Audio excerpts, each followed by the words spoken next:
All right, just walk us. Just do the quick introduction. Say, hey. How's it going, everyone? Sorry for the delay. We now have a absolutely janky method because the spell table decided to screw things around. But now we have the commentation for the games themselves. We are like 19 different levels of like deep into this thing. So, welcome, Common Theory, and welcome to the Common Cause 6. And here's your commentary from most of the Common Theory right now. Hello, my name is Constantine90 or Franklin over at Common Theory.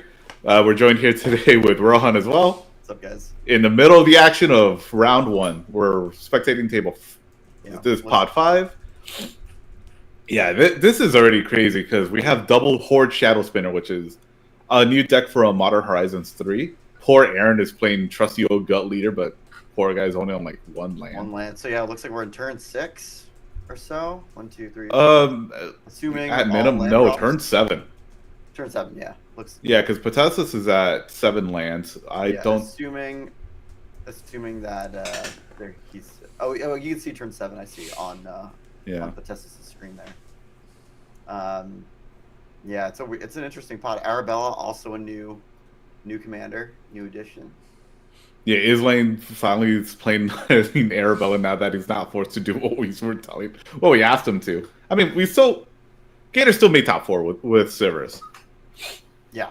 So it's still worth it. Wow, he has Healer's Hawk, Molten Gatekeeper, Crashing Drawbridge. Yeah, Islane's pretty set for this. Let's see, except both Shadow Spinners have lifelink. So, but they're not very big. I can't tell how big Lonk's Shadow Spinner is currently. Yeah, it's kind of hard to see. I don't see any counters on it. So right now, if they're not, although Potessus does have Cranial Plating out. Yeah, so he just needs to attach it. Potentially, let's see, 1, 2, 3 plus 3. That's not huge. It's not huge, but it doesn't really need to get that big. You just need enough to start outrunning Arabella life gain. And even then, the life gain doesn't really matter too much. Arabella can only put out 5. Wait, Gatekeeper's not a defender, right? I don't believe so. Okay. So if that can swing, then yeah. So Islane can put out 5. And Potessus can gain 5. So they're at an impasse. Yeah, he's going to have to start swinging at Potessus. Looks like Islane's swinging for 4. Ping the table, trigger on the stack. Let's see if we've got responses. Doesn't look like it. Lonk is thinking. Yeah, I don't. So I've looked at Lonk's Shadow Spinner list. I don't think there's a bunch of counter spells, but I don't think there's a lot of single target removal. No, I have to. What was that? No, and I think both Alonka and Potessus are working off of very similar lists. Because I know they were working on it. Were they working on it together? Yesterday. Okay. It's convergent ideas. Yeah, so the one thing about Shadow Spinner is that it has to balance the line between like a Voltron strategy by buffing up the Shadow Spinner, and then also like all the pieces that you need for the combo, the Peregrine Drake and High Tide combo lines. So there's not a ton of room for like as much interaction that you typically see in like a Dimir, your normal sort of Dimir Drake High Tide combo pile. Yeah, that's the way that deck normally wins, just through flicker loops. Because it draws through, was it like 50, 60 cards just naturally? Yeah. I mean, the fact that it triggers on attack and not on combat damage is really cool to see. I'm glad that WotC's putting out more cards like that. I mean, like Arabella is another one. It's an attack trigger instead of a combat damage trigger. So it's I think that's directly. I don't know if it's because of Commander specifically, because Arabella certainly is, but Shadow Spinner, No, Shadow Spinner just seems like a very normal busted card for Modern, right? It's only 3 costs. Right. Yeah. Not even double pip. Are you a modern grinder? Have you seen this in modern? Do people play it? No, I tried to build a modern deck right before the combat changes because I wanted to build Gruul. The Gruul Prowess deck. Okay, cool. Yeah, but just never got around to actually playing it. Modern was seeming. It seemed like it was something cool to get into until the whatever 18 sets or whatever. 18 sets large. Oh, it's standard, right? So all, like the fact that it rotates as fast now as like all the commander sets kind of puts me off of it. Oh, looks like there's a save off going off into the Calamity. Okay. All right. Yeah, because that looks like that's a Withering Boon targeting something. All right. Is this still Islane's? No, I think we're on Long's turn. We're on Long's turn. Oh, yeah, it looks like... So what it looks like is that Aaron just staved off Long's Horde Shadow Spinner to force the aura off. Smart move. Stave off, coming in clutch.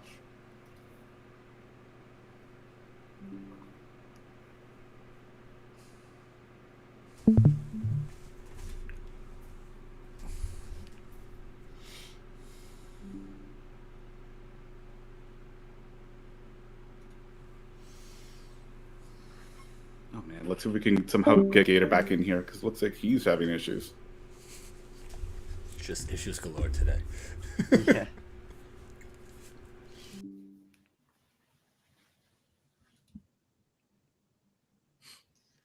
Yeah. All right, now Long's moved in combat, swinging it with Shadow Spinner and the Calamity. I wish I knew how big the Shadow Spinner was. I think the Shadow Spinner is just at the base. It's just vanilla Shadow Spinner. Yeah. The Ord fell off. Yeah. He's only drawing 2 cards. Okay.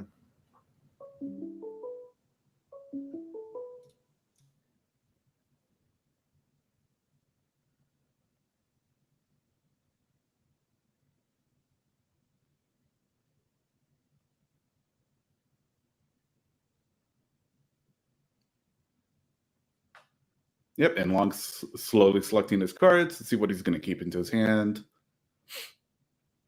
Because right now with the Horde Shadow Spinner's attack trigger, it says draw cards equal to its power, and then you discard that many cards.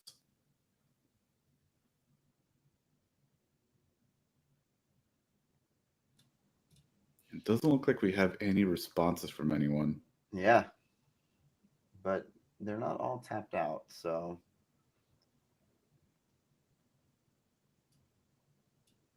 Let's see, Long discarded a Swamp, and I don't know what that is. I don't know what card that is. It kind of looks like an utter insignificance. I don't think so. I'm going to go and pull up his deck real quick.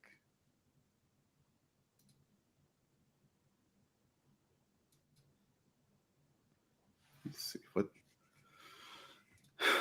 would just... Let's see. What is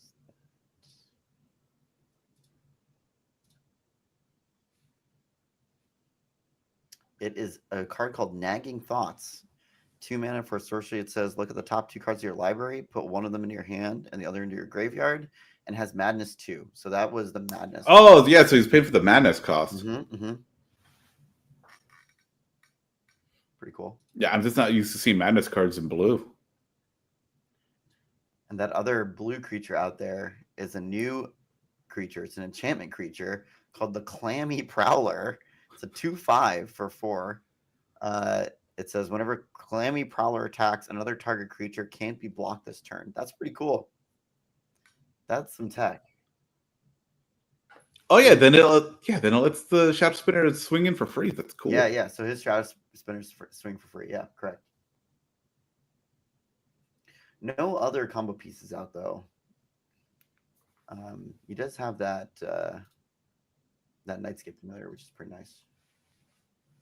Yeah, just having the generic cost reduction helps. Well, what doesn't help is that Petosis does have that cranial plating that he that is Yeah. I'm probably looking looking at the to list. attach. There is not a lot of removal at all. At least at instant speed. There's 1, 2.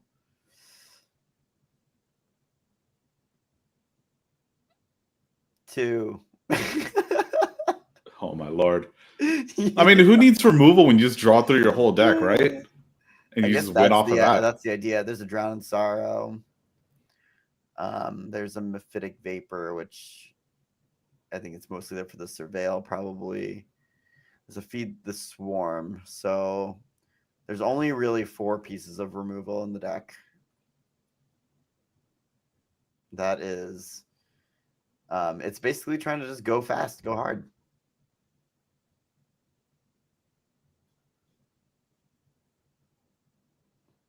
Oh, there's an Utter Insignificance.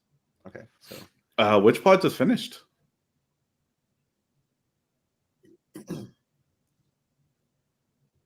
oh, turn 4 Lily Splash. Jeez. That's nutty. You know, I feel like we did see that though. Didn't we see that? It was turn 5 Lily Splash in the last Common Cause. Yeah, Lily's been Right. pulling itself up a little bit more recently too. Yeah.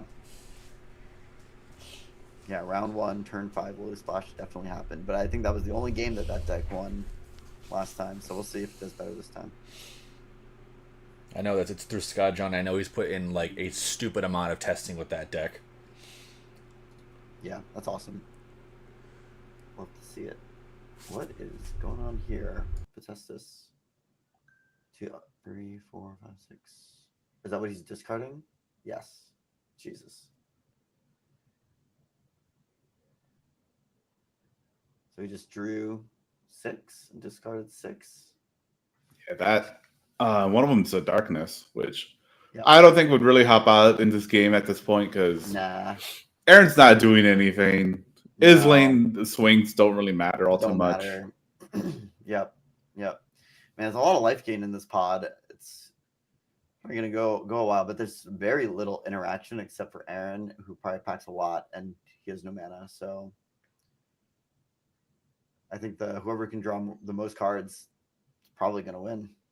Yeah, right now that's probably Potestus. Yep. That cranial plating already makes his Shadow Spinner huge. Yeah, let's see, 1, 2, 3. I mean, yeah, 5 plus 1 off of whatever that enchantment is. He just drew 6 cards. Yeah. You're gonna tell me that like just going through a 20th of your deck is not good enough? It's only it's funny because it's only +4, which doesn't seem like a lot, but when you're drawing 6 cards, it's a lot. Yeah.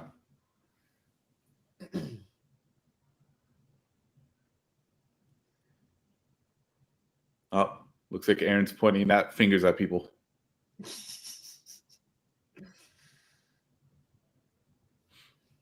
Man, poor Aaron here. This is a really rough spot. I'm shocked that he kept a 1-lander on white. If we checked his yard, there's probably like a Lotus Petal in there. Oh man. Yeah, I don't know. Are you a believer in the fast gut list? I'm kind of not. Oh, I am. It let me recast Gut on turn 4 for 5 mana. Or like turn 3. But that's the problem, right? If you're spending your fast mana to play Gut in the first place, then you won't be able to recast it if it dies. Yeah, because you just still play out your lands. You're out. Yeah, you're relying. No, you just play out your lands and you're good. Oh yeah, I mean that's assuming you're hitting land. Oh, there's the actual Utter Insignificance. Okay, there we go. I'm assuming he's cutting lands for fast mana. The funny thing is that even when playing Gut on like 30 lanes, you still flood. It makes no sense, but it just happens. I don't. All right, so what is getting shut down? I am assuming Arabella. Is this end step of Aaron? Yep. Yeah, that's what it looks like. Yep. This lane's Arabella got turned into a 1/1.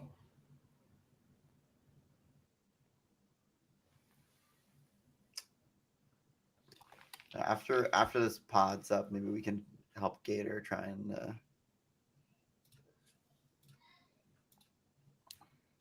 troubleshoot his computer problems.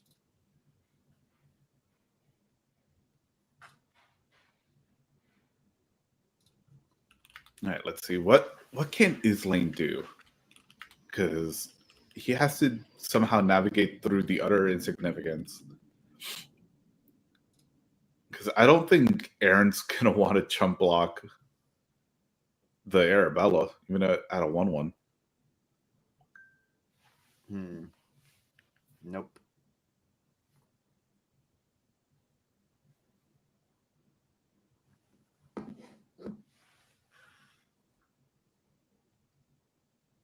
All right. 1, 2, 3, 4, 5, 6. What's under that healer's hawk? Is that an aura? Oh, Arabella is out though. So Yeah, Arabella is out. It's under the token. Yeah. Yeah, let's see. We have Molten Gatekeeper trigger. It looks like it's a Chomano's Blessing under the Healer's Hawk. Okay. So Islane's just on the beats plan now. There's not much left else to do unless we can somehow out his own Arabella with like a Cart Clan Shaman. Yeah. And then recast it and then give it haste. Yeah, I mean, there are a bunch of protection from color spells in the deck, right? So could just give it protection from blue and have that fall off. Yeah, because it looks like Long does not have any way to produce colorless mana in order to exile Arabella. Yeah, but I mean that. Oh, is it only colorless or? Yeah, really? It's only colorless. Oh, it's like some Eldrazi stuff, huh? Yep. Yeah, you're right. It's 1 colorless and 2 of anything. That's actually really funny. Yeah, but you're still mostly just running for the instant speed removal aspect of it. That's true. If you ever need to pay for like blink, was it like removing it? Sure. Yep. No, it's still good. It's a good card. Yeah, and looks like Long took the beats from Islane's creatures.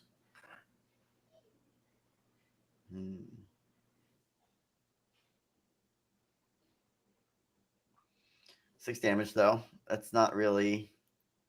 It's not enough. It really isn't, and I think Long is probably. Well, I mean, I guess right now Long has a clock, because his shadow. He does, but he also does have. He's only getting 2 from his shadow spinner. Long is kind of on a clock, but he also does have. What was it? Archaeomancer in hand. I'm surprised he didn't swing it at Potestas here.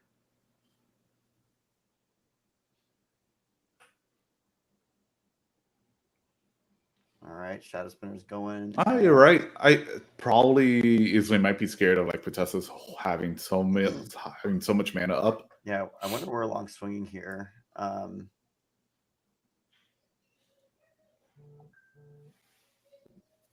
Oh wait, who's taken a lot of Shadow Spinner damage? Is that Aaron? Yeah, 3rd spot. Okay. Aaron's taking a lot of commander damage.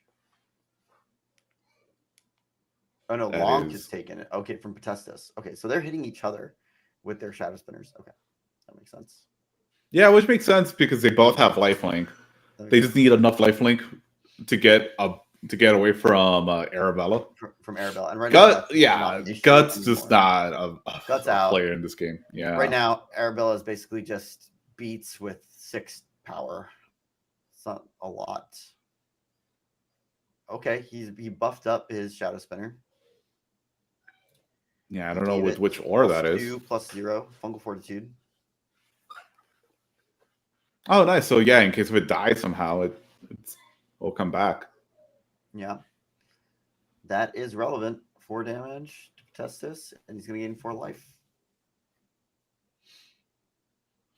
Oh, yeah, but Potestas is tapping out for something big. Got a Shadow Spinner trigger. Oh, all right. Interesting. And he paid the buyback for it too. Yo, not good. Not good for Long. Long can't interact here. That is bad. Yeah, I don't think Long runs days. Long has a mana to pay for a counter spell. Yeah. 2 mana is 2 blue up is significant, but if he doesn't have the cards in hand, this is like and him. No, and him thinking about it, I think shows me that he doesn't have it. I know. This is not good. This is very not good. This means that Potesta is going to have a lock. Oh, no. Well, Long still gets the trigger, though. So trigger's still going to be on the stack. So he'll still get to draw and discard 5 cards. But that is bad. His Shadow Spinner does not have haste. And at this point in the game, not being able to attack for a round is a big deal. Yeah. Well, again, I think Lonk is just like stuck forever in a really bad place, just being in between Potestas and Islane. This is Potestas' game to win. I think at this point, the table kind of needs to treat Potestas as the arch enemy.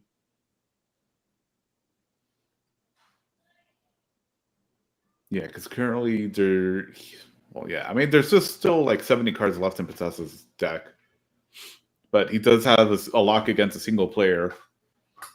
Islane's already like taken out. Islane's out, Aaron's out, Lonk is on a lock. Like, this is bad. This is bad for the table. They really need to top deck well, and I mean, hopefully. Well, the only out that exists right now is like probably Islane. Like, well, Lonk's gonna swings out at Potestas. Lonk gets to see 5 cards right now, 4 cards. Yeah, I'm wondering why he hasn't resolved that trigger. I don't know. Or maybe they did it before combat, or before declaring attackers. Maybe I don't know. Maybe we missed. Did we miss it? Maybe I don't know. No, because I see the Fortitude still in the graveyard. I don't know. That's weird. They forget. If you forgot the trigger, that would be bad. No, I think they probably did it before. It was at the going beginning to of combat. Okay. Yeah. That makes sense.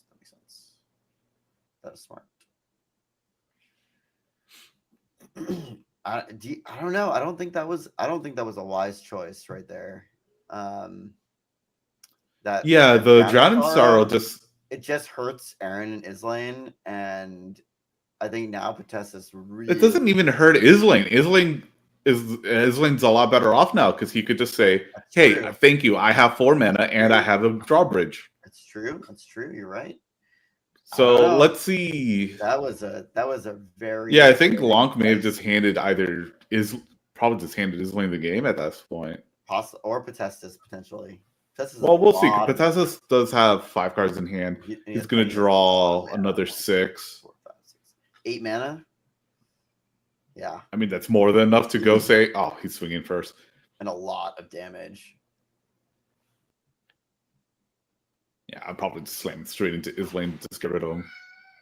Yeah. Oh, I guess Long's taking it. No, I think that was a pass on going to combat, probably. And here's the trigger. It's a discard trigger. It's a whole bunch of lands. It's good for Potestas. Yeah, let's see if he just starts slamming down the Peregrine Drake and then the Archaeomancer right behind it.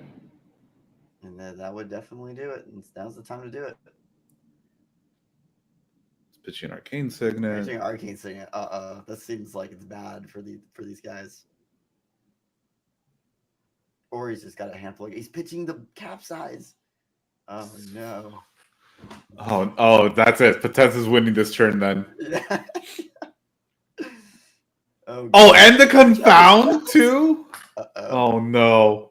Well, these guys are cooked. They're cooked. They are cooked.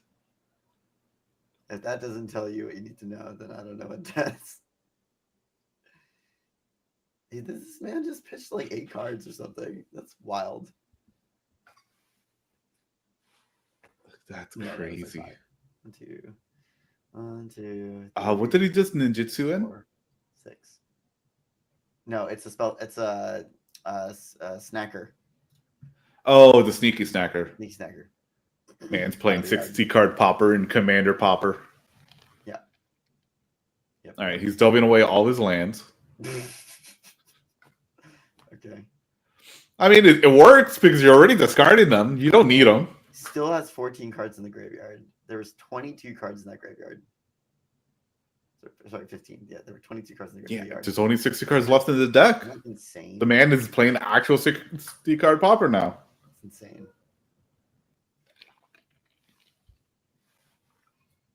It's written up here with like sneaky stackers, pitching stuff, Okay.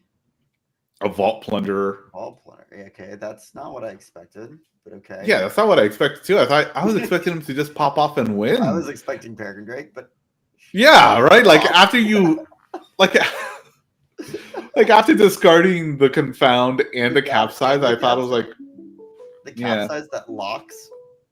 Oh, there's someone calling me. Why?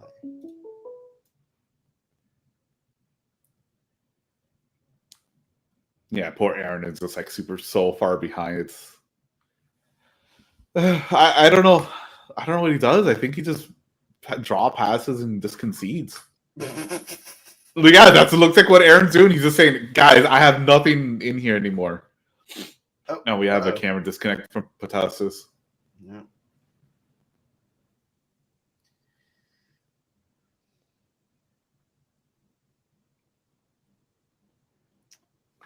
Islane's still in this though.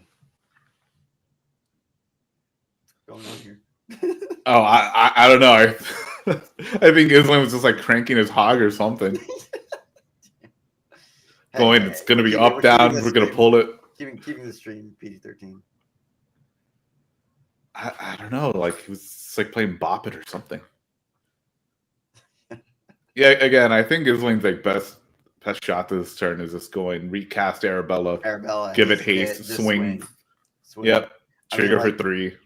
At this point, I mean, I guess Potestas just doesn't have it, which is shocking. I would at least expect it like a transmute into something, into a combo piece. No, but he still has a pretty healthy board state because, again, right now the biggest thing that he has to deal with is punching through Islane's 28 health. He's getting a lot of life. So he's drawing cards and gaining life and dealing damage. So, like... Yeah, and he's going to have a healthier board compared to Islane, who could only really swing in with Arabella. Is just hoping for the 1v1 against Islane. Which isn't too bad, because you're already in Dimir, like, kind of control combo. Yep.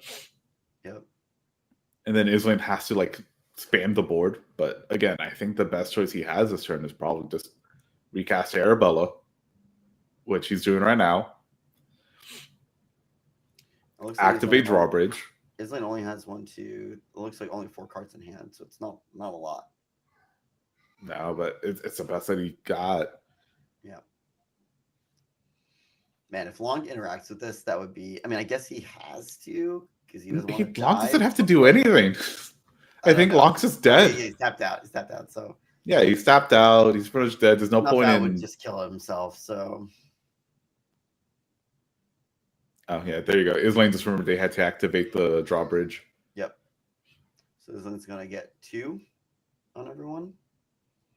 But Lonk at 2. Lonk is pretty much... Yeah, again, if I was Islane, I would probably just, like, swing out at both either Lonk or Aaron.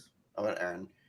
Yeah, it's free damage. Probably Aaron, because then Lonk is forced to stay alive and deal with Potestas. I don't think Long's forced to do anything. That's the funny thing. Because here's the thing. He already has... Like, if Long is playing to their... Oh, that's why. Okay.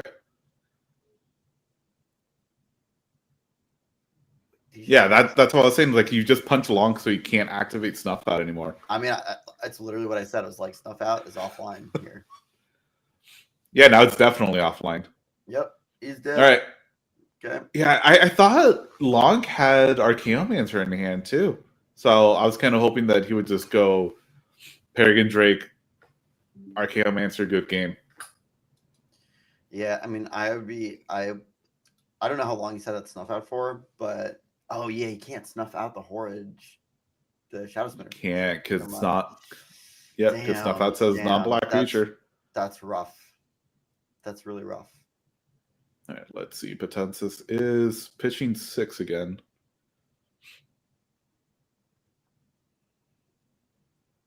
Oh, man. And he just pitched Merchant Scroll. I mean, last turn we thought he was going to win. Well, okay. But now that he's pitching Flicker Merchant Skull is Scroll, fine, but it only gets him, the flicker spell. only gets the flicker. So he probably has Only. the flicker in hand. Let's just assume that by now. So he doesn't need that. He doesn't need counter spells because he's got a ton of them probably. So he's really just looking for either Mancer or Drake. Or I don't even think you do that. I think you just swing. Shenanigans.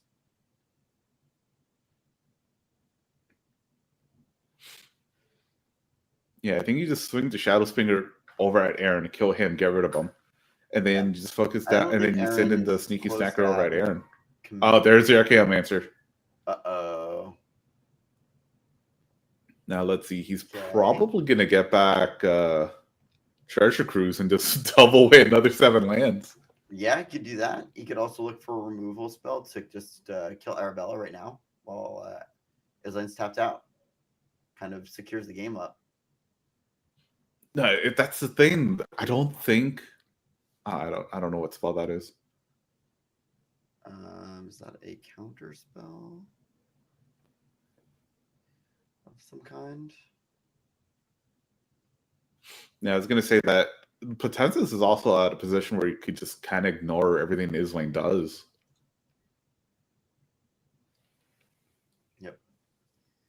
Is that a weird printing of negate? Yeah, it might be.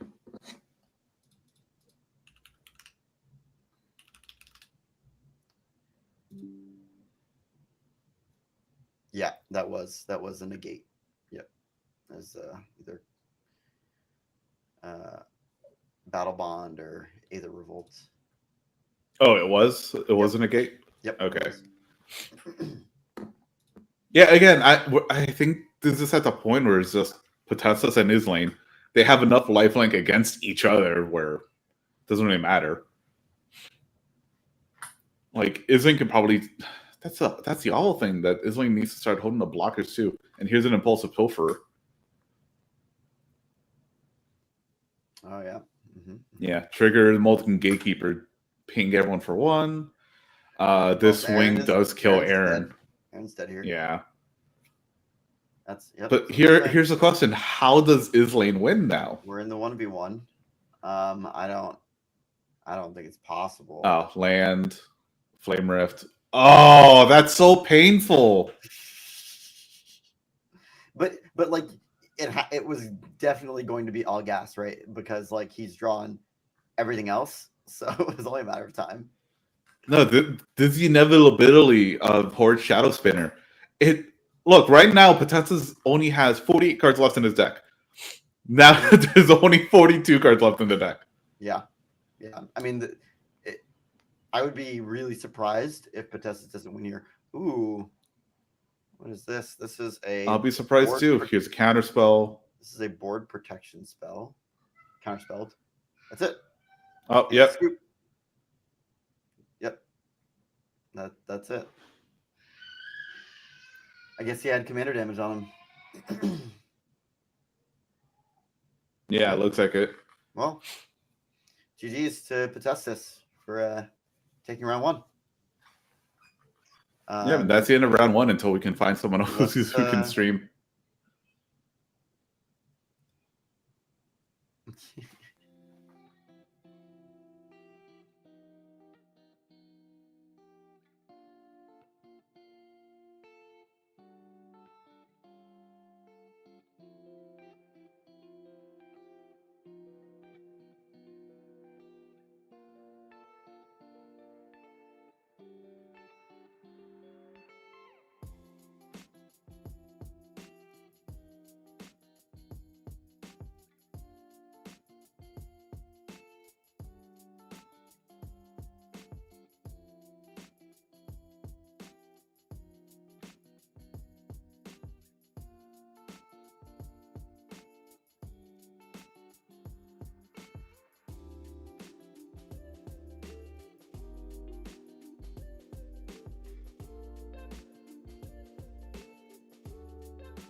epic.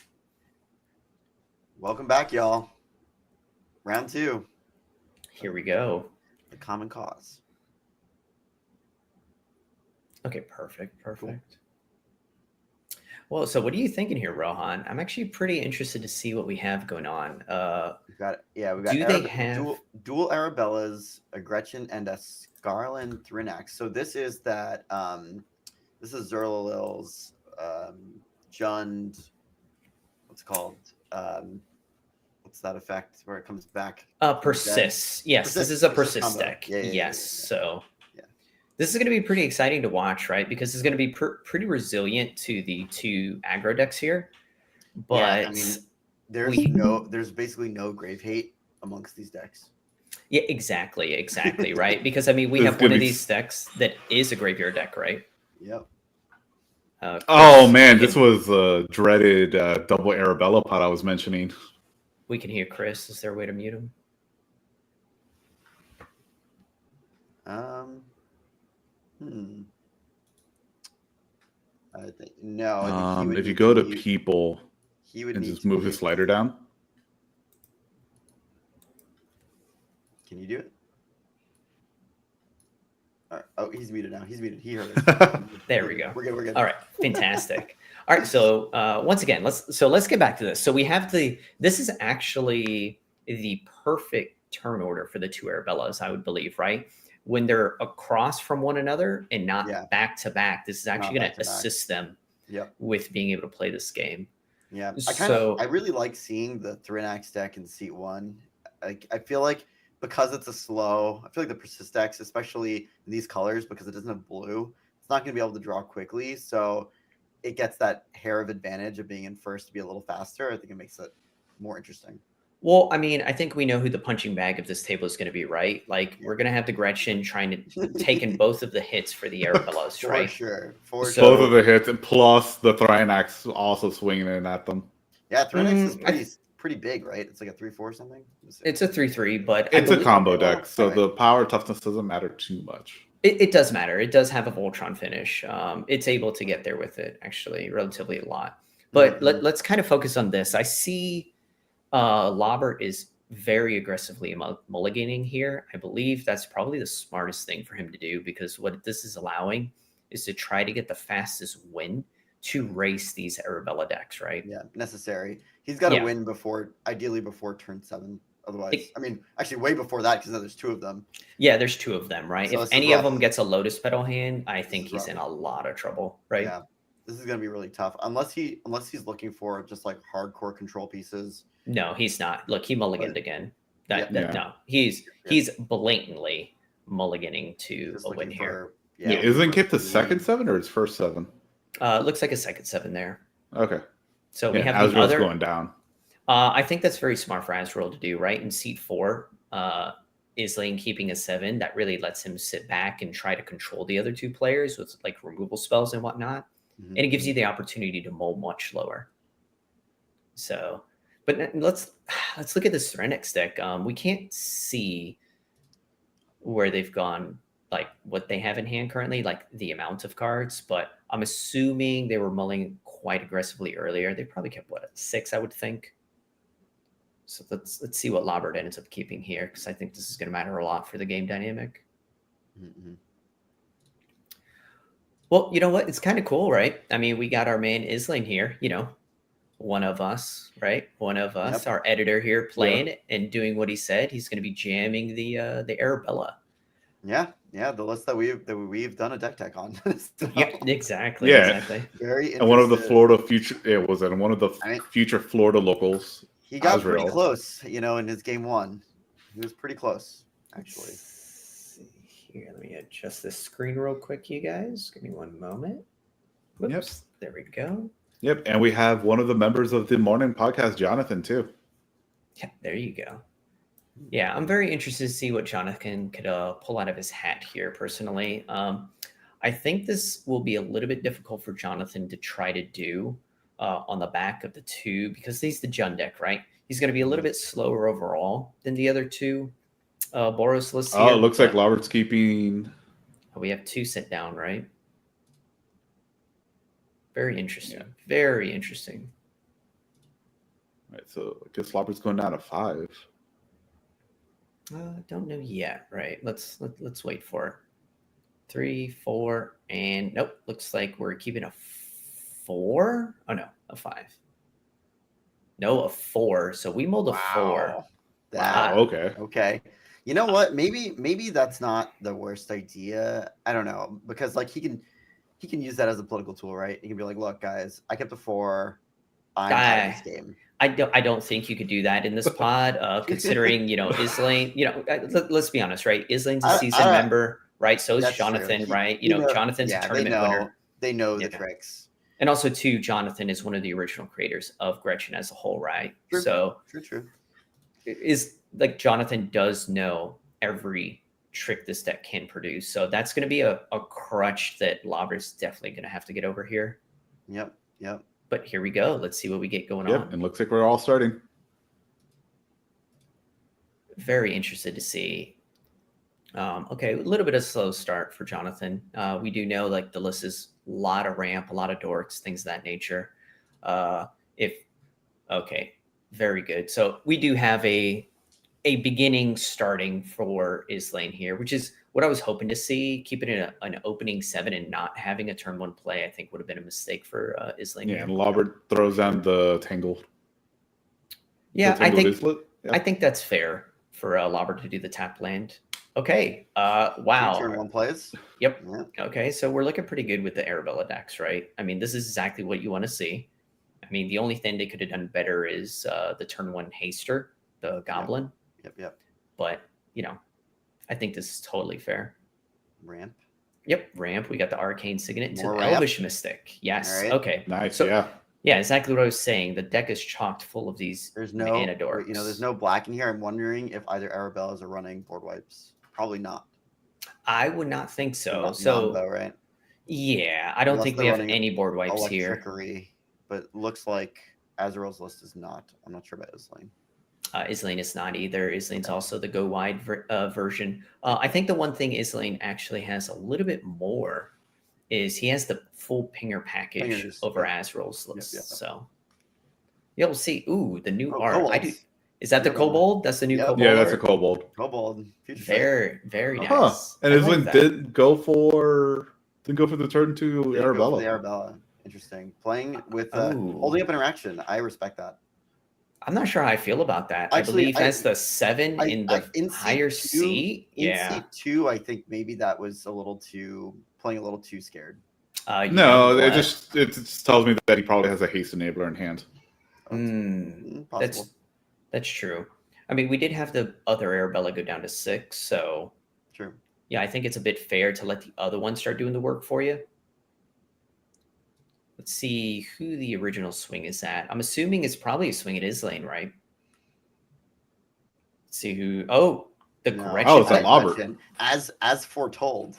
Very interesting that Lobber just doesn't block.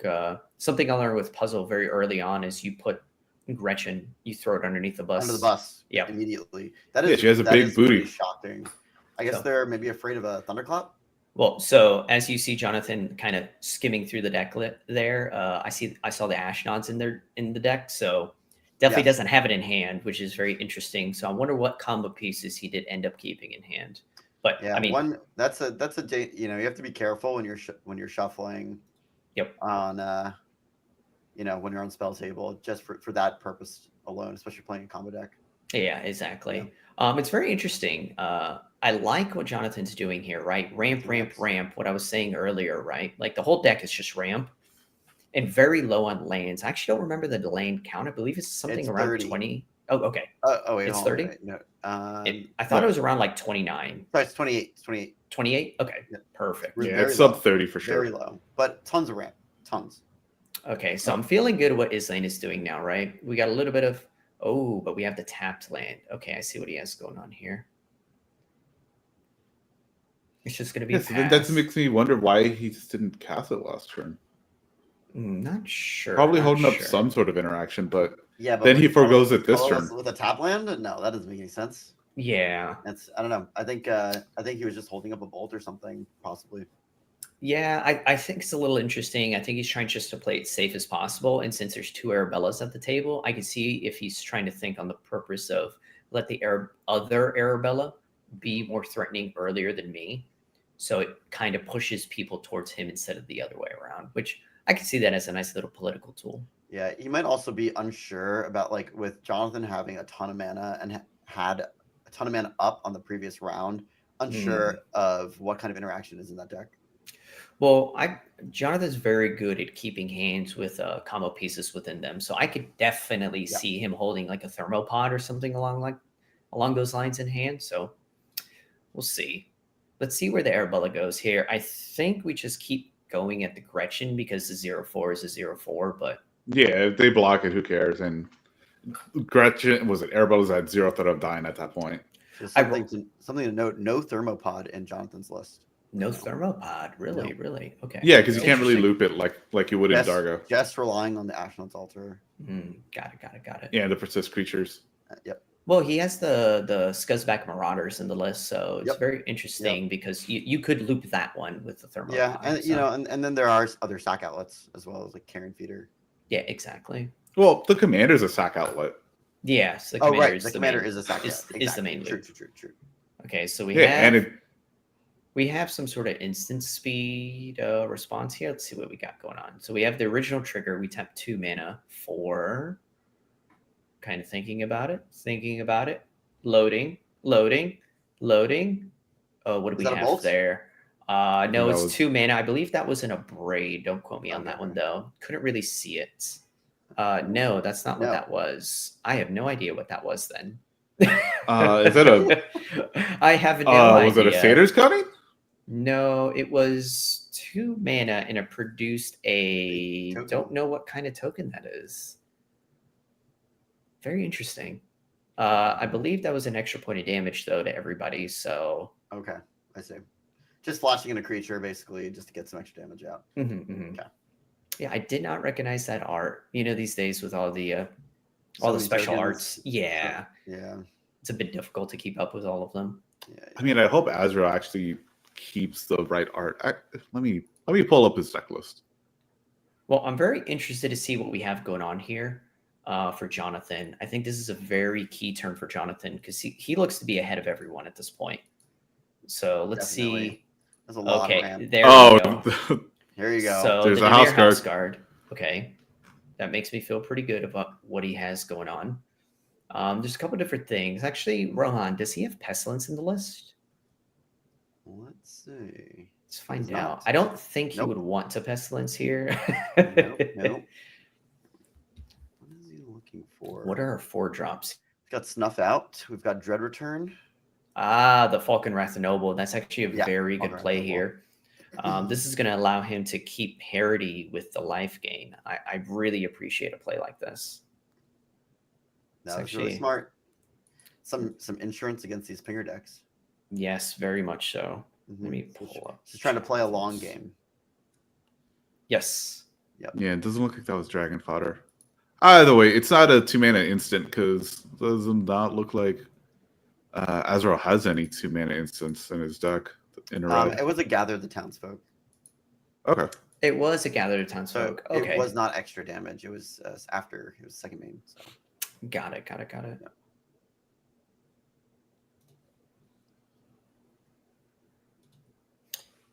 Okay, fantastic. So I'm really interested to see how this continues to progress. I think this should be a big turn for Islane here.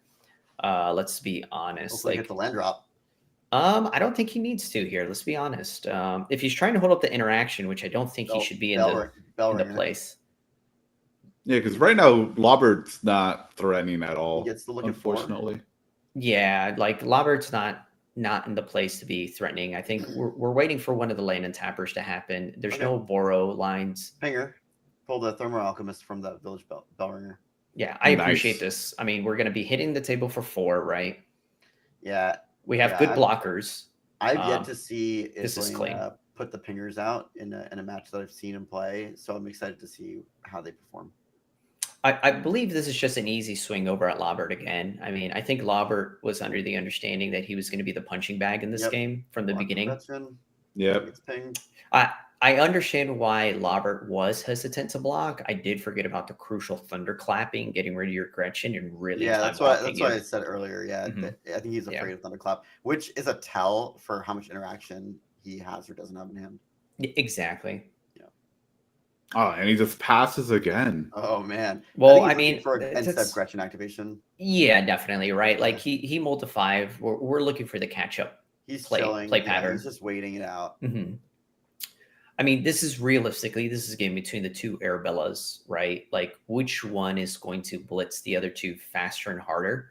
And honestly, if I was in this game, I would be trying to go to 1v1 with my brethren here, right? I want to go the 1v1 with Arabella. Because Yeah, which is really at that point, it's a matter of who can have more guys out on the field. exactly, right? You're just going to keep cracking in back and forth, traded resources, who could gain more life and sustain. Yeah.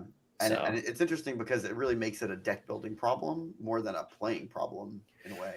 So I think Islane will have the advantage. That's why I think it's actually, especially being in seat 2 with the pinger package within Islane's deck, it's going to be a much easier game for him to close over Azrael here.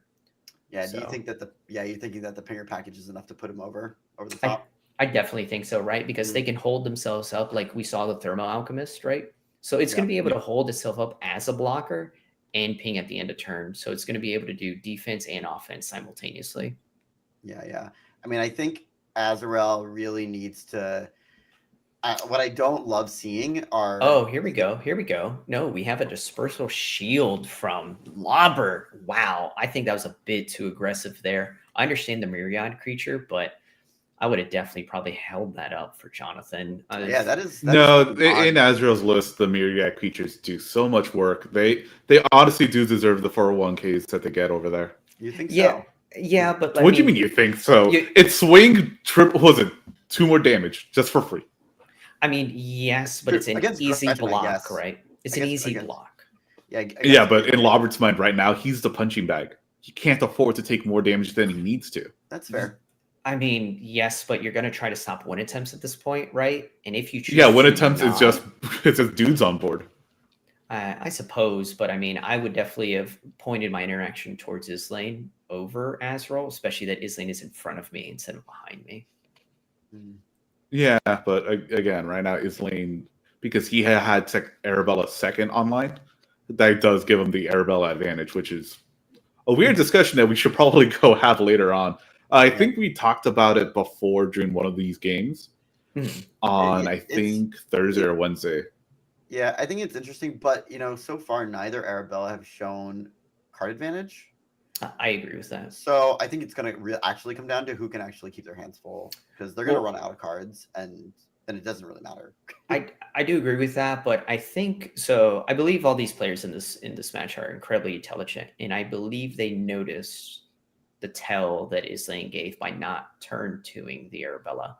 So I'm almost positive that they saw that and understand that there is interaction in Islane's hand at this point.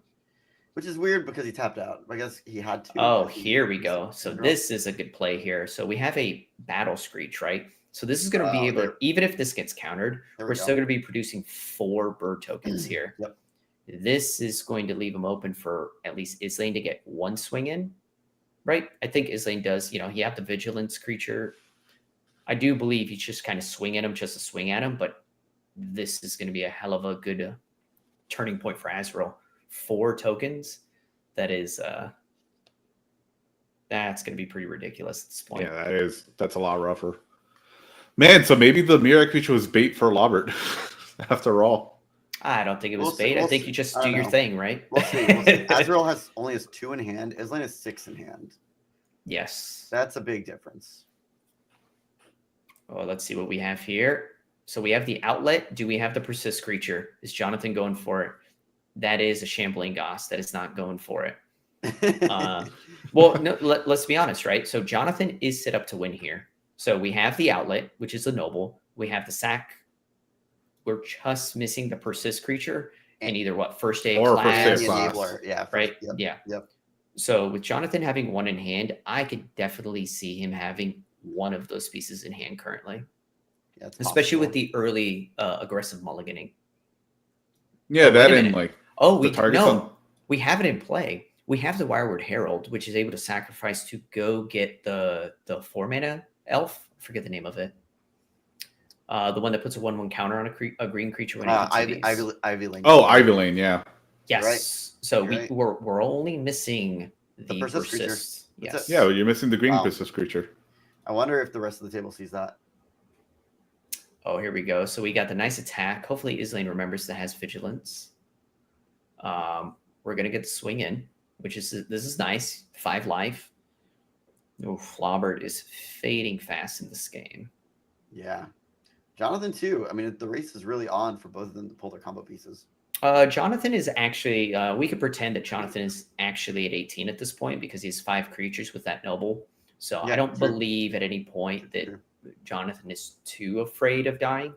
Like Gretchen will die first, definitively. So Yep. yeah, that is a very good play to get that noble. That's a very good play there. Really That's- smart. Yep. Yeah. And That's probably gonna and be the dumping his whole clutch. hand. Yeah. Yes. Yep. If Jonathan wins this game, it's probably going to lead back to that play. Mhm. Let's see what we have here. So we have the ETB Yeah, land it's floating a bouncing. blue, and then drawing a card. Oh, we just have a Gretchen activation to put that activation. island in play. Mhm. So shields down. I appreciate this from Robert, just demonstrating like, I mold low. I am truly not the threat at this point, but you guys are probably just going to cave my face in regardless, right? Yeah. There's no At this block. point- It's At a this point, safe. he's collateral damage regardless. Yeah. So I mean, what do we Unfortunately. have? 5 and 1, 2, 3, 4, 5, 6, 6, 11. He's at he's actually dead at this point because Jonathan at any point holds his life in his hands with the Falconwrath Noble triggers. Yep. True. So he's at a actual 2 currently Yeah. as we speak, which He's is probably not going to make it back to his turn. We'll see though. Yeah, Yeah, and if well, it's- decides to yeah. say Battle Screech again, that's it. yeah, that'll be the extra 2 creatures that he needed. So maybe we have we don't have a fog. We don't have anything. Oh, looks like Wow. Robert. Oh, The looks table like is- Islane did forget about vigilance over there. He did forget about vigilance. It's interesting. I did not think he would forget about that. It's not a creature that a lot of people play anymore. The Militia Bugler is kind of been lost recently. I don't know, appreciate man. seeing it in his I list. think it's come back a lot especially for people who play 60 card. Very White fair. Weenie, which is now a top tier deck again, plays a full set, so it's making its Oh, way back. really? Yeah. Okay, so yes, Lobert does not make it back to his turn at this point. We Nope. got the Battle Screech for the extra 2. We got the Exile. We have the tapping. The Arabella will swing for 8 now. Yep, there's the That screech. will, if Islane has the ability to attack, that will kill Lobert. So, yeah. Wow, that's a fast game. Yeah, That is a blistering, blistering speed. that's what this deck does, right? And having 2 Yep. of them, Rough. yikes. Oof. Rough, That's rough. what happens when you have 2 Arabellas and you have another sacrifice, I'm really curious aristocrat about- deck at the table. Yeah, I don't know. It's a tough. That's a really tough call for Lobert, right? Do I go for blazing speed and just try and hope for luck, or do I try and interact with the Arabellas in some way? No, I think you I- just try to go for a win. You just don't. You just ignore the but Arabella's it's existence. It's like not the right deck to do that, though. You know.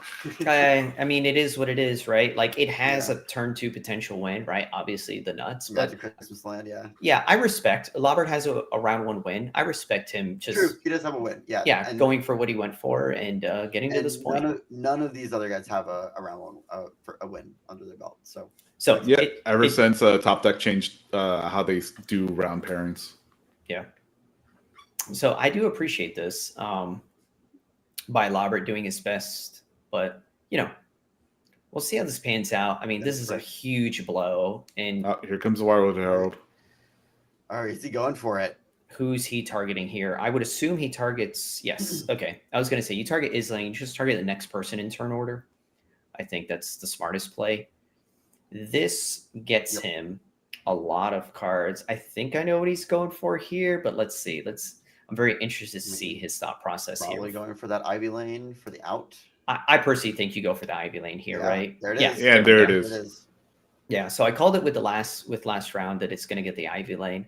Yep. I was a little hesitant to get this unless he has the Scuzzback in hand. Game's over. Actually, let's count the mana. Any person's 1, 2, creature, right? 3, 4, Doesn't 5, just 6, Scuzzback. 7, 8. He has exactly 9 mana.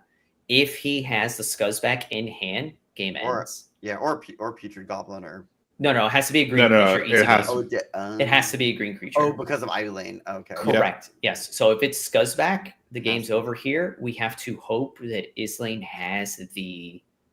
Oh, that's an unearth. Unearth. It's a cycle. It's just a draw. Oh, okay. Yeah. Yeah. Let's see if Islane has a Thunderclap. Let's see what we have going on. I'm very interested to see this because we have exactly 9 mana. We have 2 draw steps. Jonathan's fumbling a little bit. Yeah, he's showing his hand a little bit. Be careful there, Jonathan. Be very careful. So we know you have the Ivy Lane. I think you just put it into play He here. either has to have it or he's dead. Right. That's why he's cycling. Yeah, he is dead. 5, 12. Yeah. Yeah. Wow. Well, hang on. Not necessarily. So so this gives him a scry. It gives him a the Shamilios could sacrifice to -1 a creature to kill one of the to kill Arabellas. one thing. So he might be alive by 1. So Islane swings for 1, 2, 3. No, he'll still be dead because we're not factoring in the pinging. Yeah, I was just gonna say. Oh, here we go. This is a Putrid Imp. Right, shred memory for the Putrid Imp. Still doesn't win the game. Let's see. That's a... Oh, he's looking. He's going for the Siege Smash to kill 1 Arabella. Okay. He would have to kill Azrael's Arabella here. Yep. But yes, so the Siege Smash works. That at least kills. It has to be Azrael's. Forget that Arabella is an artifact. Yes. So Yeah. I appreciate this, but it depends what Islane draws. The moment speeds is not good. Don't get that. Oh, you can anyway. No, you can't. Yeah, he can. It's just it's not going to work. It's not going to save you. The Siege Smash is the smartest play here, but I still don't think it does it. That's part of the problem. It just still is the inevitable. I mean, let's be honest here. Let's look at what both Arabellas are doing. They haven't been casting spells, and both of them are holding up a white mana. So I'm very, very hesitant to try to blow one of them up right now because I could see a stave off or an emergent scathed in my future if I was Jonathan. That won't protect against the Siege Smash. It will not. That's why you go for the Siege Smash, in my opinion. If this is your play pattern, right? Yep. So that's what makes this very dicey. He's in the tank right now. He's thinking. Yeah. Yeah, I mean, he has a Braid in his list, and he has a Siege Smash. I'm hoping he sees the line, which I believe he is, that you get the Siege Smash because you don't want to lose to a protection spell. Oh, he went for the Braid. Got the Braid. Oh, no. Oh, no. Oh, no. Okay. This, Jonathan. I think it's fair. He has to go at Azrael's, though, which Azrael... Okay, so he's asking Azrael about cards in hand. You could tell from the... Oh, I have 2 in hand here. Mm-hmm.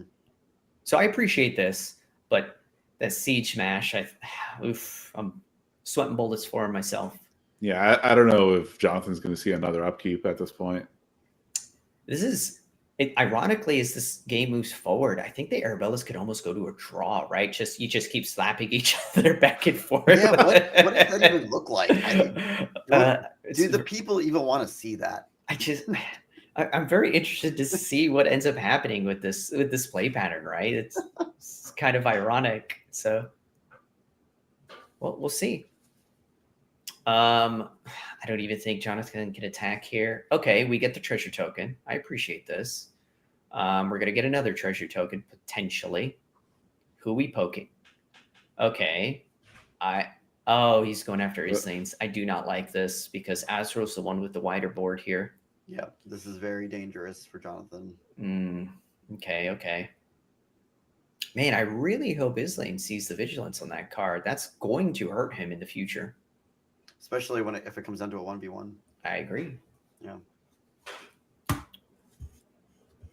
Okay. But I think Azrael's at a much better point right now. Oh, he didn't ping at the end step. I'm shocked. No, he just played the Thermal Alchemist. That's what the 2 mana was for. Last turn. Ooh, Islane's bleeding there. Oh, we have the glimpse. We have the glimpse. Yep. Glimpse. Maybe good. He gets 3 dudes for 1 card. It's not bad, but it also that looks like what he's doing right now. Fields down. Yep. I appreciate this. This kills Jonathan. This forces. Here you go. Here's the ping. Yep. So we have the Yep. ping.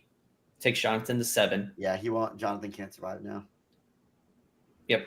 So we do the ping. And Jonathan now Islane just attacks for 4 because the tokens will come after the fact. Yep. And Jonathan has to go after Azrael. Sorry. Yep. I mean, let's see what. I mean, I think at this point, as Gretchen, you just don't take any further game actions. You just kind of like untap, draw. Yeah. Not even untap. I think you just scoop at that point. It's just. I think it's a little wrong to scoop personally, but I know where. Days. Whoa! Oh, spicy.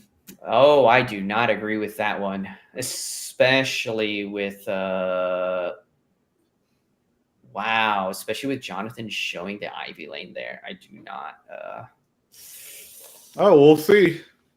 Ooh, I don't really because I don't know what Lobert can do without dying. Strider Harness, without any lane doors, without a lane and tapper. He's in self-preservation mode. He's not. You know what I mean? Yeah, but he can't pass the Azrael here, right? Like it's just he cannot. He has to try and learn his turn. Yeah, because Azrael just kills him. I don't like keeping Islane that much farther behind than Azrael here. Like you're just almost giving Azrael the ability to win now. Yeah, you swing at Lobert, right? For 4. Here we go. And then this kills Lobert. I'm very confused with this. Let's just swing for 4. Lobert goes to 1. Okay, Lobert get you off the table. Interesting. It actually would kill Lobert if he would have swung with the Bugler. I mean, yeah, I guess vigilance. He keeps Lobert at 1, and then if Lobert doesn't do anything, he just responds with the thermo, and Lobert's dead. That's why I don't understand the days. Yeah, that is very strange days to me because we have 2 different pinging creatures in play that Lobert can't survive against. We have the Falconwrath and the Thermo. Yep, true. So, like, Lobert was out of the game at this point. The days is just kind of like I don't know. I would attack with Gretchen to prove a point.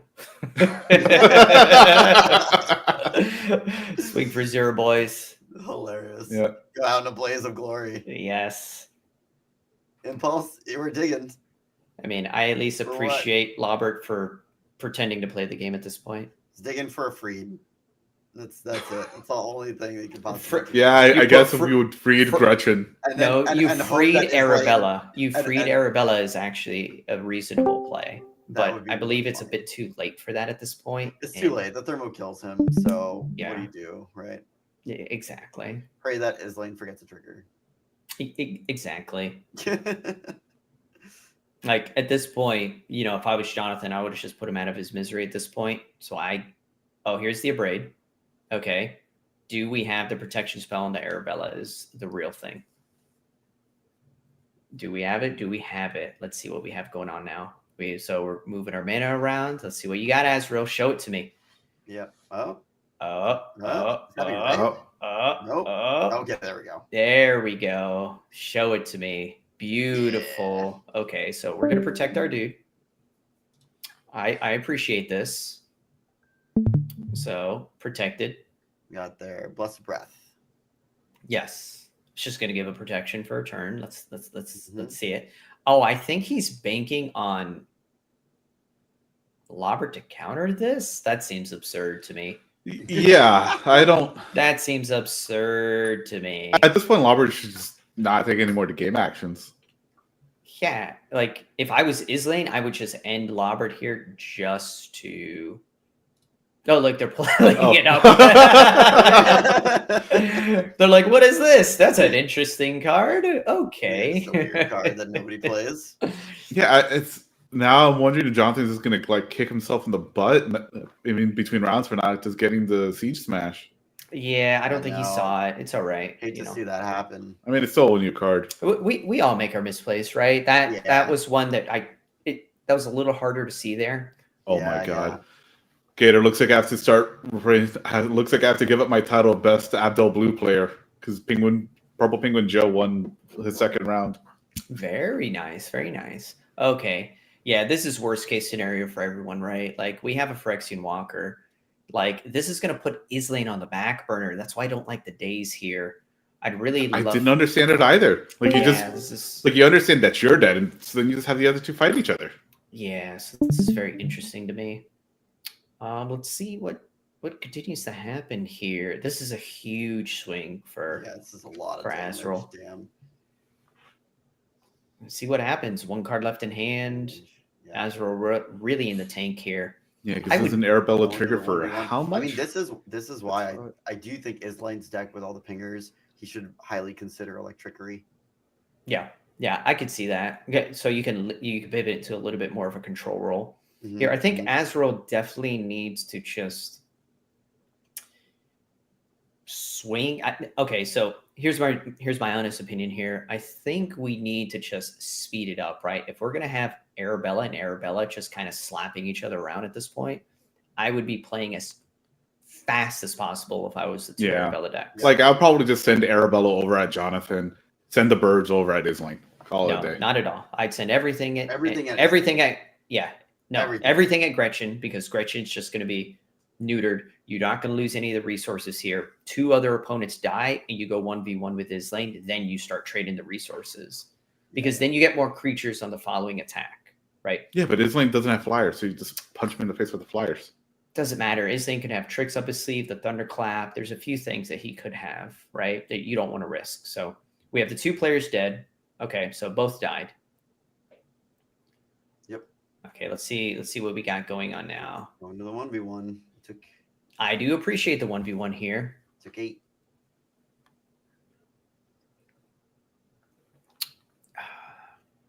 Gotta have that Dragon Ball Z water. Did you get it from Corrin's Tower? No, I got it from the Boo Saga. Ooh. Oh, nice. All right, so this is going to be a very interesting dynamic here. Look, that Daze is still that's going to be a little bit of a thorn in my side for the rest of this commentating here, because I'm very that really just ruined Islane's. Yeah, it just day. allowed Azrael to just pull so much more ahead. Oh, we have the twin. Oh, this is beautiful, right? So we're gonna get to tap we're gonna get 4 tokens. We're gonna get to tap the 2 tokens and our bugler for 2 more tokens. Yeah, Double the triggers. This is perfect. The best. That may be the best card in this whole deck. Yes. Yeah, you're matching birds for birds too. And we get double pings here. This is what I was talking about earlier, right? Like we're gonna have this pinger. This is the pingers doing work. Yep. So we got the cat. Oh, he's missing the pinging. Oh, he's the ping. Oh, there. Oh no. Okay. Okay. No, he got it. Okay, so we got both. We got there. Okay, so we're doing the both. We get the untap. Very good, very clean. This is going to be a beautiful attack for Islane here. So I think Islane's going to be in the driver's seat. We have 1 card to 5 in hand for Islane. Yeah. And he just got the flashback. I think this game is going to get closed pretty quickly at this point, because now he can't attack Islane without trading resources. And Islane has gas. Yeah, exactly. He hasn't hit any land drops, so he's only been drawing real stuff. Exactly, but they both have 4 lands, ironically enough. So yeah, this is going to be incredibly interesting. So we have an attack for what? 4, 5, 6, 7, 8. I saw the thunderclap in there. Yeah, I mean, he told the table he had the thunderclap, right? We even alluded to it already. Early on, yep. Yeah, so like it's fair. We kind of knew it. Like that was just a confirmation that we knew it, right? So this is going to be swing for 8. This is going to be beautiful. It's going to put Islane in the driver's seat. Islane's going to have, well, Arabella won't die, but I believe, I don't know, if I was Islane here, I would just thunderclap his Arabella now. Right now. Do it right now. Yeah, I don't want him to draw an extra card. Yep. Take the risk. Yeah, at least he'll get a ping off of it, even if he's got protection, and gets a card out of his hand. Exactly, right? Because if this is a 60 card 1v1, that is 100% the move. Yeah, and I mean, this is the 1v1 dynamic, and Islane still has 6 in hand. I mean, I don't know why you don't try and go for it here. Islane can win this race without 1 swing. Islane is breaking parity already because of the Thermo Alchemist. So yeah, and there's no haste enablers on Azrael's board right now. Yep. So I would be very cautious about the whole block. One good thunderclap will time walk Azrael, and that's game. Exactly. Yeah, like the Phyrexian Walker blockings are right, whatever. You're okay with it. Oh, I moving don't to like untap. He didn't this. do it. Oh man, that's I- risky. Yeah. Letting Azrael draw cards is bad. Yep. Yeah, we already know it's a protection spell Yeah. because that's just how life is. Oh, he's gonna do it now. Oh, this he is. should have done Oh, Oh no, no. should have done an upkeep, bro. It's all right. It's all right. This is gonna be. I still think these guys should be moving at a high rate of speed at this point, though, as well, because they're breaking parity with one another. All right, there we go. Okay. So we have Okay. the. Let's see if he Man, I can't remembers. believe man, if the one card that Azrael drew was the protection spell, that would feel so freaking bad. Well, let's find out. Do we have the epic blowout where we have to get up out of our seats? Is this what's about to happen? Oh, Oh, no! Not like this. Oh! Not like this. Oh, no! No. Oh! No, and he forgot the pings. Oh! No. He forgot the ping with Ooh. the oh no. Oh, I bet he drew that card. Oh, I bet he drew it too. Yeah. That's the only reason why he would slow roll it. This is bad. Okay, I okay. mean, What do they're we have at here? parity, but I don't know. And he did Ace Lane forget the still has ping. card advantage by 2, which is not a lot, but Yeah, you can't be slow rolling this though. We have to be moving at a good rate of speed because yeah. Rohan, how much time is left in the round? I will tell you. There is Actually, let's find out 30. here. There's a lot. There's 30. yeah, there's still 40 minutes left. Yeah. Okay. They have plenty of time. This is gonna Yeah, be well so- before that. I mean, it took them 40 minutes to kill the other two, but True. the fact that they're just gonna gain life off of each swing, and they have to start trading birds. I mean, it really. I don't think you do. I don't think if you're Islane, you just you put your 0-3 in front, you block, you do nothing and pass. Oh no, what is the it's a mountain. Oh, he's he's discarding to make the 2 guys. Okay, this is fair. Okay, so we're discarding to make a human. All right, so now Azrael's hellbent, basically, for the rest of the game. This is just the resource game now. I mean, if Islane has a removal spell in hand, we're good. We're set. We just have to see what happens because Islane could crack in with the 4. He goes to 34, puts him at. Oh, he does trade there. Oh, I don't like that. Oh no. Okay. He throws 1 under the bus. Okay. Let's see what happens here. So he takes a 3. Hey, he needs to remember this bugler has vigilance. Oh, No, man. he had to tap it down for Battle Screech. No, I know, but that's going to be one of the crucial factors in this game You better progressing forward. remember. Oh, there you go. Yeah, if he does not remember. No, he didn't tap the Thorb Alchemist. He did. He did. Okay. He did. Gosh, pay attention here. I just sir. didn't Pay see the attention. ping. Yeah, I just saw him go. Cool. yeah, he did. Okay, so let's see what All we right, got there's- going on. there's a damage. Yeah. So let's see what we have going on here. Islane still has a grip of cards, so let's see what we got going. Obviously, he drew the land for turn because he had no lands, so this is going to be a good swing from Islane to bounce, but oof, I'm very interested to see what we. Oof. Oh, Azrael had the protection every time. Oh, I would have done that thunderclap I differently. know that you hate to see that. You do hate to That's see it. so brutal. Let's see what we have going on now, though. Like, let's go for the ping. Okay. Oh, what do we got? What do we Spell. got? What do we got? Oh, Okay, okay. ping. Oh, Witty Roastmaster. Yeah, Okay. Okay, so we have a pinger. I can appreciate this. We swing with the Arabella, break parity, right? Okay, we get the 2 birds in. That's fair. I dig it. I dig it. Okay, because it's just going to break parity again with one another. And Azrael off the top, if this is a land off the top for Azrael, he is going to be hurting. Yep. This is interesting here. Okay, let's see what happens. Did he swing with that bugler? I don't think he did. I think he did. I saw a block from the wall there. It could have been the Arabella because he. Well, so this bugler changes the math, right? This Arabella can no longer swing. We have the Witty Roastmaster and the bugler up now. So this is very interesting. Oh, true, Very, yeah. very interesting. So this has to be a protection spell. Let's see if Azra is going to be pretending this is a relevant card or actually drew a relevant card. Very interesting. Sandbagging a mountain. Yeah, exactly. I mean, I will tell you right now, if I was in Azrael's shoes, I would be sandbagging this mountain. 100%. Yeah, whenever I play Gut, I just stop playing cards after a certain point. I would be tapping think- my mana sideways and pretending to bolt your guy. Oh, but he's swinging in with Arabella anyway, so he probably has a protection spell in hand. This is No, going to name like Pro Red. I think you're throwing it under the bus here. I don't think you have a choice. Why is Azrael so? Oh, okay. He went to 30 from the swing. Okay, never mind. They're moving quickly, which is good. Oh, what do we have here? What do we have? Oh, Kamiya False Hope. He does not block. What are No. we doing? Is like Islane just didn't. He did not double block. he didn't I have to would have double just block. double blocked. No, Witty Roastmaster is a 3/2. I don't know why he doesn't put it. Oh, I don't. wow. I know. I think Islane just feels super comfortable with his race. Another pinger. Okay. I mean, I suppose I would not feel as comfortable as this lane is. He's kind of just doing a show of force here. Oh, dear Lord. He Okay. feels like he's chilling, I guess. Yeah. I don't know. I would not be giving Azrael the time that his lane is allowing him to have, though, here. No, I would have just Hmm. double blocked the Arabella and force Azrael to recast it.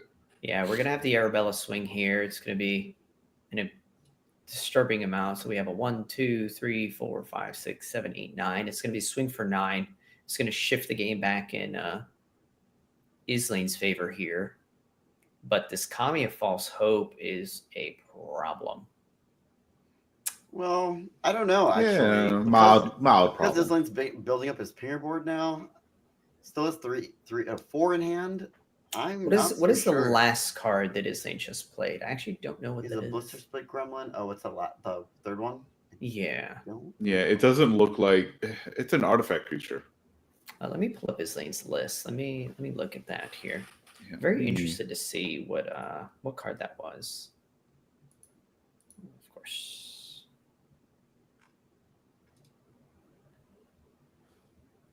I don't think it's Unruly Catapult because the art is totally different.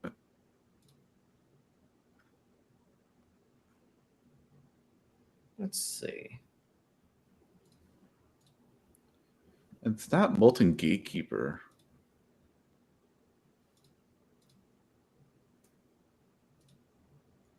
It is, I can tell you right now. One moment. Let's see.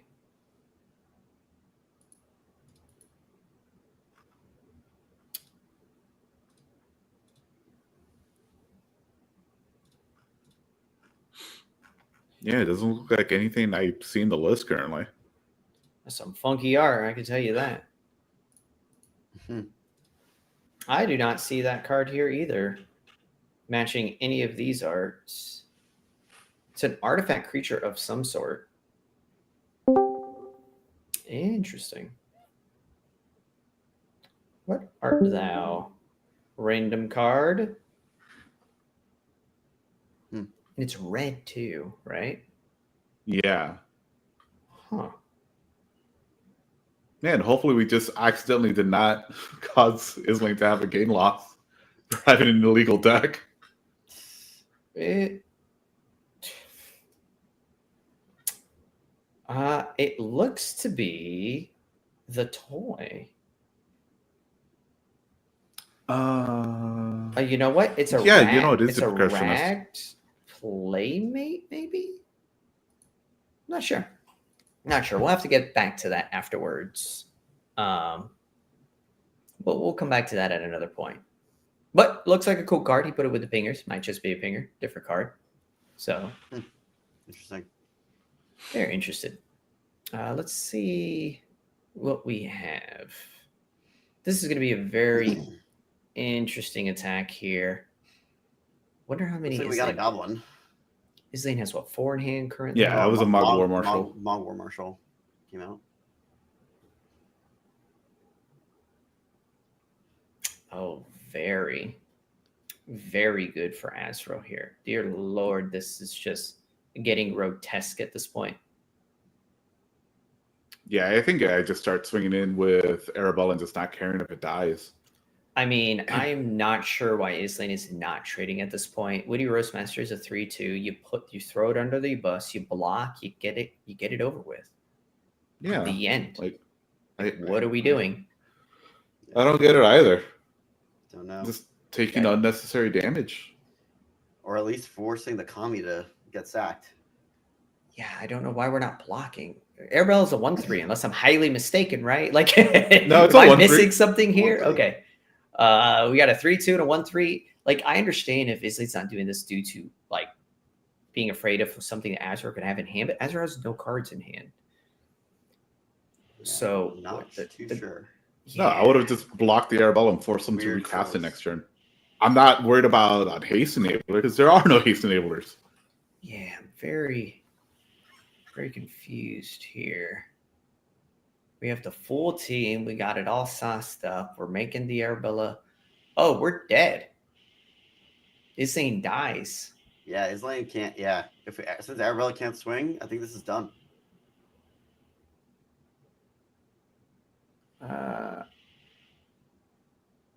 Oh, he forgot. Okay, I need to make sure I am not. Maybe I have misspoken this entire game, guys. Let's find out. Am I mistaken? Oh, were you looking up? Nope, it has vigilance. Okay.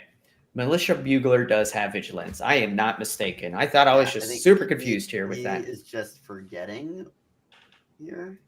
Yeah, he's forgotten the vigilance the entire time. Oh man, that's a lot. There's a lot of misplays over here. Yeah, because I know Azrael's been jamming out games all week long. Yeah, Islane just got off of work.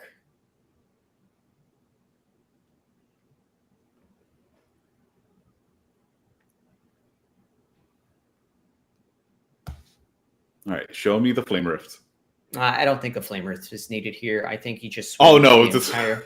We have what? 1, 2, 3, 4, 5, 6, 7, 8, 9, 9. You swing with a team. You only need to get 6 through. 3 are flyers. 2. He has no blocking flyers, so you swing with the entire team, get the team through. Yep. Yeah, and it would put Islane to a. Oh wow, what are we doing here? It would put Islane to actual 1. He's not swinging in with everything. He's just sending Arabella. Interesting. Yeah, I don't agree with this. Not blocking with the Roastmaster. It makes no sense to me. I don't know what he's doing here. Did he? Yeah, no, he's just taking unnecessary damage. He could have just stopped this. Maybe he just doesn't realize. Like 5 turns ago. Is the Witty Roastmaster a 3-2? Now I need to Google this. Yeah, it is. I feel like I'm mistaken with the cards that I am talking about. I mean, yeah, this is great. This was Islane's game to win. Game to lose now. Yeah, this is. Well, I hate to see that happen. I do hate to see that happen. I feel bad for Islane here for this one. The board has been in his favor for numerous rounds now. Yeah, I don't think there's anything here to recover for Islane at this Impact point. Tremors. Yeah, it does nothing. It's not going to save you here. No, because you already ran out of all your creatures. Yeah, the game is over at this point. Yep. Yeah, because you're going to do the ping, you're going to get the 1, you're going to do the thing. That's not going to matter. Azrael's already at back up to full. What is this? Triplicate Spirits. It's going to be 3 more creatures. Still doesn't matter here at this point. Bunch of pings, but it won't do anything. It's not enough. Yeah. Because Azrael just goes, all right, cool. It's what, 3? So this is a lot of damage, let's be honest here. This is 3, 6, 7 for the ETB triggers. I appreciate it. He forgot another Blister Spit Gremlin trigger. Trying to untap it here. Didn't untap it. And didn't do the Thermal Alchemist. Jesus. No. Islane, my boy, bro. My boy. I feel like we're beating you into the dirt here. We love you. Please. Lots of mistriggers. He did just get off of work, so it happens to the best of us. It happens to me all the time. Playing totally tired. get it. Can't go to a tournament play tired. But with that said, Islane is getting kind of crawling himself back into this one, so I'm appreciating it. He is slowly creeping Yeah, but the forward question here. is this enough to last the next hit from? So I do think it is. So what do we have? We have 3, 4, 5, 6, 7, 8, 9, 10, 11, 12. We have a 12 creatures. 12, yeah. Gains us 12 life, puts us at 17. The Arabella will die on attack. Yep. And then can Azrael. So Azrael is 1, 2, 3, 4, 5, 6, 7, 8, 9. Yep. 1 card in hand. If Islane has another big token generation spell, That's what it would take. Yep. he could It close would help out, but he would close it rough. out here. Azrael's been sitting with 1 card. What do we have here?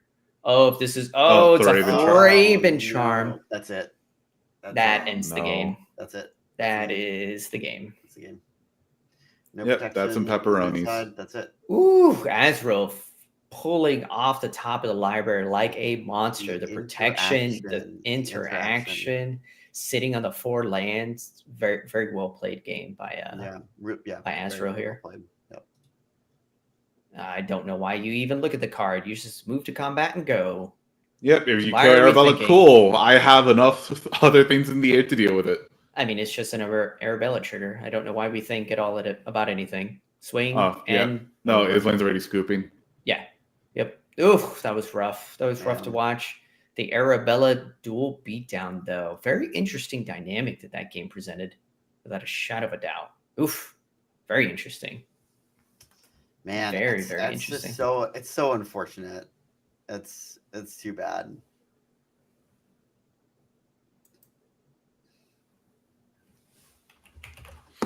He drew, Islane drew all the right cards. Just the misplays. Yep. Yeah, the play mistakes is what got him. Drew all the right cards.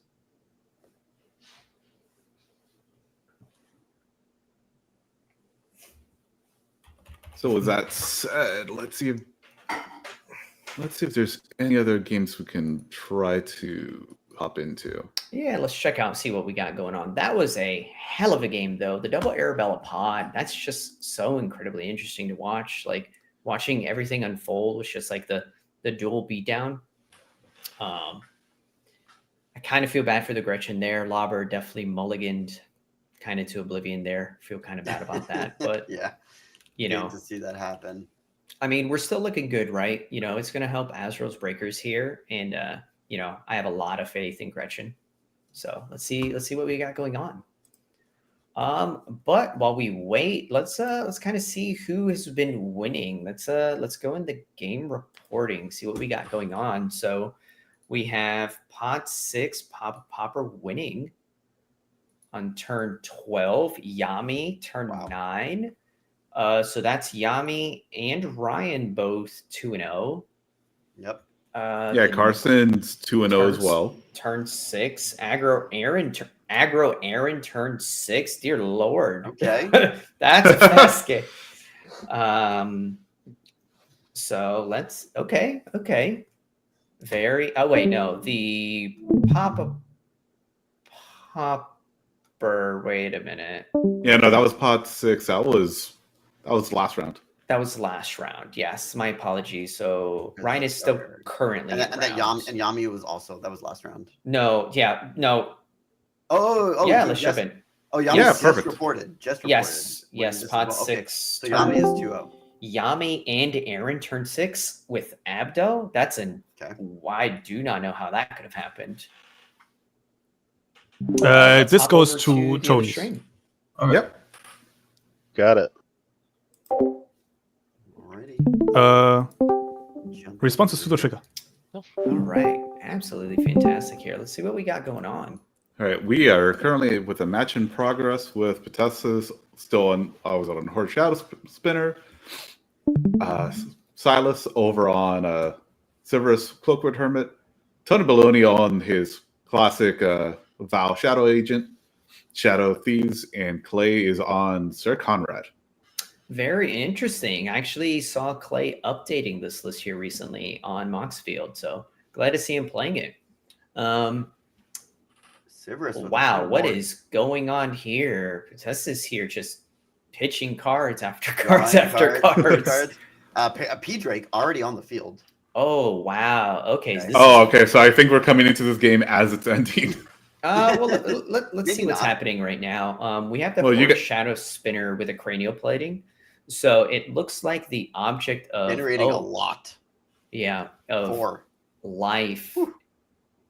It seems like Clay's been doing a good job to keep life totals in check here, from what I'm witnessing, because we have Oh, Tony. Val is dead at this point. Yeah, Val just got swung on. Damn. And Wow. Sir Conrad has just been paying the mana, it appears, to loop, loop, loop, loop, loop. And we have, so this is why I see what we have going on here. So this is a hard match for Sivirus here, because what's happening is Sivirus is just assisting the Sir Conrad with these triggers. Very interesting. It may be Yeah, it's just who of- all these constant pinging decks. Just it's just starting to push like all these more fairer decks out. Yeah, I'm interested to see. I mean, I assume we have the we went for the freed from the real deck first here, but I would definitely try to keep Val around as much as I could to assist with some of these board wipes. But what do we have here? Oh, we have a generous Ent. This is causing a trigger. Oh, we did gain the life back. Okay, very interesting. So Potessis here did we gain the go. life from that cranial plating Here we swing. go. Is this a Gray Merchant? It is. Oh, we're doing a swap. Swap. Yep. Okay. Oh, this is why Slin's life total is sitting at what it's sitting. Interesting. Looping the merchant. He's just looping the Gray Merchant here, and there's a creeping Bloodsucker. That's a lot So- of life gain. This is why I see what's going on now. Now we're Three- following a little better. 3 big life gain decks. No wonder Val died so quickly. Yeah, exactly. Yeah, This is going to be a hell of a swing in Slin's favor here, because this is just putting. Oh, let's see what happens here with Clay. I think it's in Clay's benefit to keep the Shadow Spinner alive, to continue to mill, to try to get more triggers. So I wonder if do you know if Clay's still playing a lot of edicts? Because I feel like this is that's a rough spot if he is. he is, yes. So Oh, Clay's yeah. list has a lot of edicts. Primarily, Okay. what Clay has a lot with is the token creature, the little 1-mana 1/1 creatures that when they die, -1/-1 something. Okay. Okay, so we have 2 triggers here, 3 triggers total. So the Stinkweed leaves, we have 2 entering, so it's a total of 3. Putting Potessis to 8, or I'm sorry, putting Potessis to 9, putting Slins at. Wow, how are you going to keep up with this Gray Merchant? I don't think you can. I don't think you can either. So I have 3 triggers. We play the Stinkweed because we have a Dread Return in Clay's graveyard there. Right. But what do we Dread Return? What? Yeah. I mean, we don't know what's in his yard. Yeah, we don't know Yeah, the 'cause- full things. I believe we just pay the 3. We pop the frog, draw a card, see what we grip here, I mean, I'm lose the guessing. life. Yeah, like he's gonna keep dredging and activating Conrad to put something valuable in his yard. Oh, you know what I did not notice here? So this is a very interesting dynamic to bring to the table. Let's actually look at this. I actually think Clay's going to make it a point to get Potessis off this table here, because Potessis has 59 cards left in their library. Yeah. If they have the Ghostly Flicker here, they will be able to create a loop. So very interested, very, very interested Yeah. to see what happens here. This is most like probably just digging for the Mancer. Yeah, exactly. Because we have the rocks, and also too, Potessis has 3 in hand with all of their mana available. Where's right? Clay swinging into? But Probably Potessis, right? Like just Joe, two creatures no. up. Yeah, but like the mirror is just like The mirror is just a Whatever. blocker at this point. it's just a chump blocker. Oh no, into Slins. I would definitely not I- do this. Okay. Interesting. It's like you're like, all right, I'll give you your Gary. Not It's sure not like what's you already going have on. Undertaker on board. Yeah, I'm not sure what's going on here. Let's- Unless if Clay just wants to get rid of his own Edict creature and then somehow bring it back. Well, that takes away from his Dread Return count, which I'm very surprised that Clay was willing to do. Oh, interesting. Slins does not offer the trade there, taking the 5 commander. Interesting. I mean, I'm pretty sure he. Okay, so we have. Yeah, I don't know how much commander he's taken so far, but I think he's at a healthy total. Slins is tapped out, so probably didn't have. Maybe has instant speed flicker, but Interesting. not relevant. Interesting. Yeah, I mean, I think you just throw your Ray Merchant under the bus just to bring it back, right? Like, I don't see why you don't do it. Yep. But this is interesting here, right? So we have the cracking the Mind Stone end of turn, drawing a card, drawing a new card. We're going to get to attack with the Shadow Spinner at Clay. Easy swing. You don't care that it dies to the Stinkweed Imp. It's irrelevant to you. You're going to gain the life and draw the... Actually, you draw the cards prior to damage. You're actually going to be able to kill that Stinkweed if needed. So let's see what we have happen here. I mean, this may be the end for for this table. Yeah, this is really interesting. It's impressive to see Slins here kind of commanding the table here with only 5 lands. Here we go. Here's a muddle. Transmuting a muddle. Interesting. We're looking for... I believe if I'm Clay, I'm activating my Sir Conrad here in response just to... Ooh. I just thought about something very interesting. Sorry for the spastic thought, you guys. We have not been here from the beginning of the game, but there's potential that Slins and or Clay both could have snuff out available to them.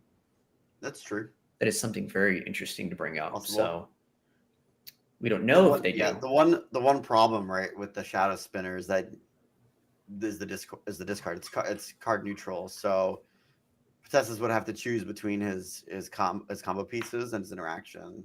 So yeah, because I don't think he goes for. Well, so Merchant no, Scroll. so it's not. Oh, this is beautiful. This will take one of the 2 players off the table here. Which one does he go after? Is the interesting part. So this makes it unblockable and a power bigger. We don't know what the commander damage is. That right? We do not currently know. Yeah. We No, are but I think unable to Clay check. might be hellbent. It appears to be that way. So Oh, if Clay's no. hellbent, Oh, we're going to have a draw trigger. And the Shadow Spinner is going to be 1, 2, 3, 4. 4 bigger. With this, it'll be 5. So 7 total. Mm-hmm. If Clay has been hit once before, this has potential to kill him. take Clay off the table. Yeah. But who do you take off the table? Clay? I think you have to take off Clay because of Sir Conrad. But Slins has a full grip Slins as well. had and the Gary trigger. Yeah. Well, And Gary. I don't know. Well, so the Gary's not going to die. The Undertaker's not going to be doing anything. Well, we Yeah, don't. you can know. just kill it whenever he wants with Cerberus. Oh, could have you're Will- right. Could You're have right. rights in hand or some other way of killing Gary. No, no. Or just the Cerberus. Yeah, Oh, yeah, Kunks. this is Cerberus, right? Yeah, right. Kunks, you're Yeah. right here. The Cerberus yeah. is here and it's active, so we're going to have that. Yeah. Gary's gonna die and come back for sure. Yeah, it's just great seeing Slins. Oh, hey, look at that. No, so here's what's happening. So you block. Potestas has to. No, because this is unblockable now. Oh, unblockable. Yeah. So here's what's going on. Slins is going to say pay the 3. If you don't, Clay has the opportunity to kill Potestas in response. Right? By tapping the 3 extra damage, putting Potestas to 0 due to the Cerberus triggers. That's wild. I mean, it still hits the yard, so Yes, but the this Sir is Conrad trigger happens. correct. So we have 2 creatures. Okay, let's see what's going on here. 2 he got creatures both hit of the them. yard. Oh, he did get both? Yeah. Yep. Okay, so we have 1 hit. They both lose the 1. Now we're going to damage. Let's see what we get. Who does he hit? Very, very interesting. This is just a beautiful play pattern that Slins has been developing here, right? Just the looping the Gray Merchant is just absurd. Really cool. To Yeah, see and that. what's beautiful is seeing that he picked up this deck again, and he's riding it like a bicycle. Yeah, exactly. Yeah, this Undertaker Cerberus Merchant loop is sick. Oh, and the Creeping Bloodsucker, too, at the beginning of the turn. Yeah. Okay, that's let's just see. like Let's see. Okay, we have a Madness spell that he's discarding. Let's see if he actually puts it on the stack here. We do not have... Nope, not putting it on the stack. Okay.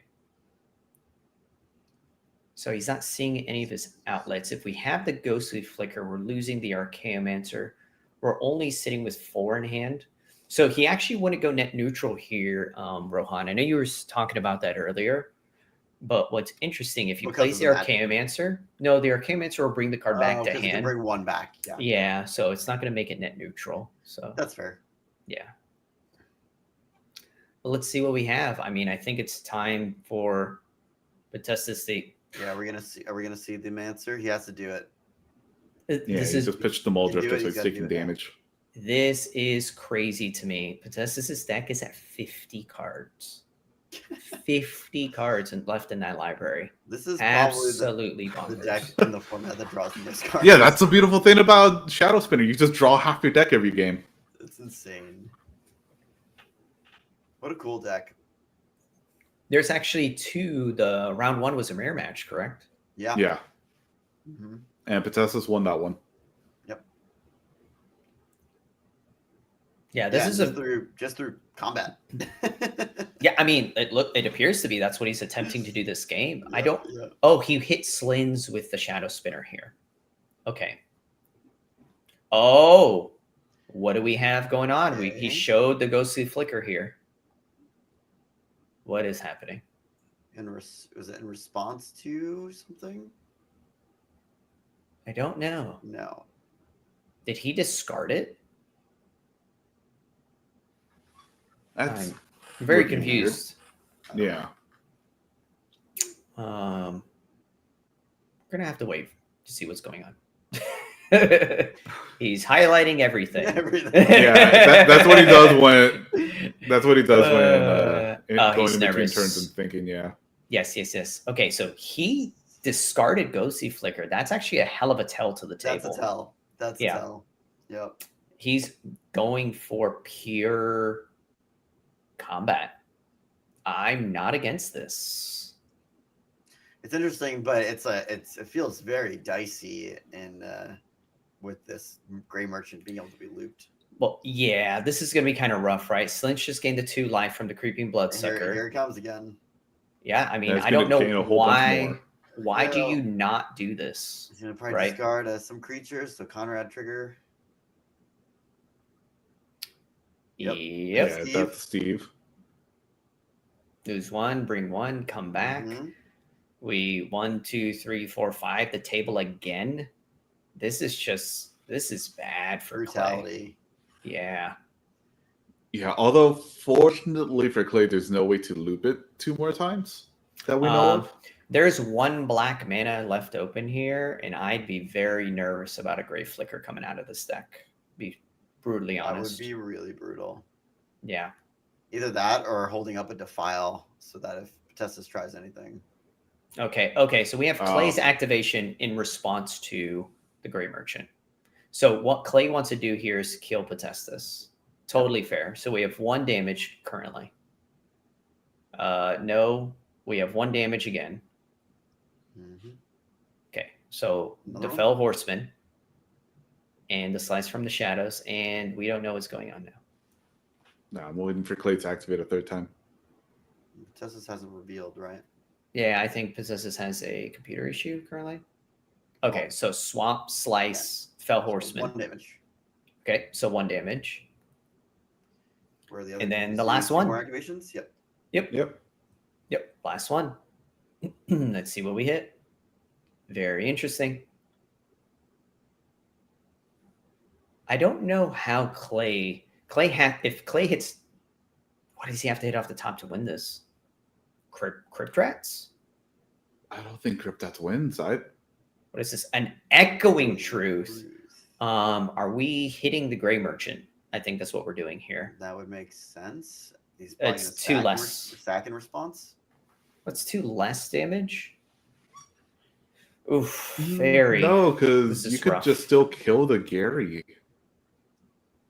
Yeah, he's gonna sack. Oh.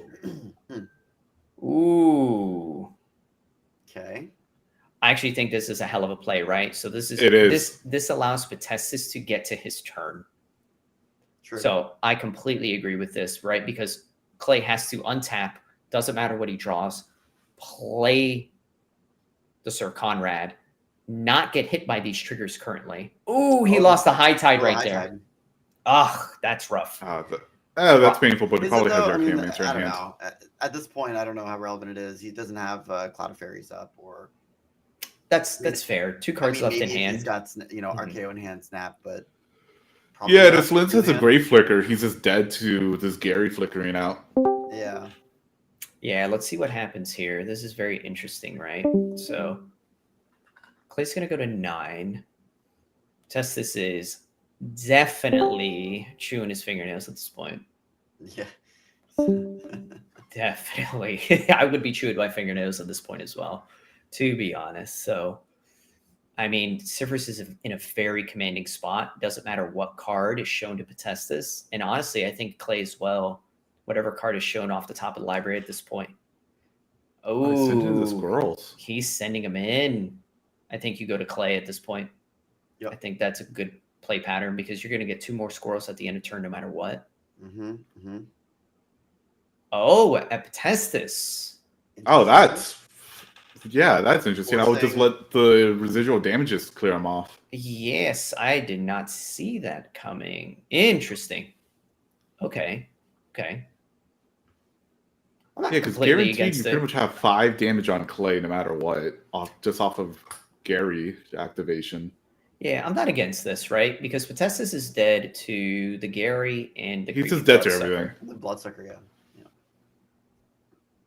Oh, never mind. So Slins is dead to the Horde Shadow Spinner attacking. It's unblockable. He connected last turn. It's going to grow power bigger. Oh, interesting. Right. Mhm, Right. mhm. Okay.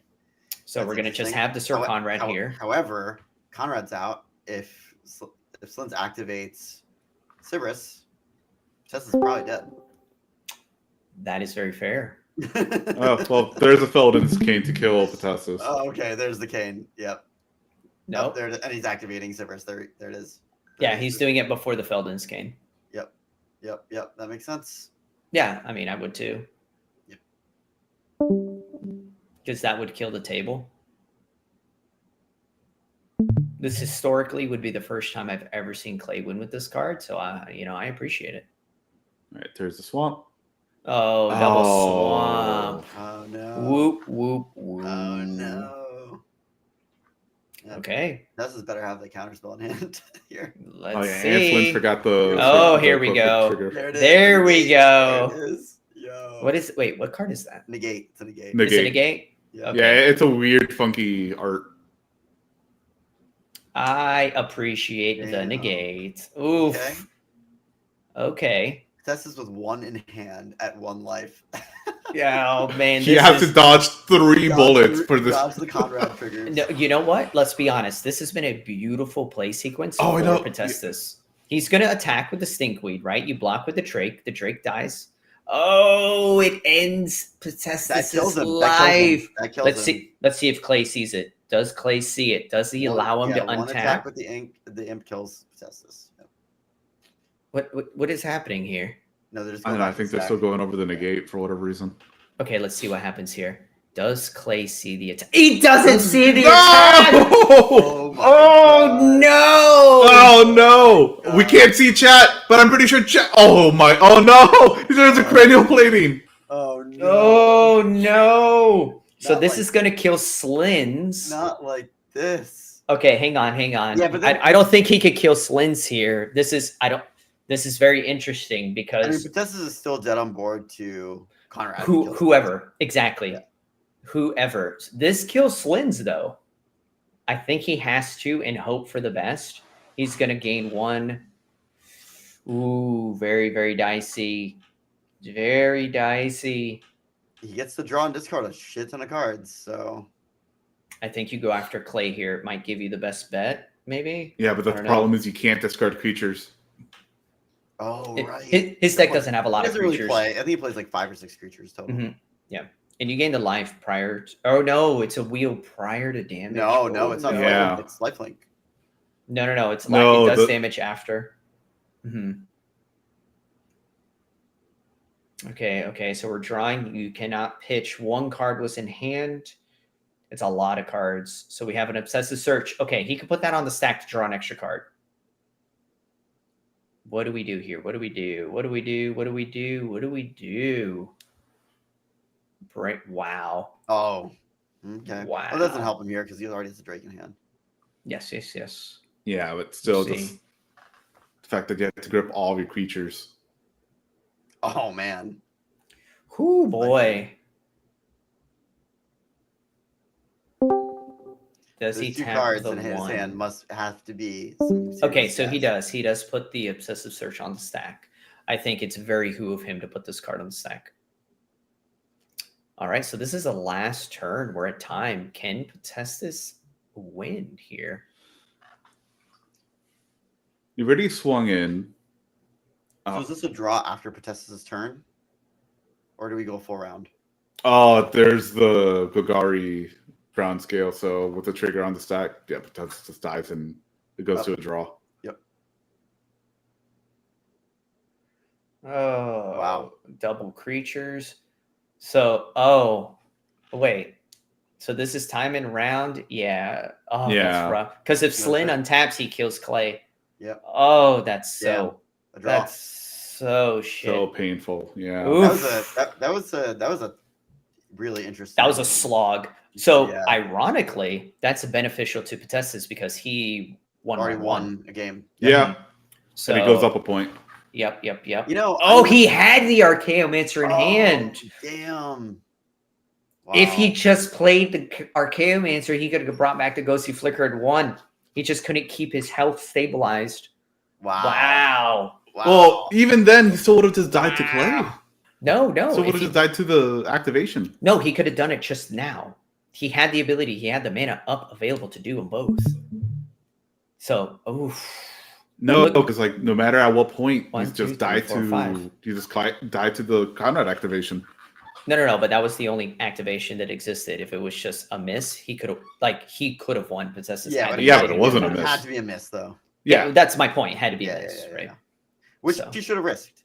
Yes, definitely. Not against Severus. Oh, yeah, you send it. I don't know. You played your outs at that point. I I agree. mean, yeah, because like You're one it's already at time. But I mean, with that said, you guys, time's in round. Let's take a quick break and come back here soon. Yep.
hop onto this game. Boom, boom. Welcome to round 3, everyone. Right. So this is beautiful. Okay, so we have a Hollow Marauder, an Abdel, what is this? A second Abdel. Diviner Spirit is basically a mono white shadow spinner. But you and target opponent that you hit draw cards. Very, very interesting. Okay. So we have 2 discard decks at this table. Wow, this is going... So initially, my thought would be this would be a slog. I'll be honest with you guys. I don't think this is going to be a slog at all. I think we're in for a very fast game. Because my initial reaction is always, well, we have a little bit of hand destruction. These games are going to go long. A little hand destruction, right? Between the Abdel and Hollow Marauder. Well, I mean, this is going to be very interesting, right? Because I think... I hear a little bit of an echo here. What is that? That's from OMG Chris. Oh, Diviner Spirit. Oh, the blue creature. The blue creature. Yeah. Yes, I know it entirely. I thought you said mono white, buddy. Come on. No, I said work mono with blue. us here. Work with us here. Fantastic. Welcome back, Rohan. We are live. You're looking good. You're looking good as always. Looking great. Completely muted. Looking great. Yes, completely muted, and he'll be back. Fantastic. So let's see what we have here. So we have 2 digital players and 2 real card players here. So forgive us, you guys, if it's a little bit more difficult for us to see like cards in hand on the digital side here. Let's see here. Interesting.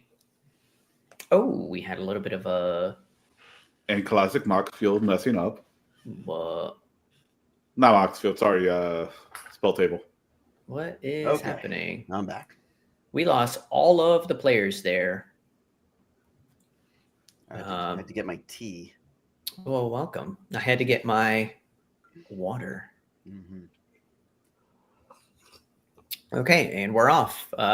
So Yami kept a second 7, I believe, there. We have another opening 7 here. We cannot see Purple's hand here, but we are having... Well, we can't see anything right here. Can't see anything.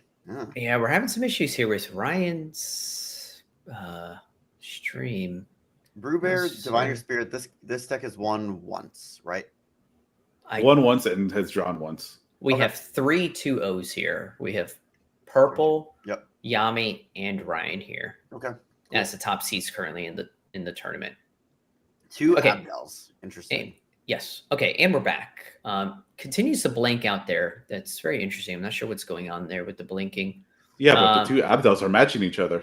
Yes, ironically enough, opposing colors, but yet we're still matching with the top vessel. Interesting.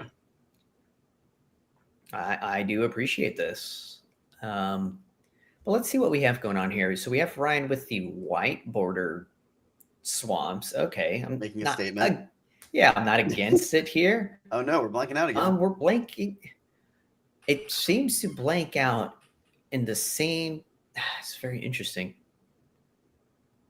It hasn't done this to us yet, you guys. No, it looks like it's only whenever Ryan's not the active player. Oh, there it is. It's back. Yeah, but why would it do that? It's not a... I mean, it doesn't know who the active player is. Yeah, exactly. It doesn't know who the active player is here. So very interesting overall. It just continues to blank out at random points here. Yeah. So I think this is a beautiful play pattern that Yami's introducing. Only rocks emptying their hand to get as much on the field to avoid getting discarded by this Hollow Marauder. I want to see... that's not an Arcane Signet, though. Nope. I wanted to see the Arcane Signet. Inspector? Nope. Yeah, we just have an Inspector here. Nothing too wild. Pretty basic play pattern. I would be depending a little bit on this Abdel Blue here to keep up. Hopefully a counter spell here for the Marauder. Swamp Cycle from Ryan? Yeah, I mean, nothing too crazy, right? The deck's very low in lands. You're going to play your land for turn. We're tapping 3 here. What kind of crazy play pattern we got going on from the Hollow Marauder deck? Let's see. Interesting. So It's going to be a little difficult for me, you guys. The board state that Ryan has here is incredibly tiny, and I cannot recognize these cards. It's very Yeah, here small. comes an Accursed I'm- Marauder I'm and a gonna go pull Pestilence up to the this yard. deck list too, and Yeah, let's pull up the deck list here because it's a Crow of Dark Tidings. It's a 2/1 is flyer. that what it is? Okay, fantastic. Yeah. It says when it enters or dies, mill 2 cards. Okay, fantastic. What is he drawing I here? believe that's his graveyard. Yeah, that's his graveyard. He already milled a Pestilence and an Accursed Marauder. Okay. I'd be very interested of hopefully is Spitting Darkness in the list there, Rohan? Do you see it? Let's see. I don't It think is there not. is. That's why Ryan Okay, traditionally perfect. It's not. does the split. Okay, fantastic. Mhm. There are some spicy instants in here, though. Okay, I'm interested to see what Yami does here on their turn. Here we have tapping it. Wow, Rocks. another mana Classic- rock. Classic Abdel. This is a clean play pattern, right? You just tapping rocks, playing rocks, emptying the And hand. here comes I'd say Agent. Agent of the Iron Throne. Yeah, Yep. that's a clean play pattern, right? You have 5 cards in hand. You're not threatening. You're just playing rocks. I mean, everybody knows here at the table, this is kind of like a mid-range suit pile in comparison to the blue variant that's sitting here with them. Mhm. So, yeah, I definitely see it. I'm interested to see what this diviner spirit does. It's almost a tongue twister here. Yeah, this is an interesting deck. I don't. Does it I don't wheel really all understand of the what it's trying to players? No, I think it only does the person who you hit. Let's find out. I'm actually going to pull up this deck list myself because I'm very interested to see what it does. Yeah, it says whenever it deals combat damage to a player, you and that player each draw that many cards. Which is interesting with the Hollow Marauder out here. You can refill what the I for mean, if another you player. if you hit the Hollow Marauder here, are you not just giving them the game? No, I'm Like, not saying hit the Hollow Marauder, hit another person while the Hollow Marauder is pinging you, is discarding, right? 2 people are getting their cards back, and then 1 person gets screwed. I see what you're saying here. This is a very strange dynamic. Yeah, Understood. very funny. Yeah, because this. Oh wow, you're incredibly right. Like I'm not. Okay, so we have the Abdel Blue here going for something that's 4 CMC. We had the Meeting of the Minds, drawing the cards. A Standard Bearer, dear Okay. Lord. Great against Yami. Okay, yeah. Great against Yami. Very interesting why you would put that into play right now, though. Very, very interesting, right? This is going to be the lightning rod for the game currently. Yeah, we'll see if it just doesn't die. Yeah, this is okay. I think Yeah, that's a bold. Virginia. That's a bold statement there by Penguin. Very bold statement. Just kind of throwing a Standard Bearer into the wind there. I think is Mhm. interesting. All right, where's this Crow going? Where's Ryan? Who's Ryan trying to hit? Okay, Ryan hit Joe. Yeah. Although that could be a tell, playing the Standard Bearer as boldly as they did, I think would be a tell, being like, "Hey guys, I've got Abdel. Like I'm Abdel's gonna- coming out next turn. yeah, I'm playing Abdel next turn." Yeah. So I could see. So we're gonna get the Hollow Marauder right now. Interested. All right. Yeah, he sacked the Crow to mill. Okay, so we're gonna get the Yeah, Hollow Marauder maybe- now. 4 creatures in the Yeah, yard. maybe Joe like just Marauders played it to coming take it out of his hand. Marauder's coming out. I don't believe he would just put a card like that's a card that's really There you gonna go. sway Yep. different play patterns here. So Called it. There it is. let's see. Let's find out. Very, very interested. All right, they're all discarding.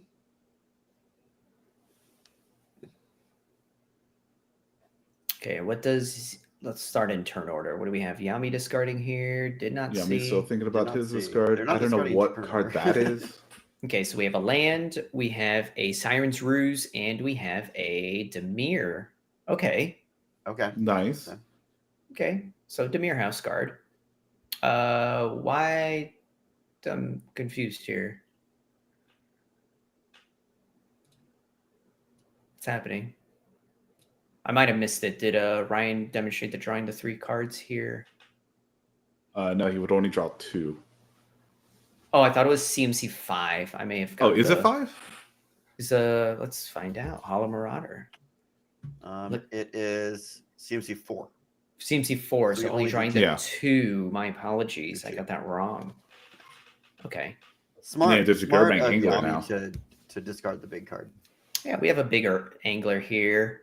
We have a tap out. I'm almost positive Brewbear is sitting here on a counter spell just to counter this the Black Abdel player here. I would almost bet that this is what they're doing with the double blue pips. I wouldn't agree with this here. I think you're letting the Hollow Marauder start getting ahead here with drawing the 3 cards, especially that the Abdel really isn't threatening.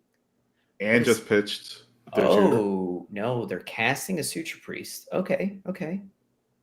Keeping their head above water, I would assume, to see if we get the Abdel to ever exist.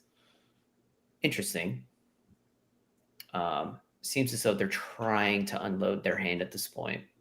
Yeah, that would make sense. Yeah, I don't dislike that. I mean, you know, the whole point of the Hollow Marauder You're is playing around Hollow Marauder, yeah. Yeah, Makes sense. yeah. Very interested to see though this. Oh man, this. I'm so interested. So this deck by Brewbear is very, very interesting because the Diviner Spirit is going to do what you said, right? So whenever Diviner Spirit deals combat damage to a player, you and that player each draw that many cards. Yeah, and here it is. If we ever see this hit, Ryan wants this to Ryan so bad.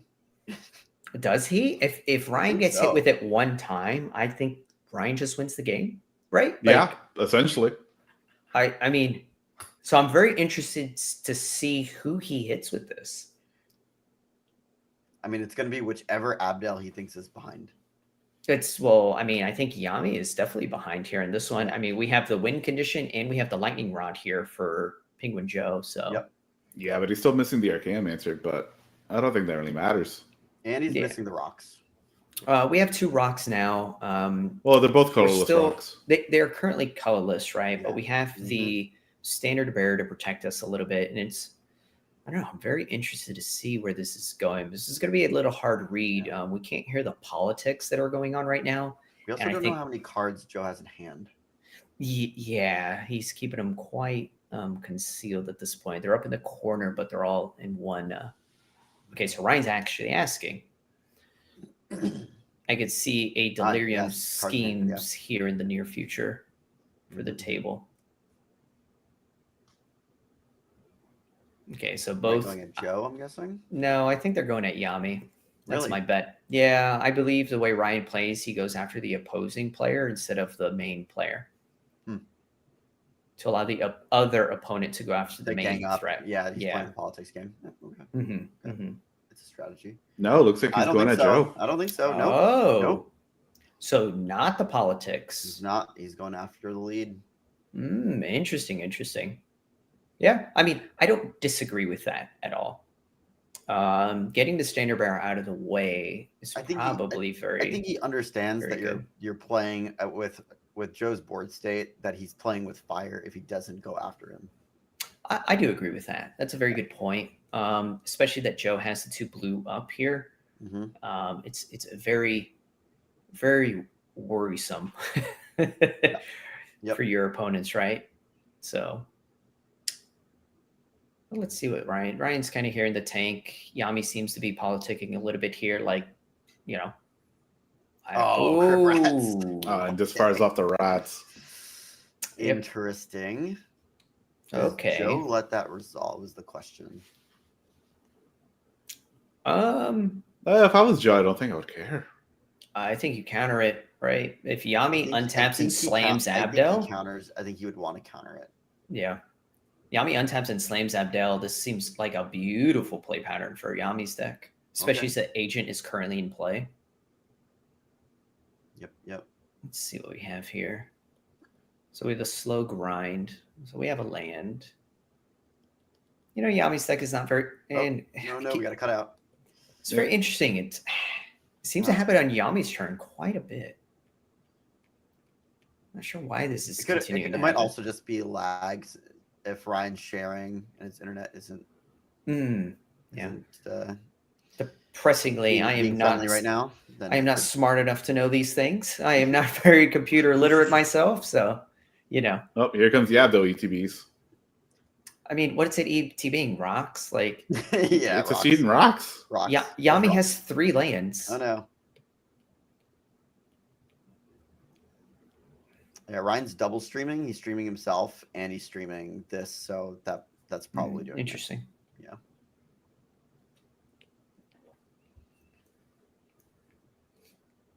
So it seems to be an incredible amount of politics are going on here. Yami going, I've missed my lane drops, guys. I'm sitting on 3 mana, trying to resolve an Abdel. Yeah, Yeah. it's on the That's stack. Yeah, That's his arm wave. We're back Politicking. to Abdel trigger on the stack. I mean, I agree with him trying to politic. He's sitting on 3 lanes. He's missing his lane Yeah. drops. Sure, Yeah. he has rocks, but who cares? He's not the Flicker Archaeomancer deck at the table. They all know Who he's does- yeah. the slower deck. So And even if he had like a win condition out, he just has agent. yeah, so I don't disagree with this. It'll buy him a little bit of time, but there's a Crypt Rats. Like, why are we worried about this? I don't think any of the opponents should honestly care about this whatsoever. Seems to be a lot of talking to snuff this out, I'm assuming. I have no idea. Yeah, which to me was a weird choice. Yeah.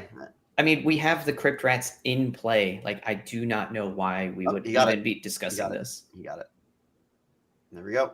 Yeah, he doesn't even eat the Suture Priest here. Like, No. come on. Easy peasy. All right, we got four dudes. Yeah, and if the Abdel dies, nothing really happens because we'll just untap and recast it because he's already showing the 7 mana. Yeah, but like, what is he really doing here, right? Like, he's kind of just spinning his wheels, 4 cards in hand. They're not very good because he can't cast them, right? Yeah, and he already had to discard the Oh boy, Huskard. But he may be Oh, drawing more. boy. Let's see who, where this who is are going. we hitting? This is gonna. I think this right I think here it's coming- determines the entire game. I in think my this opinion. is coming at Yami, but we'll see. I don't think so. I think it's No, actually going 'cause- at Purple Joe here. Really? I almost bet if he goes at Ryan, Ryan wins the game. No, not This- Ryan. Yami. I said Yami. No, but that's what I'm saying, right? Yami is oh my gosh, Ryan is not the option here. Ryan's not the option. Yeah. Yeah, he cannot go at Ryan, so he's going at one of the 2 Abdels. And I I would think he think goes at the Abdel who's missing land drops, but we'll see. that's fair because he'd be. Oh willing no, to, like, he went to. No, he's going at Ryan. No, No. What? way. Why would you? there's do no this? way. This literally throws the game. No. Oh Wait. my god. Why would you break parity? Why would you give the guy who's already drawing cards and breaking parity more cards? Wow. Why are they not discarding cards here, though? I'm confused. Oh, I don't think there is discarding. You just draw cards. Why is Yeah. Ryan's thing not showing up with the draw cards, though? Has he not resolved the trigger? Do they not have a little blue thing that comes up where they draw cards? Does that not happen in Moxfield? No, it doesn't. I haven't used Moxfield like that. No, in- it does. No, God knows. there's no thing that shows it. It's just the hand size should change. No, Which but I there's believe- not like a little blue bubble that when you no, draw there's no cards. Blue, no, there's no blue bubble, but just the hand size should change, which we can barely see. It's very tiny. Yeah, I can't see the hand size. I'm sure he drew it. I'm sure they got the trigger, but it's still crazy that I think Ryan's hand is at 8. It's hard to see. I mean, this is insane to me. Like an active Crypt Rat and a like letting. Maybe he did it because he had the relic in hand, and he's like, oh well. The relic doesn't do anything. I know. That's the problem. I'm just trying to justify here. I don't know. I that's- mean, no, it does What? slow down the Hollow Marauder. It does. in what Barely. in what method? The Hollow Marauder is already up and going and attacking here with No, an but active it's the- Crypt Rats It's here. the casting cost, right, of the Hollow Marauder that you have to cripple. Yeah, but the Crypt Rats is able to stop both Abdels from winning this game at any point. So like, why are you giving the deck that's ahead the better ahead I don't here? think I don't think it's a great. It is a terrible idea, but I think that's maybe the logic behind it. Interesting. Interesting. Interesting. We have a jersey. Well, thank you for that, Rohan. I appreciate your commentary there. Just trying to justify that craziness. Yes, I commend you for your amazing work there, sir. But now back to the Journey on the stack. what Okay. are we doing? The Gurmag. I think we're eating the angler. Journeying the Gurmag angler. What? Oh, I am very confused with what's What's happening. The politics in going this on? game must be through the roof right What's now. going They on must here? be through the roof. They have to be.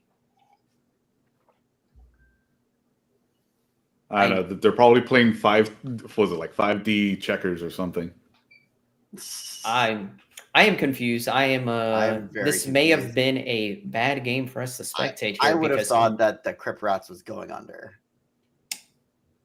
I got nothing. Crypt Rat for 1? For 1. Okay. Whoa, okay. I definitely have no idea what's going on in this game, you guys. I cannot understand any of these And play they're- patterns. okay, so that pings the table down when the soldiers die. Wait. did What they is not die? Yami doing? So we have a response from Yami. Okay. Flicker? Justice a token. Okay. Yeah. Oh, he should. Okay. Sack okay. a token, draw some cards. Okay. Yeah, that's fine. Yeah, he's just trying to Sure. draw some cards. Sure. Keep parity.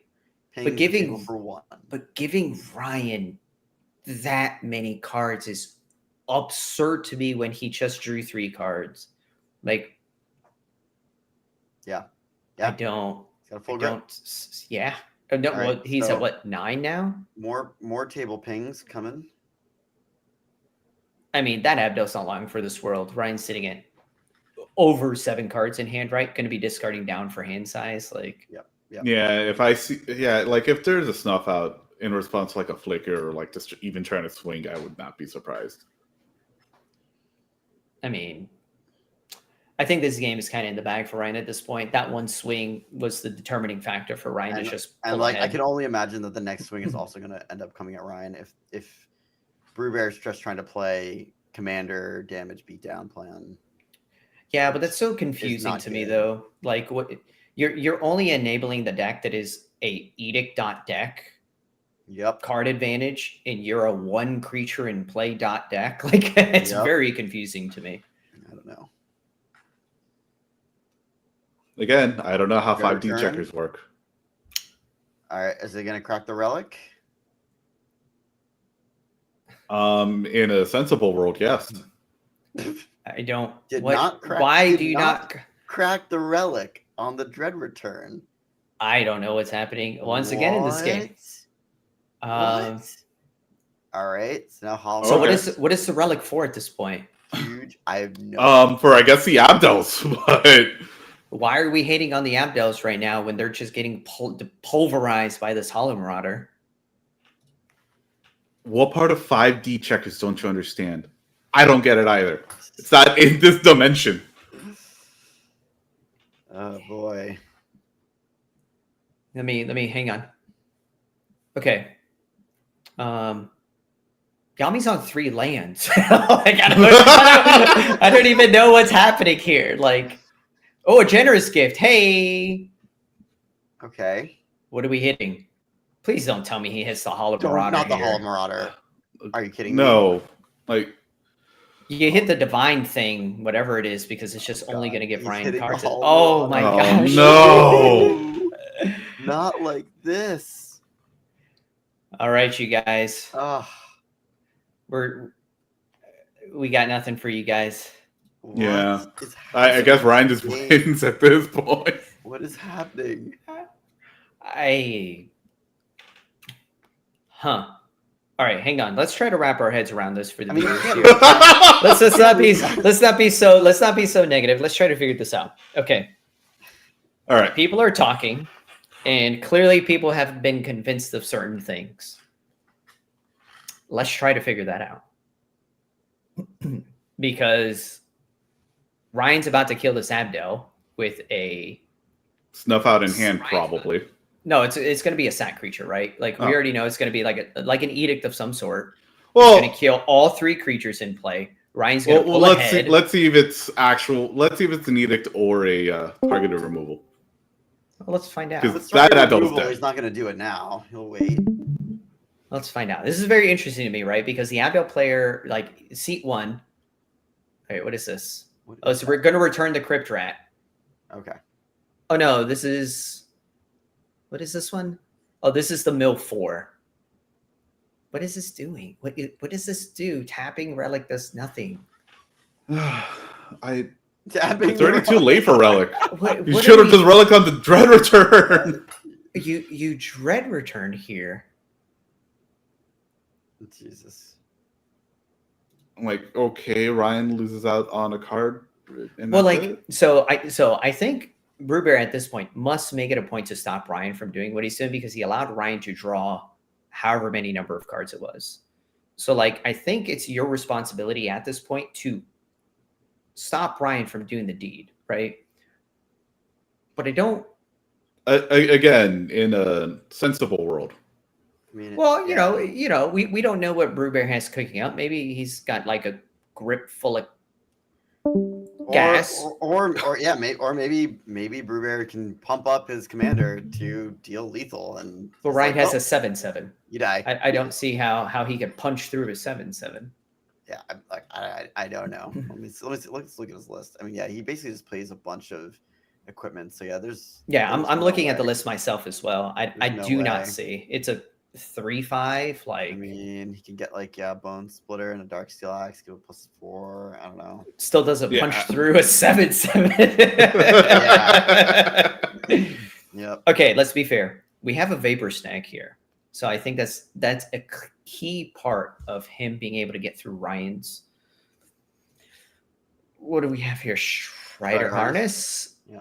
Okay, we're a 4. What is our defense here? Like 2. Okay, so we're 4/6. Not sure what we're doing. Who are we hitting? What is happening here? Oh, a little bit more politics we got going on, right? We got talk at the table, trying to figure out what's happening. Yami finally drew a land. Yeah, but Let's see. let's see where this thing goes. Yeah, I don't think we're able to predict anything that's actually going to be happening in this game because it's been a little bit. Chaotic is There's a oh no. Here come He Okay. did not go at Ryan again. There's no way. cut out. Oh, we're back. Did Ryan say, "I'll let you hit me"? Is that what's happening right now? Well, That you can't. could say that. That can't be what's happening. If that's the case, if Brewbear swings at Ryan, then they have been playing two-headed giant this entire time, and the 4 Abdel players didn't realize it. Yeah, I would love to argue against that, but I don't think you're wrong if he does attack Ryan here. And that would be so crazy and unfortunate. Yeah, it would be. Who's drawing cards? Let's find out. Who did it? Yami. Oh, Yeah. Yami's. Okay. Okay. I could get that. That was going to be my original one from the get go, right? Yami's missing lane drops. It has nothing going on but rocks, no draw power, no Yeah. nothing, right? Like, Yep. Yeah, and he has all of his rocks now currently safely tucked under Abdel. I well, don't think Yami's ever going to do his unmake Abdel plan at this point because he needs more gas. Well, him and the mono blue player are the two slowest sticks at the table at this point, right? So, like, I would think it's who of them because, like, Ryan's come out with plenty of content talking about this Hollow Marauder deck, and I know Brubear and Ryan are very close with one another, right? So I'm sure Yeah. they've had many discussions about the deck as a whole.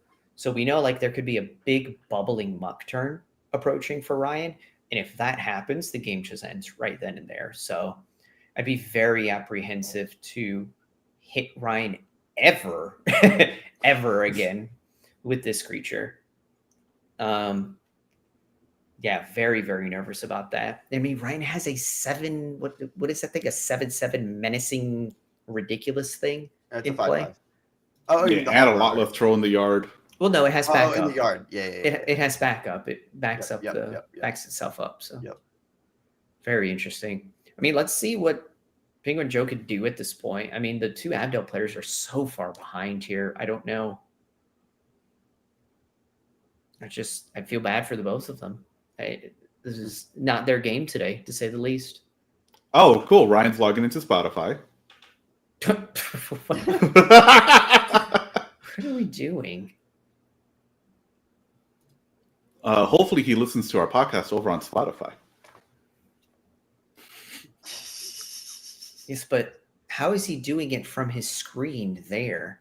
Because it's a screen capture. He's capturing the same Chrome window. The same browser. He just opened it up in the browser. How do we not see that? That's crazy. Because it's a second monitor. Oh, I don't understand computers, you guys. I said that earlier. I had computer problems earlier today and was unable to participate in round one. So, I am not the computer guy here. So I'm just the guy that lifts up my eyebrow going, huh? All right, we got an Abdel ETB on the stack. You let it ride. I don't think there's. Yeah.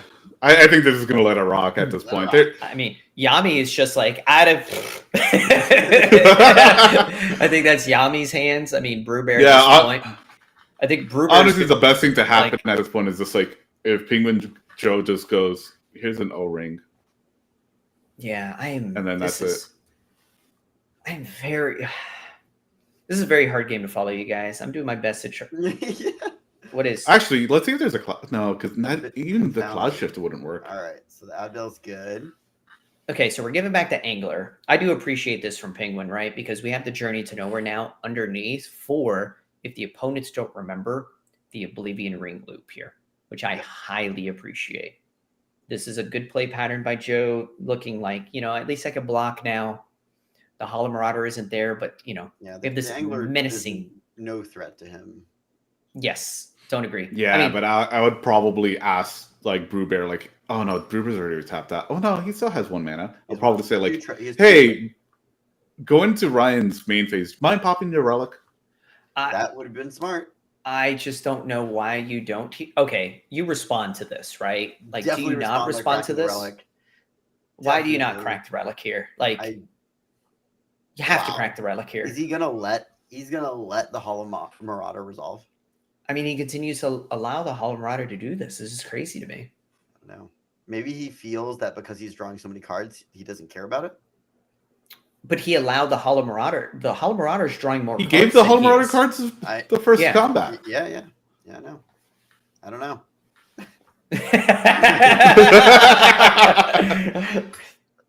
Come on, work with us.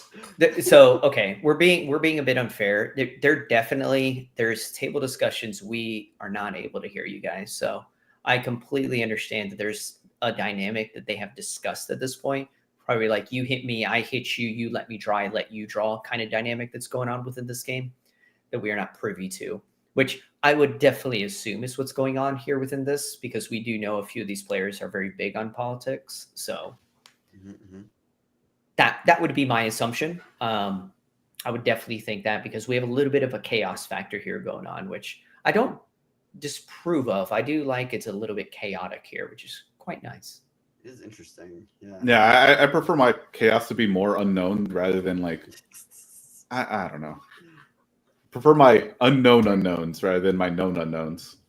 I mean, I feel like the Diviner Spirit deck in particular brings a lot of chaos to the board. I do not disagree with that. So I'm assuming Ryan is just slamming into Yami here. I definitely see that's the target, which, oh no, is split between the two, Brewbear and Yami. Okay. Trying to spread the love. Interesting.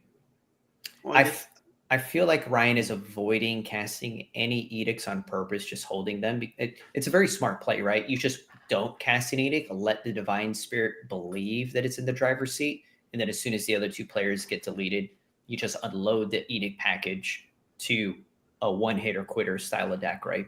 Yep. Very clean, very simplistic, very effective play as well. The 1v1, yeah. Exactly, right. Yeah. Very, very effective. So do we have any end of turn effects here from Yami? What do we have going on here? Nothing end of turn. No, Okay. It doesn't look like it. Okay, so we are casting this. Let's see. I mean, I still don't know why we're not popping this relic at this point. There's a blink in the yard. You hurt the Abdel. You hit the other Abdel with creatures. There's a Vendetta. Okay. We're hitting whose Abdel? Which Abdel are we hitting at this point? I don't even think you hit an Abdel at this point. There's no. No. It's hitting Brewbear. What is this? What is this card that Brewbear is casting that's microscopic to our eyes? No, he's not casting anything. That's his commander. It's going to the command zone. But it had a Whisper Silk. Oh. No, it did not. No, it had a Haunted Cloak. And Oh, okay. Harness. Sorry. Yeah, Whisper Silk and Haunted look exactly the same Diviner to me. Spirit got hit. Okay. Interesting. So there has to be table talk here that we're not What privy is to, right? happening? I still don't know. Oh, where are these? Where are these stickers coming from? Yeah, they Revealing- should have been presented revealing at the beginning of the game. Okay. Hmm. Okay. Well, I like Special K cereal as well, Rohan, but these are stickers.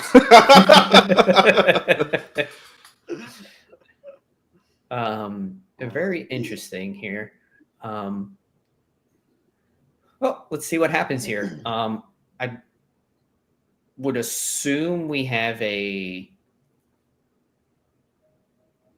popping of this relic. Yeah, I mean, it's so interesting, right? Oh, This is gonna be okay. a combat game. It's so funny. Oh, 110%, right? Yeah. So we have an omen and a turn. I do appreciate this from Yami. All right. We Six target. So This is where you pop the relic now, right? Like I would assume so, but we it hasn't been popped yet.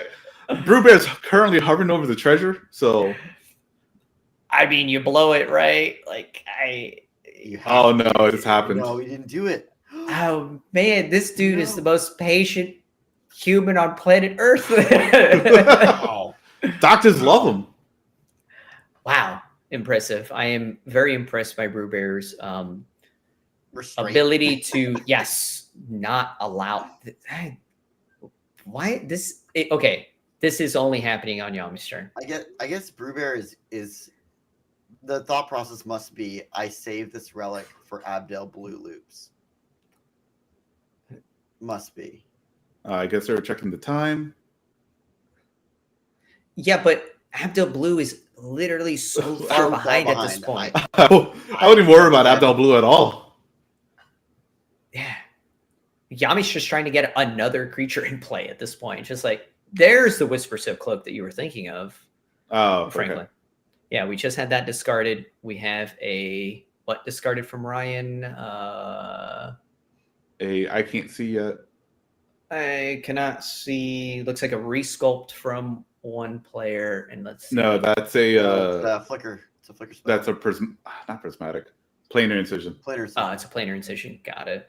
and that's a really dark creature that I can't see. Yep, don't know what that is. These Moxfield boards are horrendous to read. I wish I could read them.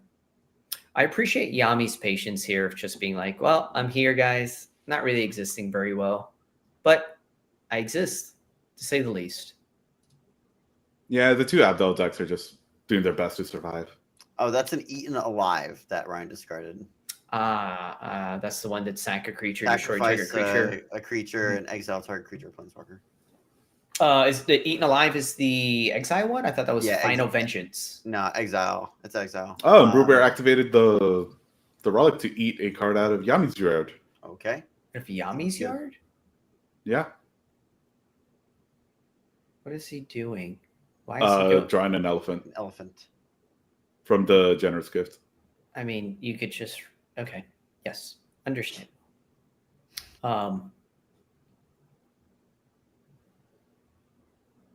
Yeah, that's not the most appropriate looking thing I've ever seen in my life. So we'll just yeah.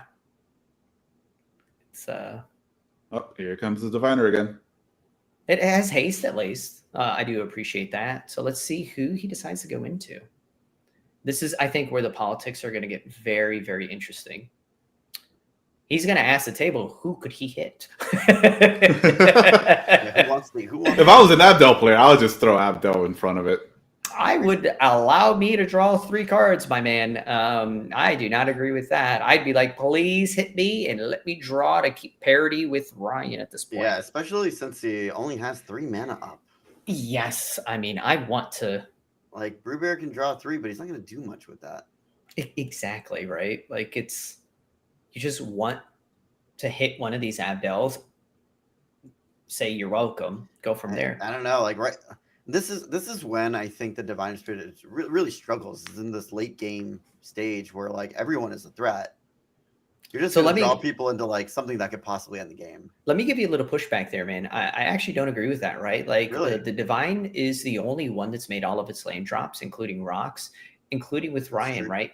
So both Abdels are so far on the back foot. I would be feeding them cards to assist me with the Ryan problem that I have currently.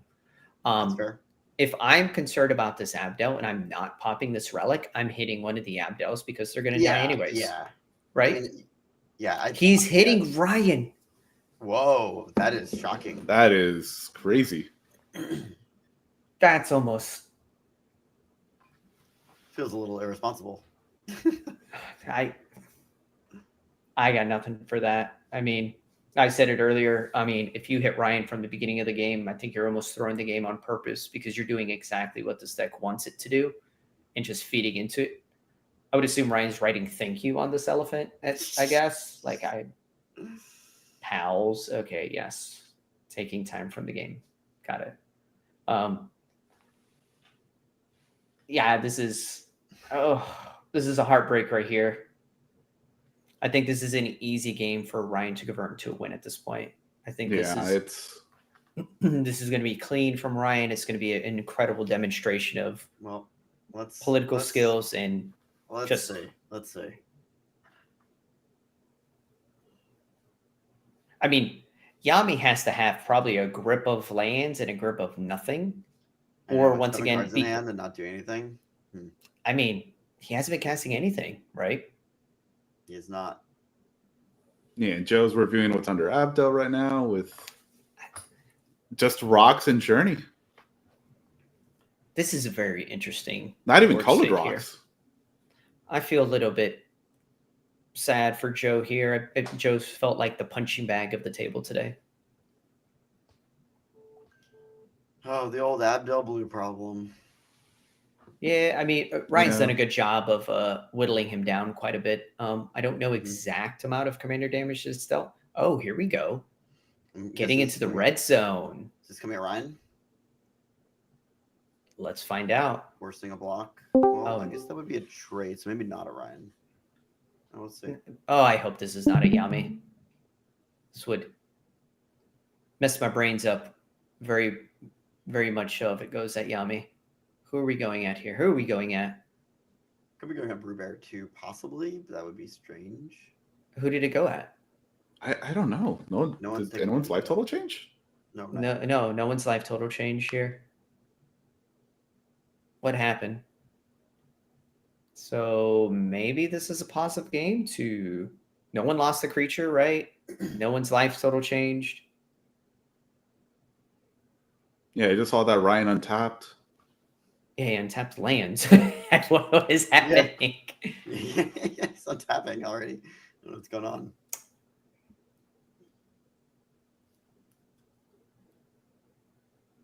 What is happening?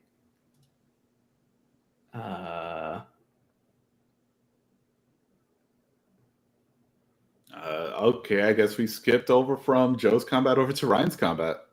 Okay, so this would be a game pause. So let's see if we can hop in the game real quick, you guys. We're going to reach out to Chris and tell him to do a little hard game stop here because no one lost life or lost any resources in that combat there. So let's see if we can take a quick break. This is 14.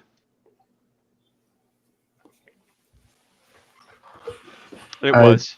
Did adjust my life? It was adjusted. I was at 19. Yep, it was at 19. Yep. Yep, you bet. Okay.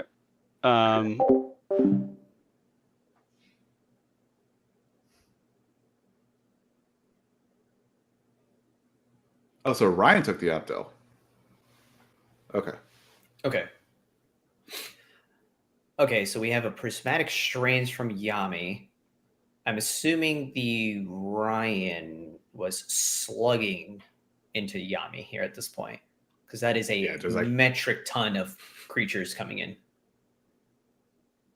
I appreciate the original Judgment foil Prismatic Strains here. Oh yeah, it's beautiful. It Flex. is That's a beautiful.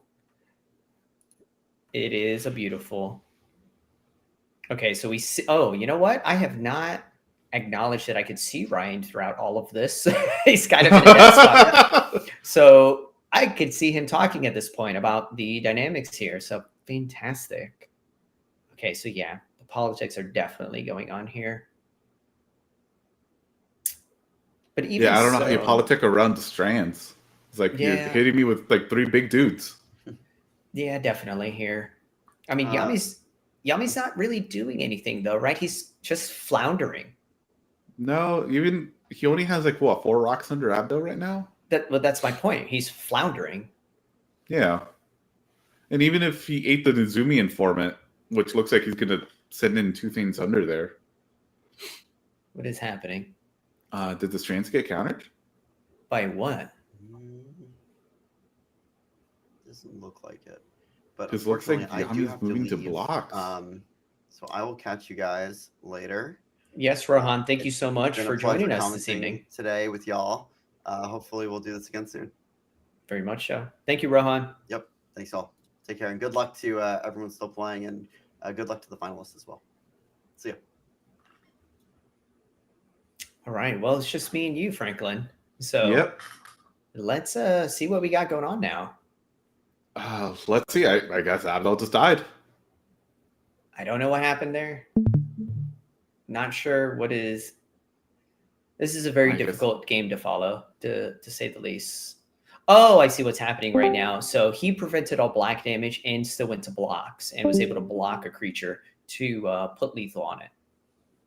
All right, makes sense. Yes. Okay. So fantastic. So, okay, I have no idea what's happening now. Yeah, nor do I, because I thought. Okay.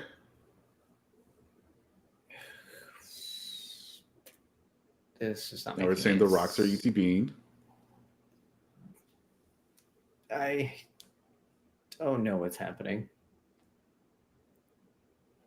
I lost any sense of what was happening on the first diviner swing. Yeah, I'm a bit confused overall here.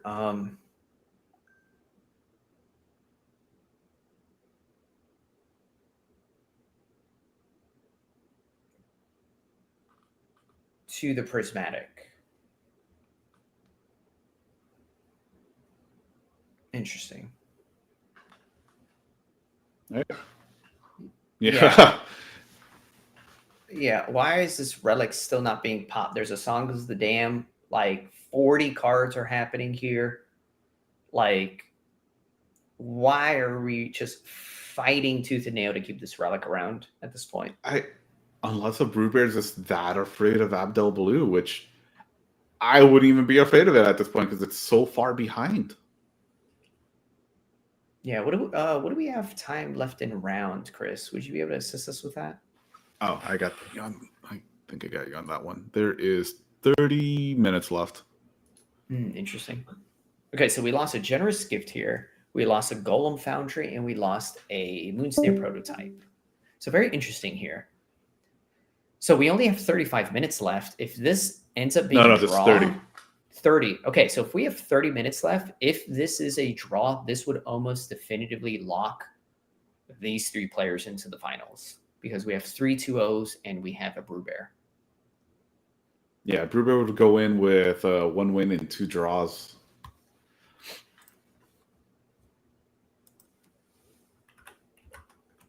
Actually, let me take a look at the rest of the standings. With 30 minutes in, looks like Clarky won his table on Alexios, and well, we lost the footage. It's very strange to me, man. We continue to lose footage in this. We haven't been doing that. I feel bad for the viewers. Sorry about that, you guys. Yeah. And looks like Adam won his pod in table 7. Fantastic. Is that one win for Adam? Yes, that was another Alexios table. Oh, interesting. So we have, okay, very good. So who do we have currently still playing? Just about everyone else. Just about everyone else. Wow. Absolutely ridiculous. Okay. Oh, Adam won his current pod just now? Yeah, so he'll be up 1-1. Okay, fantastic. I don't see the results there, Franklin. Where are you seeing that? I'm looking at the event page. All right, so here's a... Got it. Yeah, so here's a moment. Was it a Grasp of Fate or a Flicker of Fate? What are we doing, Brew Bear? We're countering that? Why are we countering We're countering this? that? There's... Oh, I guess to prevent the ping... No.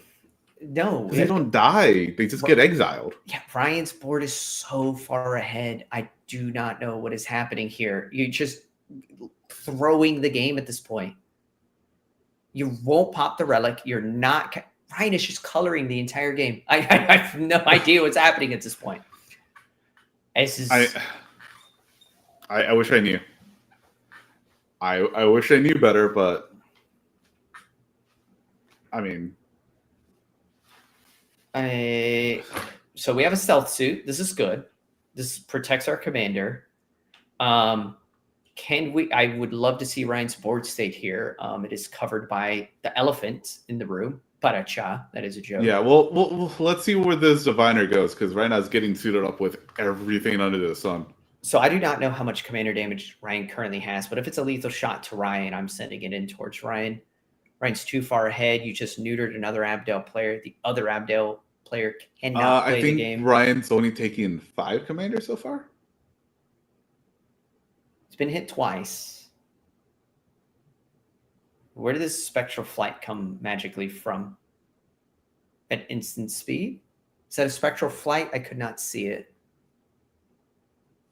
Let me go take a look. Oh, no. It looks like an Eel Umbra, maybe? He put it under there so fast I was not able to track it, sadly. Might be an Eel. Eel Umbra does have flash. It would make sense. Yeah, it looked like Eel Umbra. Yeah, that's Eel Umbra. Okay, fantastic. So we finally went at Purple Joe, which is depressingly enough not. Yeah, even if you give him helpful. like a whole bunch of cards, I think you could give Purple Joe half his deck at this point. I don't think they have the ability to do anything. No, the only rock that's relevant under Abdel currently is just the Hierophant's Chalice, but even then they're still missing the Archaeomancer. Well, I mean, Manosaurus. At this point, let's be realistic here. So Brewbear has demonstrated that he's willing to counter and stop the Abdel players from taking game actions, but not the Hollow Marauder, right? So the Hollow Marauder hasn't been interacted once with Brewbear. Yeah, and I don't think Hollow Marauder fired off any spells too. Well, I mean, we had the Relic to stop the Hollow Marauder from doing anything. They still would have had a board state. They still would have had all of these creatures and would have just hard casted the Hollow Marauder with still 7, 8, 9 cards in hand. So I definitely would assume that. Yeah, here comes a Dispel for the Flicker of Fate. Sorry, for the Momentary Blink. Yeah, so we have Brewbear here in the driver's seat countering everything that the Abdos are doing. This is very... Yeah, I'm losing hope here quickly. I mean, what does Brewbear do when Ryan decides to look at him incorrectly? Easy. Sign the match slip. I'm trying to figure this out. Because we know that Ryan has at least 5 million Edict creatures in hand. Well, it's very interesting. Ryan's been using the least amount of resources in this game, which I appreciate that. That's actually incredibly There you go. What- I think what's that the- was only 9 Diviner Spirit damage. Well, it's a clean play pattern presented by Ryan, right? Being patient, being, not threatening. But the least threatening player at this table so far has been Yami. And Ryan is just threatening the entire game. A 7-7 menacing beat stick, a 5-5 beat stick, a 2-2 flyer, our commander several times, right? Yeah, Abdel it's- has just been on the back burner. Both Abdels have been on the back burner. So Both Abdels don't look like real decks right now. well, they're kind of getting pushed to the wall here. I don't think Yami is going to have the ability to do anything excluding die to getting countered. Brewbear's holding up counterspell magic. I still do not know why. There's a Songs of the Damned's been why are we not just? Why is this relic existing here? Please pop it. This is game. This is the undergrowth creature that is 2 creatures. If you allow this to ETB, this kills Yami. Yeah, if the ETB triggers and Why do we allow this to resolve? Why this is absurd. You're literally giving him the game. again, it just seems like at a certain point, it's turned into two-headed giant, and the 2 Abdel players didn't realize it.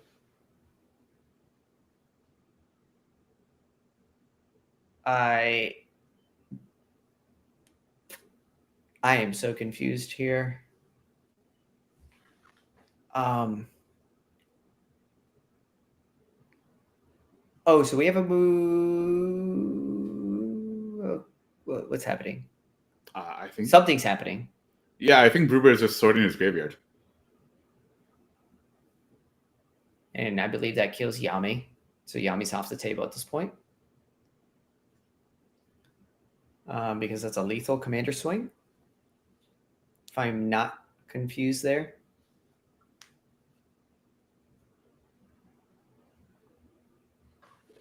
This is very. My apologies for this game, you guys. This is a very hard game to follow. There's so much political dynamic in this game that we really can't follow it. The Diviner Spirit really is giving a group hug style of play patterns to this, where we cannot read anything because we can't hear the players speaking. So it's really throwing us. Looking at Mox Field, it's harder to see. Yeah, it's just we can't see anything. Everything is so, and Yami dies. Okay, cool. Yami's gonna scoop up his cards.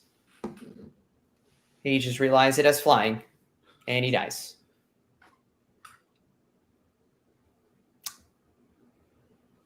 And he's picking up his hand, looking at a snuff out, going, and I die.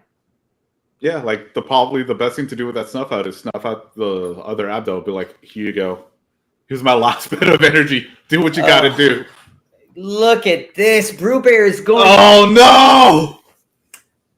Brewbear is going. The spell pierce. Brewbear is going out of his way to. This is insane at this point. I don't even know what we do at this point. Like Brewer's making it a point to only target these 2 other players and has yet to interact one time with Ryan. Like I don't even know what to say at this point. Like I said, I think they were just playing two-headed giant. The Abdel players just didn't know. It looks like Yami's trying to make a case for himself. Like, what are you doing? Like, why did you do that? Like, how do you do these things? Like, it goes to Brewbear's turn. Brewbear's, I assume, is going to attempt to try to take Ryan off the table, but Ryan is just going to cast the edicts now because he's been waiting for this exact turn to happen, which is great patience by Ryan. But Ryan has been the most threatening this entire game. So I don't understand what is happening. Are we reverting back? I don't understand what's happening here. Nor do I.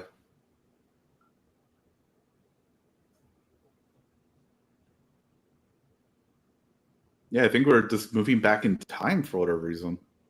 Why are we moving back so far?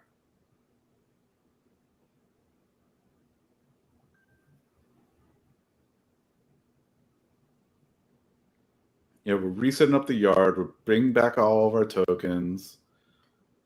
I don't even know what that is. It's a bone That looks shards. like a bone shards. It's a bone shards, but I don't understand what is happening here. I wouldn't even bone shards anything at this point, except for like maybe the diviner, just to like on the next crackback you have opening, but yeah, it looks like they're bone sharding. It looks like Ryan's bone sharding the diviner, and then Brewbear's stealth suiting in response. Yeah, but where's the spell pierce? Where's any of these other cards that have happened? The This spell game- pierce is in the this- yard. Yes, but how is Yami alive at this point? Yami's dead. Easy. Have you ever played Prince of Persia? Yami No. has the dagger of time. He went back in time to undo his own death. And looks like Ryan's hard politicking. He doesn't have to. He already did it. Is going to win. This is easy for Ryan to convert this. This has been a clean game of being the most threatening player and being perceived as being not. I appreciate this from him. You can't argue with it, right? So am I arguing with you? No, Yeah, I'm just surprised that Yami's Takno Jutsu worked to bring himself back to life. I believe so. My thought process here, because we can't hear, there was a miscalculation in the amount of commander damage. Probably one short. Yeah, and here's a Suture Priest. Yeah, I mean, I just think Yami's just dead to this, no matter what he does. Yeah. How much time do we have in round, Franklin? What are we looking at? Let's see. We have 18 minutes. Fantastic. I'm actually looking here's at a the deck list Ephemerate. now. Now, are we going to pop the token, the treasure token, for a one mana counter? I mean, why would you counter this Watch at it. this point? No. No way! This is insane to me. Is he get no? We're snapping back the Abdel. Oh Lord! I mean, at least Yami has the extra mana rocks underneath Abdel to recast Abdel, and Brewbear's totally tapped out. Yami has 0 things in play. No, Yami's to also benefit. fighting for himself. He's asking, he's like, "Why are you doing this? I'm just gonna stave off Abdel just so at least I can flicker and try to stay alive." Yeah, I don't know what's happening here.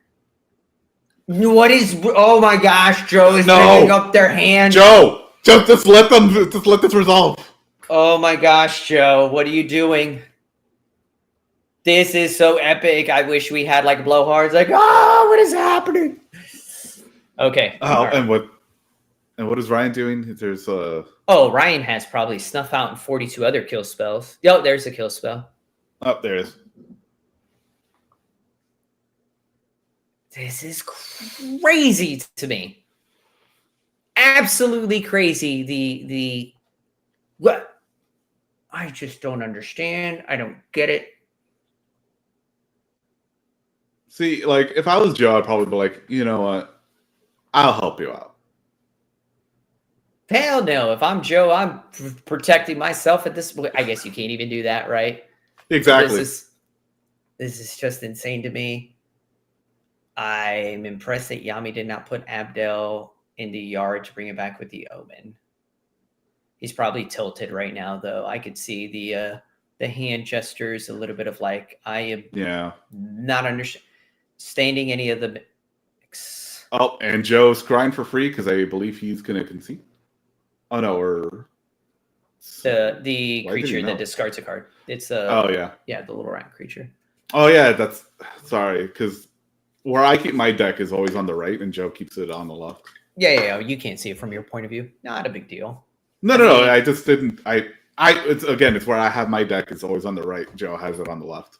And I just all go... I mean, if you're Brewbear here, you have fought tooth and nail to stop Abdels from playing the game. You should be trying to kill Ryan this turn. The Abdels are just like piles of nothing at this point. Ryan will close the game out this turn. Like, the Ephemerate was probably the Oh, Stormrage stayed look off the at best thing. Yami. Oh, look at that! He has his own. Thank God he Okay. has his own eat a creature. Yeah, but it's still he's just dead to he's dead to Ryan at this point. This Eat a Creature is just gonna drop one random creature from Ryan's board state. Stop. Not Blue even Bear. Ryan's probably just gonna sack his own Hollow Marauder. Oh yeah, 100%. But it stops the commander damage coming in. And then Yami is just susceptible to Ryan beating him to death. So Yep, there goes a Hollow Marauder. rough. See, if it goes into if we're at Penguin's end step, and that relic is still there, why? I don't know. If it at goes this to point. Ryan's upkeep, if it goes into his main phase and the relic is still there, It's an end of turn pop here. If there's no pop, like this is a deliberate like what are we doing at this point? Like your relic is never in a better place at this point. Like we're gonna put it into play, we're gonna give it haste, we're gonna give it the treasures, we're gonna do the thing. We're gonna swing at a blank screen, and we're back. And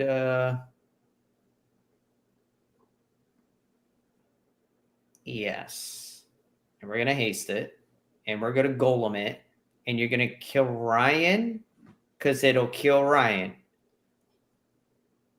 The Abdels are neutered. I don't know what that card is, but it looks like another aura. I can tell you right now, it is a Back in his hand. One with the wind. Okay. It gives +2/+2 and flying. It's a spectral flight. Yeah, but it's now back into Blueberry's hand.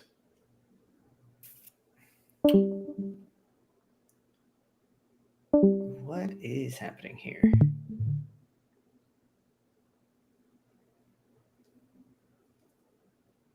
Interesting.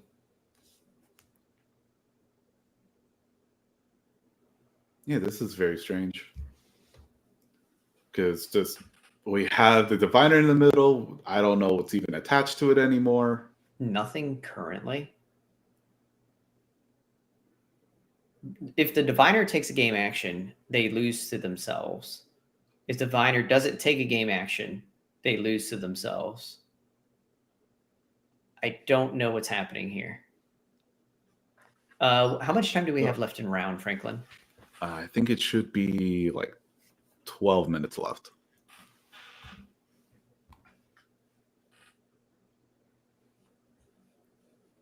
Okay, so we have 12 minutes left.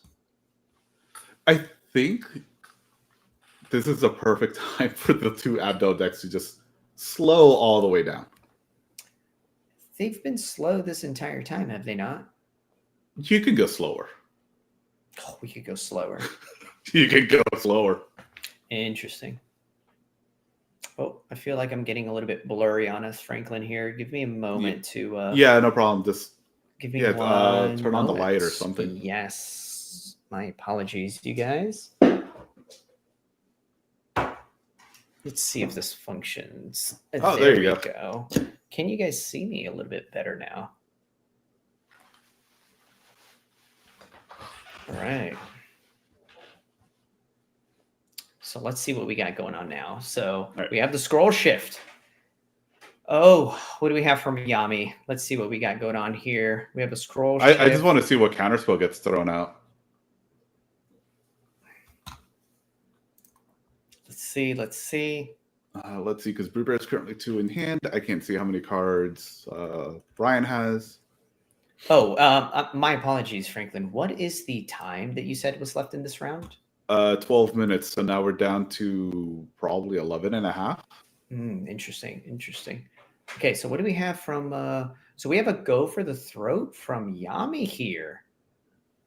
Interesting. So Yami is taking part into this removal pod at this point.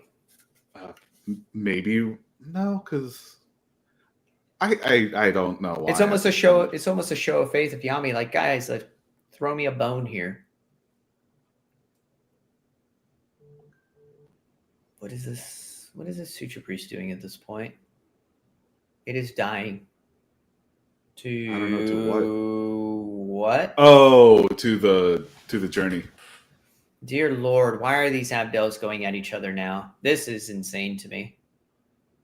What is happening here? I Pass. would have just gone back to the angler.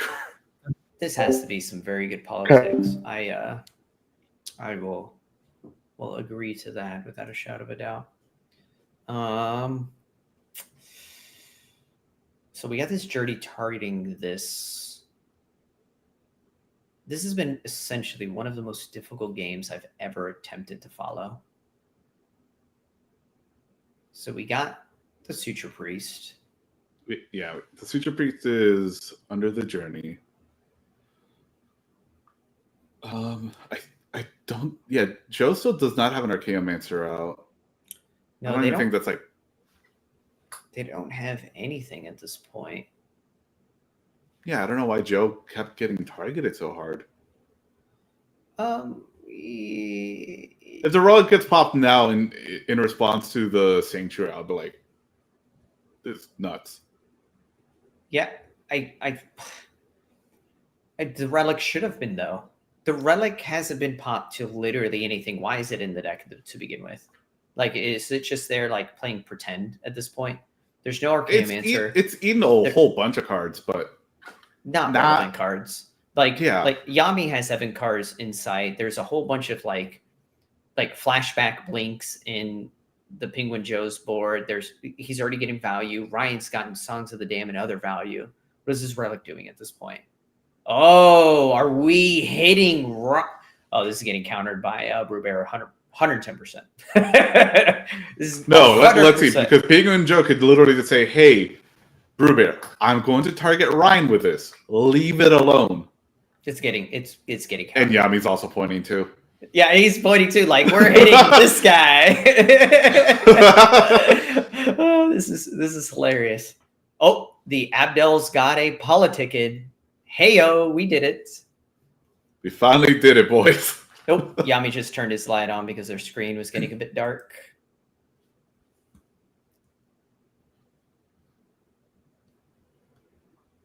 Let's see, Ryan on taps. Fortunately, he can't kill anyone thanks to the Stonehorn Dignitary for moving his combat. Let's hope that's who was targeted here because we've been kind of wrong with a lot of this because of No, because it looked like Brubear was ready to counter it, and then Yami was like, "No, that's going over there." Well, let's hope. I mean, Ryan is going to do a good job at just like destroying the hands. Yeah, but of Brubear is everyone. like flashing a blue spell of some sort. Yeah, it's called go Yeah, to graveyard to spell. discard it. Yeah, everybody's like, yeah, do your thing. Yami is discarding Mind Stone. Okay, we have a foil from Brubear, dear Lord. Lord, and there's a Flicker of Fate. Okay. Yep. there's Not too Penguin shabby. Joe's Not too Flicker of Fate. shabby. Yeah. Let's see what we have going on now. So Ryan is definitely in the driver's seat here, without a shadow of a doubt. Okay. Let's see, Ryan. What do you got? Show me the pest. Oh yeah, the relic is still there. How the hell did we get the Hollow Marauder? Oh my gosh. Oh, God. What are we doing? What? Well, Yami has some cards in hand. Yeah, so that does nothing. Brubear Is that is at 3, and Joe's is at... also helping. So what? Why would we play this to hit one player? I do not understand what is happening. Nor do I. Oh, Oh, please tell me we're targeting the Stonehorn Dignitary. Oh, tell me we're targeting the Stonehorn. I Show hope so. me the Stonehorn. Remember, he has a momentary blink in the yard. Oh, Hey, there you yo. go. Perfect. Okay, who we hitting? Yeah, it should Who- still be Ryan. It should still be Ryan, but we have the momentary blank that could happen at any moment in time here. Any momentary time? Dad jokes, guys. There's so I actually 2 of apologize. them. Okay, Whether so- we have one in Yami's yard and we have one in Oh, Joe's yard. We pitched the Archaeomancer and the crab. Is that the other card? I couldn't No, see that's it. a counter spell. Is it a counter spell? Ooh, Yeah, it's boy. the Modern Horizons 2 counter spell. Ooh. This Oh, game is man. only get what. Where are these cards getting milled from? What happened? What are we missing? I don't know anymore. The graveyard's too full because there's a relic that hasn't been popped to refresh the yards. I feel like we're missing something very prominent here. And interesting. I feel like I'm waiting in suspense. Okay, so we're going to mill 2. Hey, we're going to kill the Hollow Marauder. We're going to have this relic. Oh my gosh. Oh my god. Please, just pop the relic. Brewberry, you got negative cards in hand. Pop the relic.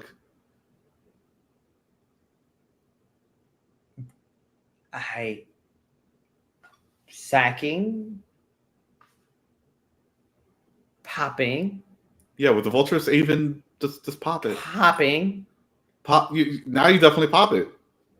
Popping. He's flickering around his screen. We got this, guys.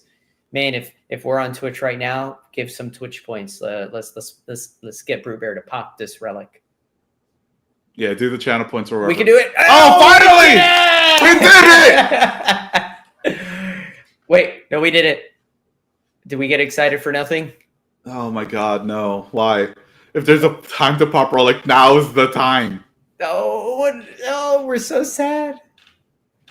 I was so excited for a moment. You know what? If they keep politicking for the next 3 minutes.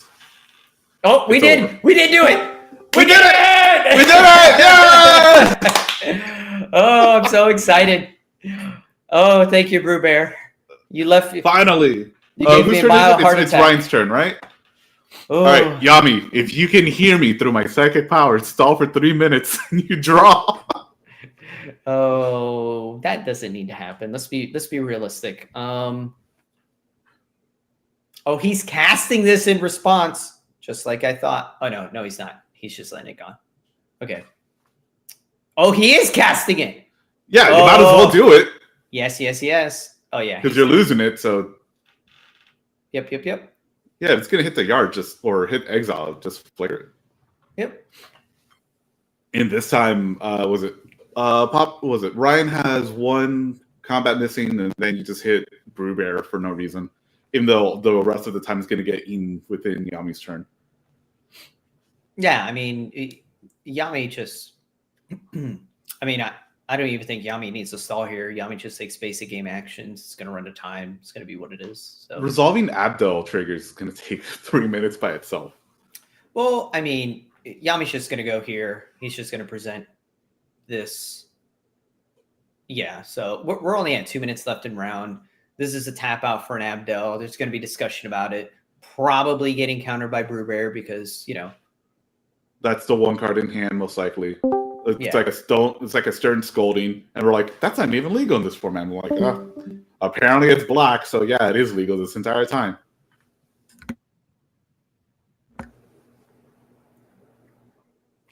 I mean, it's been a very interesting game dynamic here. I think Ryan's done a fantastic job at politicking. They've always been very, very good at that. So it's nice to see, holding true to what, But let's see what we have here. I mean, I don't see what Yami does here. Like, he's kind of talking. No, He'd even eat the rocks at this point, kind of just like, There's no reason to. I got 1 card in hand, guys. I'm doing an Abdel, attempting to play the game. Like, what is happening here? Golems. Wait, what are we doing? We're loading up the diviner.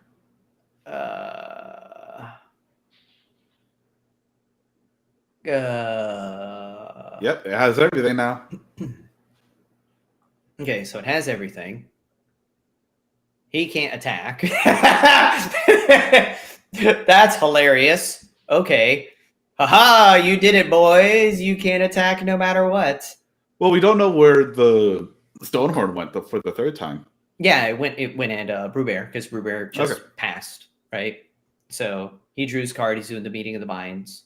We're tapping the dudes, drawing the cards, seeing what we do here. Oh, Yami's did Joe yeah. just tap? Did Joe just swing and pass? No. Meeting of the minds. Meeting of the minds. Oh no. I think No, this right? would have been one of those times where you're very conscious of the clock. Because I would personally not let this clock run out on Ryan's turn. Oh, that's time. Yeah, game ends here. You want to hop in there first, Chris, and let him No, know? I think he did. Gotcha. Okay, perfect. Well, let's Yep. So let's see how this turn ends. I believe it's currently on Ryan's turn. I mean, As- let's look at this. I mean, I don't see how they could get out of this. Let's see who's been winning here. We have who do we have? Oh, Lobert, turn 10. Robert won. An aggro Aaron. Oh, this next round. Oh, a Kadira won. This is going to be an incredibly important round. We have Lobert and aggro Aaron, 2 wins here. Those are both 2-1. Alagamos won. Very interesting. So this next round that we're actually moving to now will determine the top 4. That is impressive to say the least. Yeah, the field looks crazy.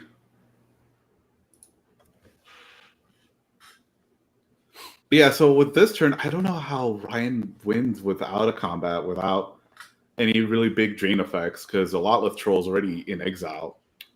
Well, with this one, I believe you just, you count your losses and you accept it and you move on. Yeah, with 2 wins, I'd be happy. I'd be like, yep, cool, we drew. Let's go. Yeah, the only one here would be upset about not winning would probably just be Brewbear, because he needed the points. That's fair. Brewbear did need the points, but we have the 3-2-0s just getting a draw, so this really puts them in for running for the top seat. I can't. Yeah, again, disagree with what it's they one have of those going things on. where like you have to be very conscious about the clock existing, but I don't disagree. We have a new game reporting. I think that was a draw.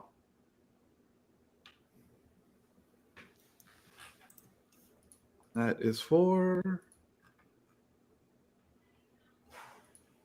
Yeah, because table 3 was a draw.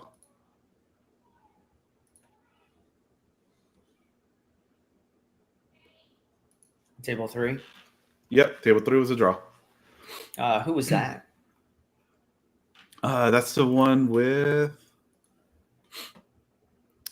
Tony Baloney, Agar Aaron, Azrael, and I'm not familiar with the... Oh, and Oskadar. No, so that changes my thought process. So Agar Aaron drew. He did not. So Agar Aaron has to win the next round to be able to top. Interesting. Oh, I guess the second Stonehorde did not go into Ryan. Doesn't matter here. Ryan can't kill the table. It's impossible. So I'm not sure what they're trying to do here mathematically. It is actually impossible for Ryan to kill the table. The only way Ryan can do this is if he's sitting with Gray Merchant in hand, which would blow my mind that he has the exact card to kill the table here. Like, that is the singleton out that he would have, and Brewbear is a blue deck, and it's literally countered everything that the Abdels are doing. So, trying to figure this out. So we have 1, 2, 3, 4 pips, 5, 6 pips, and I think they're calling it. Wait, what is happening Not here? too sure, yeah. What is Yami doing here? Because this is 3 mana. I don't know what they're doing. Nor do I. Okay, so we're sacking that. So that's 1 extra black pip. So 1, 2, 3, 4, 5, 6, 7. Purple's at 14. Yep, here's 5 for the Gray Merchant. Get out of here. Like you called it. Get out of here. There's no way. Hold up. And here's the rewind.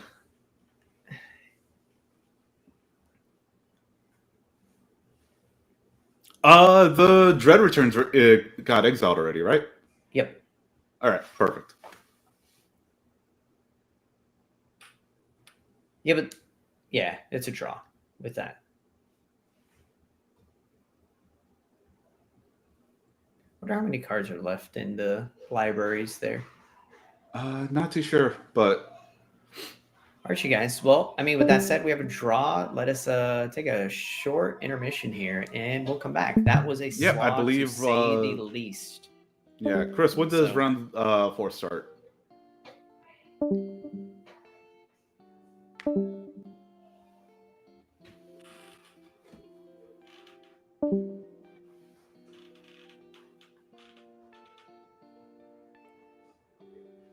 Okay. Oh, okay, so we we'll have 5, Okay. 10 minutes. pause us. We'll be back. I have to use the rest.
All right. All right. Welcome back, everyone. Currently, Gatorbait is out. He should be back probably before the round is over. So hopefully he does show up. But this is going to be super interesting. This matchup is very similar to what Gator, Yami, and Mini CJ play nearly all the time. We have Gut Leader, Silver's Cloakwood Hermit, Gretchen, and Abdel Black. Right now they're in their mulligans. I believe Lobert kept his first or second 7. Slines is still trying to figure out what to do. Aaron kept his opening 7. Yami is deciding on what to do with his life currently. I don't blame him being 4C behind being behind a very strong aggro deck, the combo deck that Gretchen, who just decided to keep their was it the first 7 or one of the first 2 7s. It's going to be rough for them.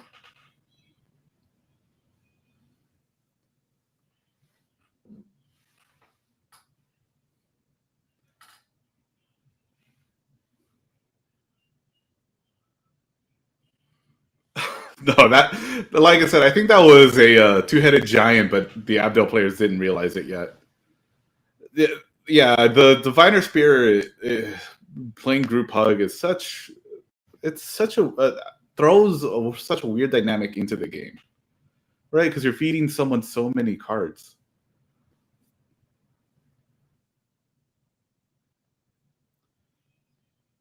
And discarding, yeah, making people discard.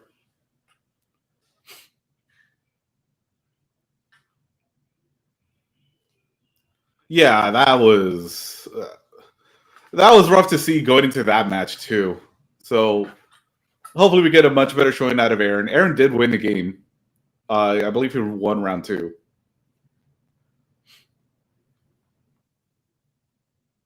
Yeah, which is again fantastic.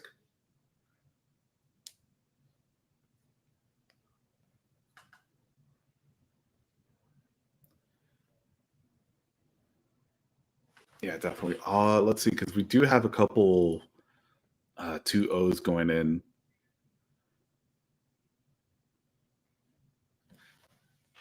Yeah, so everyone. It's funny that 3 out of the. Yeah, that basically 3 out of the 4 who's in the last round are in top standings.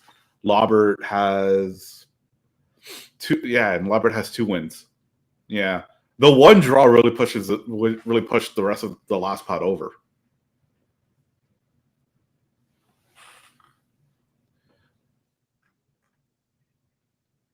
Yeah, I am super happy that this current round that this tournament is 4 rounds.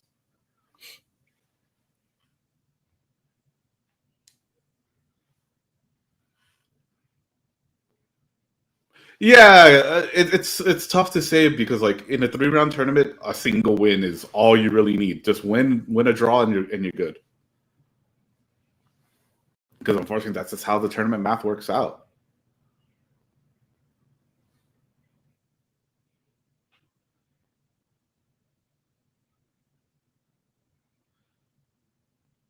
Yeah, for sure. Yeah, there wouldn't even be a round 3. Round 3 would basically be finals. All right, so it looks like Slines is finally keeping his, I believe, 6.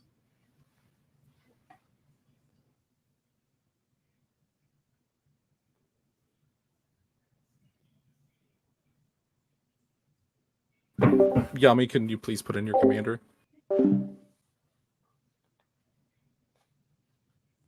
Oh, perfect. I'm so happy that you have your second monitor in because I can't. If I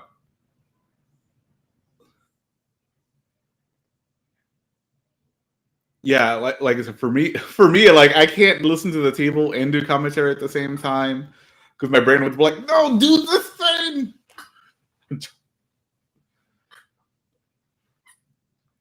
Yeah, I can't split my brain between 2 audio sources like that. I commend you for being able to do so.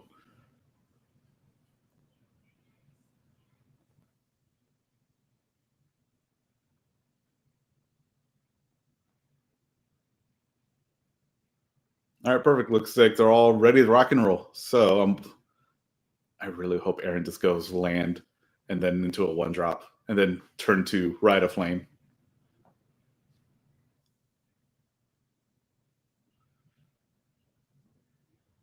Yeah, because it gets into these weird struts where like it used to be the most menacing deck in the format as of spring of last year. Look at that, already won to the table. Yeah, that's great.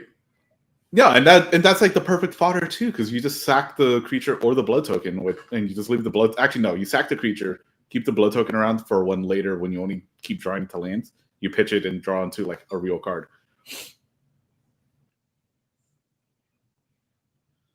Yeah, they're amazing in both Gut and Dargo. But yeah, as I was saying, sometimes Gut gets really good, and then the meta shifts, and then it just falls behind a little bit. But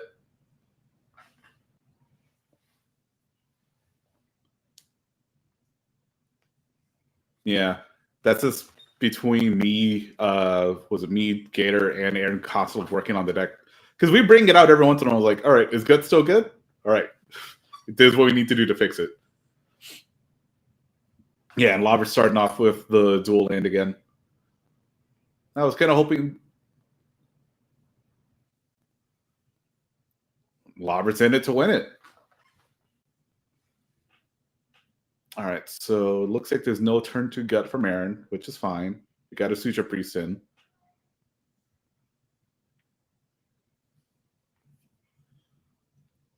And not even so much against the Abdo, because Yami's Abdo can play around the Suture Priest, because with all the ETB drain effects, it kind of evens out. Plus, he runs his own Suture Priest, so again, it evens out. It's mostly going to affect Slines, Slines and Servers. Then we have turn 2. Oh, that's rough.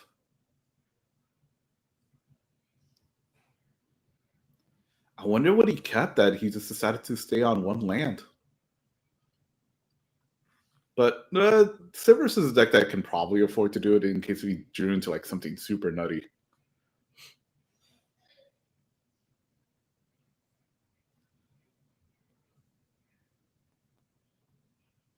Yeah, but you really don't want to miss out super early, especially against a Gut right ahead of you. And then Yami casts Olympus, gets his Scry 2, and draw 1.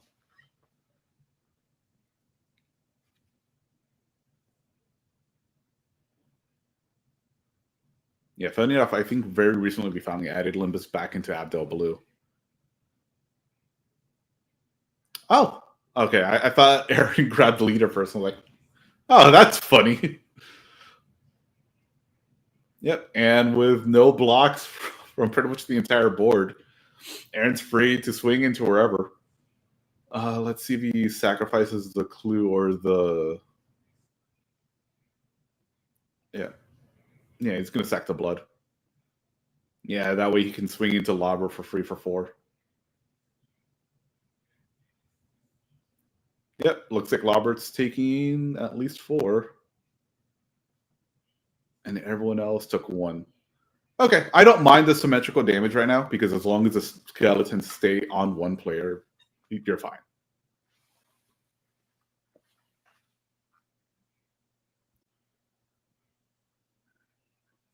Yeah, but the problem is that Yami's a super grindy... Yeah, the problem is that Yami's a super grindy deck, too. Oh, no.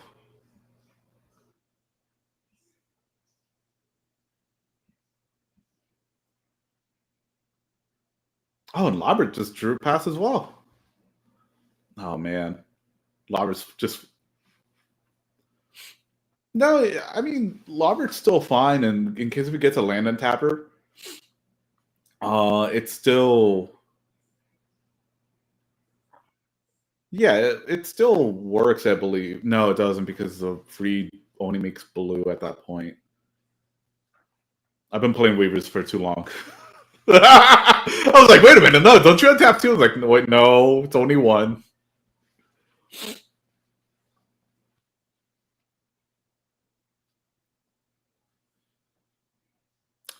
Yeah, the Impulse Perfor is like the freest thing Aaron could sack too. And yeah, he just gets the free treasure tokens immediately after. Sacks one of them for a gut skeleton. Aaron's sitting pretty this game.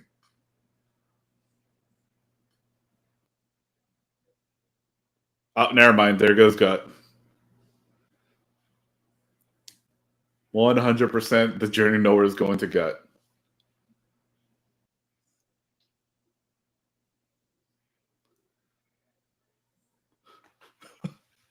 Yeah. Oh no, it hit the Gretchen. All right, I lost money on that bet. Yeah, because I probably would have just left. Yeah, I would have left the Gretchen alone because again, there's no Landors, there's no land untappers. It's not threatening me. I have to worry about this gut that's gonna. Oh my god, there's the standard bearer. Oh Lord.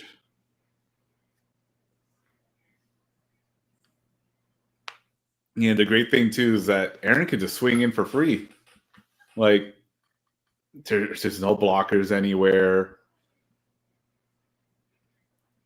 Again, I thought the Journey was gonna hit the gut.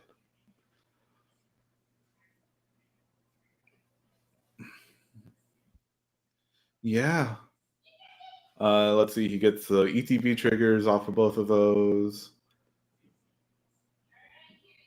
Yeah, he can probably actually kill Lobert with gut commander damage this game.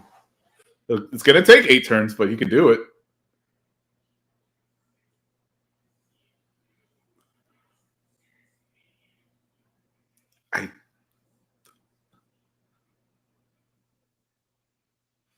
No, because he's playing Abda, so he has full control over the Journey whenever he wants.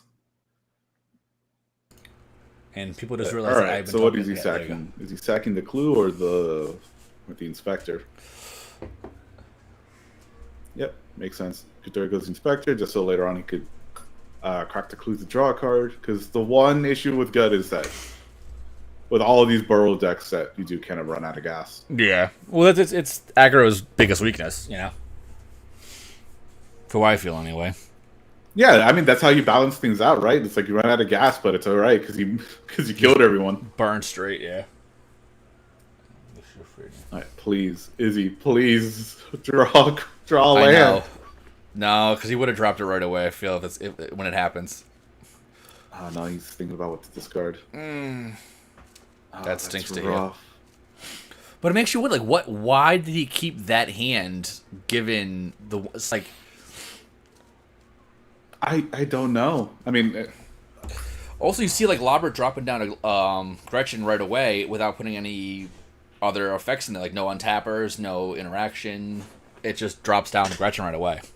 Obviously, like a blocker, Yeah, but it's which- menace. That's the problem, you know. yeah, that's what we always say too. That Gretchen just kind of gets like its face pushed in, and part of why I don't like playing it all too much because it feels like it's a deck that does nothing. Like, unfortunately, to Lobert, love the guy, but his games on stream has just been land Gretchen go. Yeah. Oh, and here comes a flashback to Flashback. kill the Gretchen again. Yeah.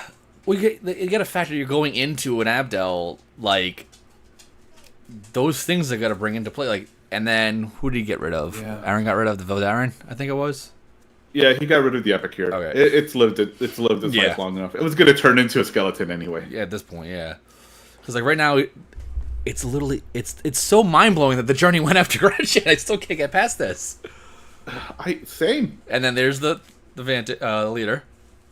Yeah, Lobert's dead. Yeah. If Aaron really wanted to kill Lobert, he's dead. Like, a part of me feels like Lord. he should go after Yami in a way because Lobert has basically just. It's at least one free swing right now. Obviously, you want to kill Yeah, the combo, I but think like, he just. Yeah, I think he sends the skeletons over at Lobert just to kill him, and then you send the rest of the creatures over at Yami. Yami, yeah. Looks like he's ordering some stuff. Yeah, because that's exactly's over to Lobert. Well, I say And he then should only put Yami's- the 2 skeletons over at Lobber because the minute he plays a creature, he instantly dies. in theory. No, just kill him. Yeah. All right. There's no reason to keep him alive for whatever reason. There you go. All right, And turn Robert scoops it up. 5. And there's the skeleton. And then who are these swinging over at? I'm assuming Yami. Those are going to Yami most likely. Because again, Yami's the only other player in this game. Yeah. Oh no, it went to Izzy. Really? That's so interesting. Especially given the point of that, like, he's only drawn the No, one land. you know what? It makes sense. Because, because next turn, Aaron can just untap, kill Slimes, and then focus all his damage and just bring all the skeletons onto Yami. Oh, he drew a land, though, at least.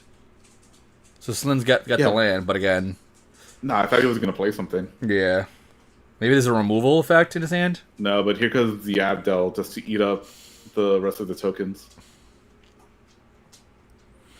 And I guess Yami kind of skipped priority. Yeah, because yep.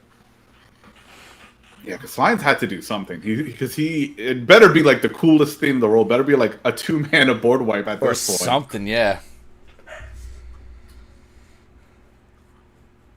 Okay. Oh, no, it's a creeping it's bloodsucker. Still Okay. something, but again, at the point you're at Nah, now, he's dead. unfortunately, He's yeah. dead to 3 skeletons.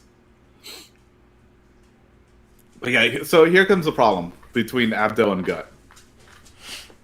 Abdel is going to make 3 tokens. Yep. Right? He can block 2 skeletons. Yeah, the menace really, That's- really pushes it. It does. Yeah, he'll assume all 3, yeah. And he's got no follow-up after that. Yeah. Oh, we lost. Oh, no. Okay, there we go. It's like, what are you doing to us? Yeah, now, sorry, Labra, we have you under a social contract where Yep. you're forced to watch this game. Seeing the speed of this, do you want to try to queue up a second? I know, One seriously. of the second tables. Yeah. Who's in the other pods? Let's see. Well, let's wait until Aaron commits his swings over at Yami first. Yeah, we'll go to pod 4 after that because I can get Johnny to stream out for me. Okay, perfect. So I want to see that podcast. That's got a Gretchen in there. The Lily. I want to see how that plays. Okay. Oh yeah. Let me see. How has the Lily Splash Mentor done this tournament? Reasonable, not crazy though. It won a game, right? Correct. Okay. Yeah, 1-1 and drew another. Yeah, let's see. Laubert's out, so that puts him at 10 points. Yeah, I think if Aaron wins, that puts Aaron means at 11. maybe one of the 2/2s can make it in.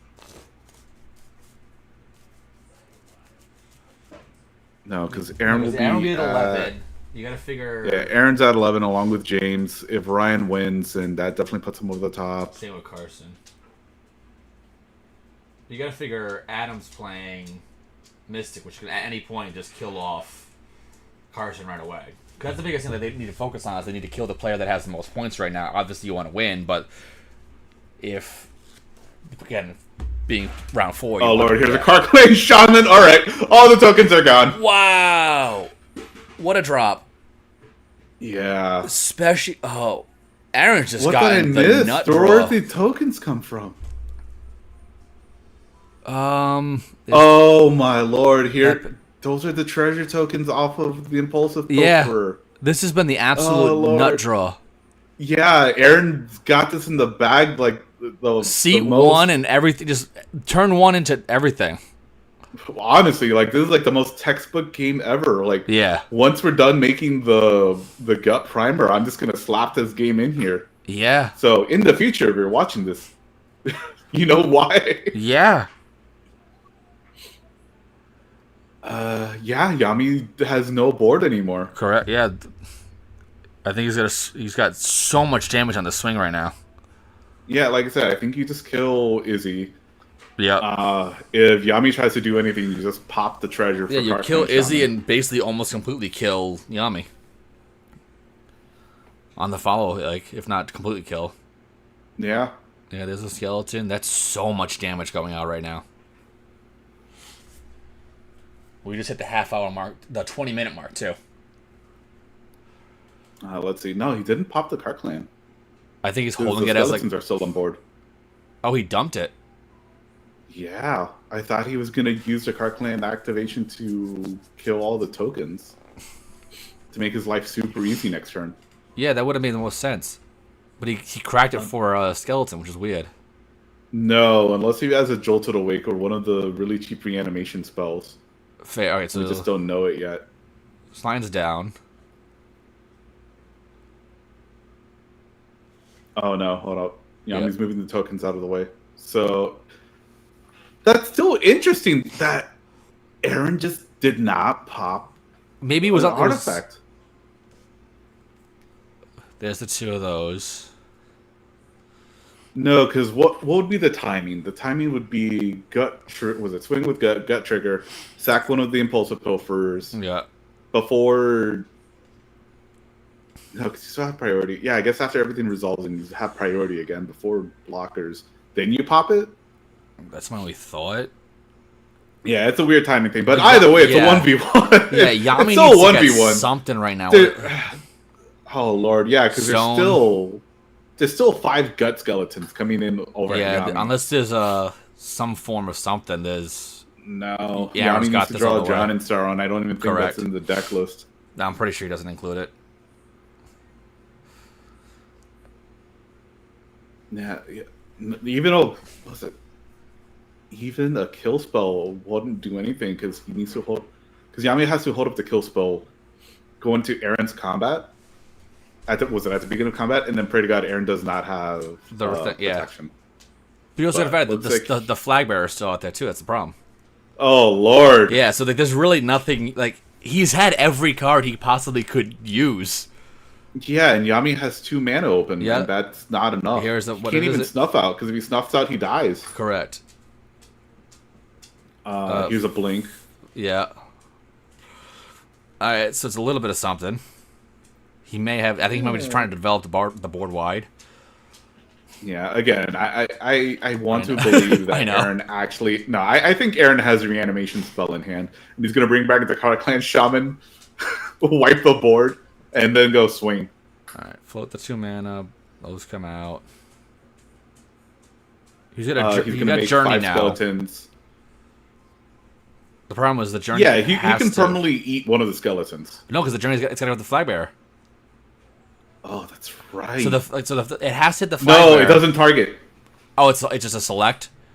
Yeah, when Aura's ETB in, they don't target anything. They Okay. just happen. Oh, he's got a crib swap. Oh no, he had the crib swap. That's so funny. He's gonna crib swap whatever gets Targets, targeted yeah. by the journey. Jeez. Aaron had every answer. Yeah, like literally every. Oh no, that's the crib swap's a discard. I think. Off the hopeless. Oh, okay.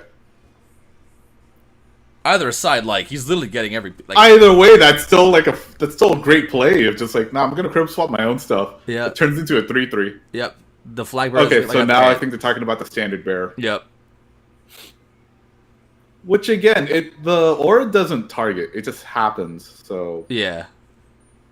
They may be thinking what I was thinking. That's because that could be just a common misconception. yeah, but again, I want to see the reanimation spell from Aaron, and Yami just ate 6 damage off of that Yep. flicker. Yeah, so it just makes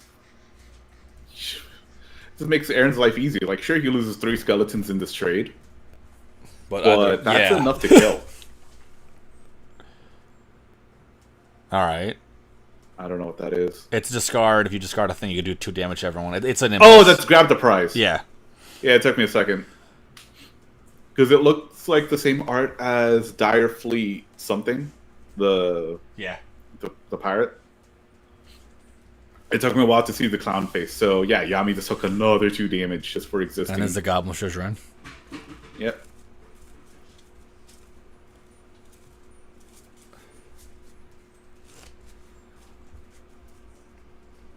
Yeah. There's so many skeletons. Just turn them sideways. That's all you can do. No, even I think Aaron just wins because Yami's at 12 life. Even if he blocks everything, Yeah, because he only blocked. Aaron 2 of them. only loses 3 skeletons, and the other 2 get in. Oh my gosh. Because he has Yeah, to block no, with Yami is Abdel. lost. Nice and quick. Well, it's good to see Gut make it to top 4. Jeez. I don't know what Yami's thinking. He's forced to block all the skeletons. Yeah. Lose. All. Yeah, and then he still loses 12 life. Because damage happens simultaneously. Even he does no. Never mind. He can be alive with 2 life if he cracks the Limbus. No, because he still takes the damage. Yeah, the damage still goes through. Yeah. But there's also the Suture Priest, too. That's the thing. I think that they've forgotten a couple of Suture Priest triggers. No. Oh, probably. But even if yep, there's a scoop. Wow. Man, that's crazy. That's just that every single That's card, like- everything. Yep. That's like the nuts. Aaron just wrecked that one. I don't even know what turn that was. I think that was like turn 6 or 7. 6 or 7. Yeah. Damn. All right, that was roughly 25-minute game. Yeah. I mean, that's how every gut game should be. Yep. Realistically. All right. Good juice Alright, to that so one. let's hop- All right. Yeah, so we're gonna hop into which table? I'm Table gonna do 4? pod 4. Yeah. Okay. All right. Can someone do? Oops, is it? All Still, right. right Can now, one I of would y'all- still go Okay. after Lily Splash? Can one It's of like- y'all They can share? still run. Yeah, I'll share, dude. Thank you. Just give me 2 seconds. Sorry for interjection, guys. Oh, no worries. Oh, no worries. Sharing. Are we You're gonna be the Going on the- Yeah, you're gonna be the lives. we're on live. Oh yeah. Woo! Living life. Incredible. Let me know when we're live. I wanna Yeah, save this. blow this up. So Alright, so we're coming into the Ooh, middle you of think- Kadira, Lily Splash Mentor, Rog Arden, and the Diviner Spirit. Yeah, this is. I think they're. I'm assuming that the baseline is they're gonna swing over into the Lily player. That's just the assumption, you know. Based on how Yeah, oh my lord, that last. I'm still that like, Rog is suited up. yeah. And who had and it's Rog Kadira already did like a whole bunch of commander damage into Lily Splash? And they just dropped. Oh it. no, Yep. here comes the Flaming Fist! When I first looked at the deck list, I saw there was a Rog player in here. I go, okay, this is pretty exciting to see a Rog player. Like, Kadir, you kind of expect. You hear the Mystic Enforcer by Adam all the time, but that's like a Rog player. Like, okay, Yeah. let's do this. No, and it's like the most, not to like be mean, but it's also like the most Timmy. Oh, 100% Combo truth, though. Yeah, it's like every time that I've ever hear someone say, "Oh yeah, I have a Boros equipment deck." Oh, what is it? Yep. Let me guess. Yep. Rog Arden. Like, yeah, how do you know? Like, It's just one of those decks that Don't everyone worry. just throws together because you're like, it's just turn sideways, go. Turn sideways, go. I mean, it is currently turning sideways, and it is going. But you also got to figure, there's no edicts. Like, you got Kadira, Lily, and Diviner. There's no edict effects in this entire board right here. So in a No, way, and, like, it's just No, and yeah, and like I said before with the Diviner, anyone that he swings into, he's just feeding a whole bunch of cards. yeah, And these are decks that I never want to feed cards into. correct. And I think that's it's weird to see the Diviner in here because, like, yeah, it can do a lot of work for yourself, but again, the advantages to yourself don't there equate to the goes- disadvantage. I think I that he's think at there goes the Lily Splash. No, he triple blocked. triple. Okay. And the Freed's in the bin I just saw. I don't know if you saw that. Oh, that hurts my Yeah. soul. I see the Arbor and the Freed in the bin. I mean, it's also Simic. They have what was it? Season of Renewal. Yeah, there's multiple. And Let me he just plays the double check that list. graft version too in there. Oh yeah, that's the great thing about Simic decks, that even if you lose one Freed from the Real, you still only have Galvanic Alchemist Yeah. and Immobilizing Ink. You only have like a million other ways to get them back, and Yeah. you only have like a full couple other versions of it. Yeah, and they got the Evil Sage is right there. Oh no, he's Yeah. scooped up. Yeah, he Oh, got he's killed scooping by Rog. All right.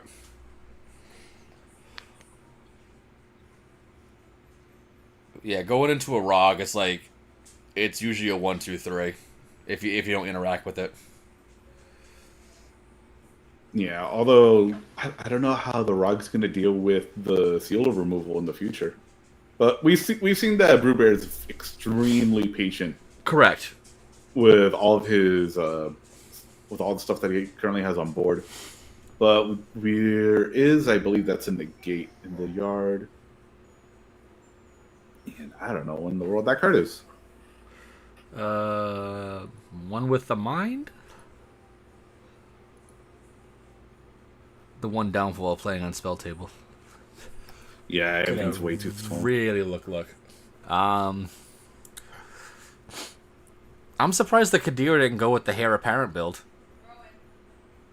You know what? I don't think that I've seen a single Heir Apparent. There's not a so there's far. Not a, well, because you said it. Because there's not a single one out there now. Right? I was expecting to lose like $400. I thought someone was gonna go like, "Hey, I have 100 Heir Apparents." 100 hair, yeah. It's 99 hair and 1 Kadira, no lands. Let me win. Trust me. I need this money. Yeah. Oh gosh. Well, Kadir, like we've seen Kadir do well in the top end. It just No, I'm just happy to see it because this was like Puzzle's list. This was like Puzzle Secret Baby, but no one played it. But now, hopefully, it gets a win here. Actually, it has to fight Rog, and oh my god, that Rog has how many equipments? Everything is on 5 equipments on it.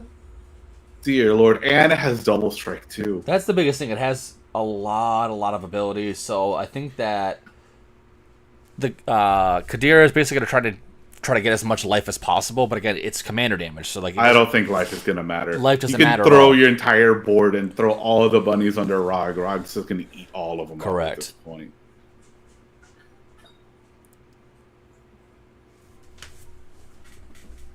Yeah, especially with Flaming Fist.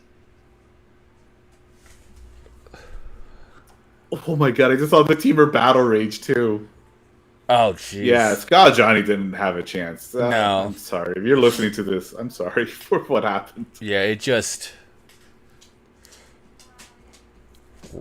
Rog Arden do it. Rog Arden does. Yeah. I mean, now that Brewbear is totally tapped out, I wonder if Oh, so Johnny just told me that he put the Teamer battle on the Kadira.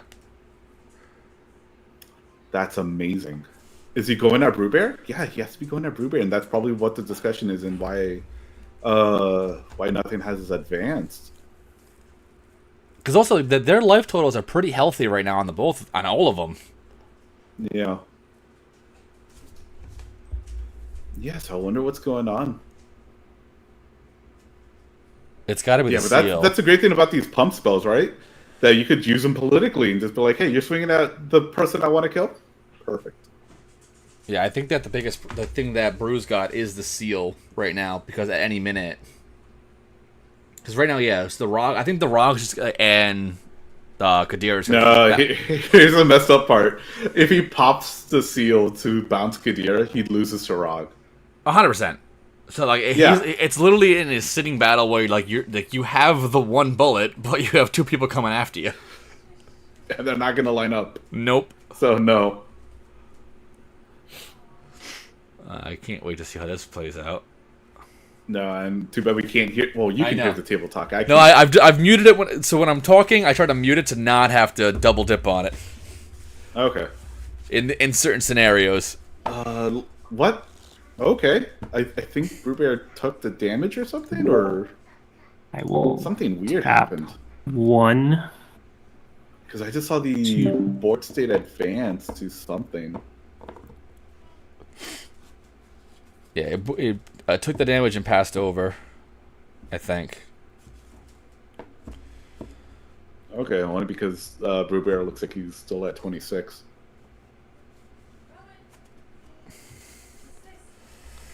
I wonder what that axe is. Hold up, let me pull up. That's battle axes +2/+0. Okay.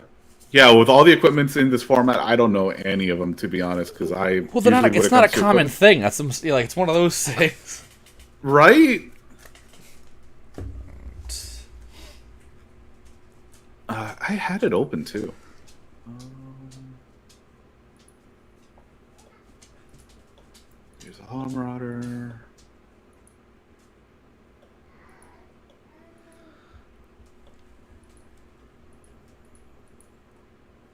Oh no, I'm looking at this all wrong. Let me go. Use in C3.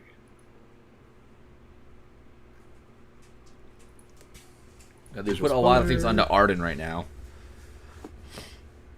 He may be trying to like double dip. Oh yeah, he's splitting them up now, Trying to force. which the seal. makes sense because Rog only has to be so big. Correct. And if he swings both of them over at Brewbear, one of them's going to get through for sure.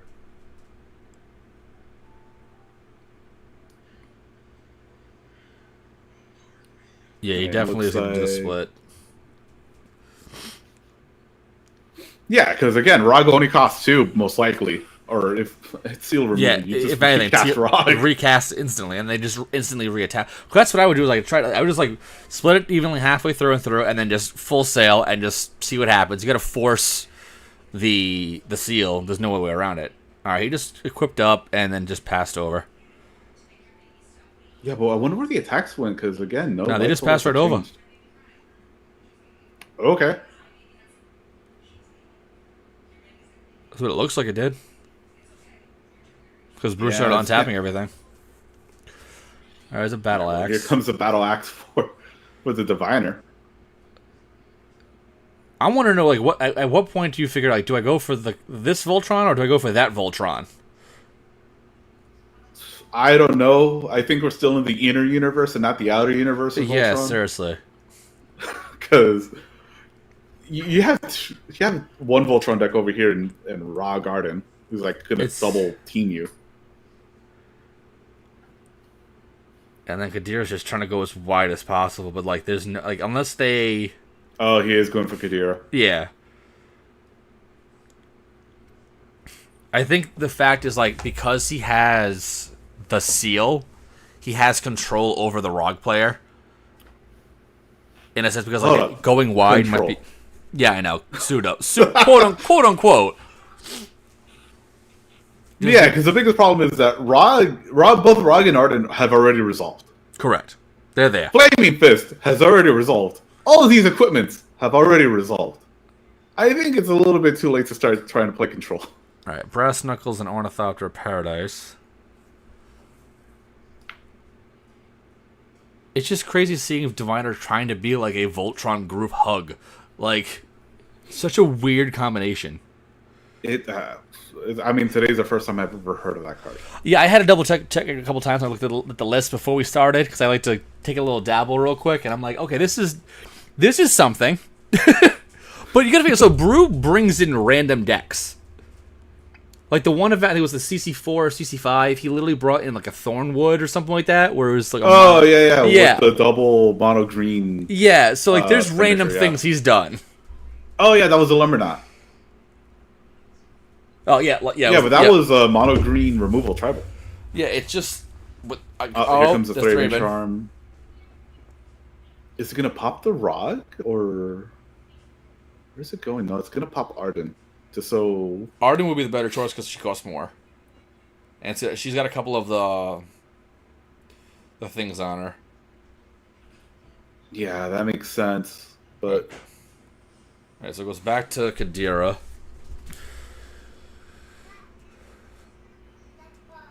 Oh yeah! Oh my God, that's right. Thraben Charm and Kadira is just like, yeah, no. How much toughness do you have? I don't care. It's not a real number. It's not.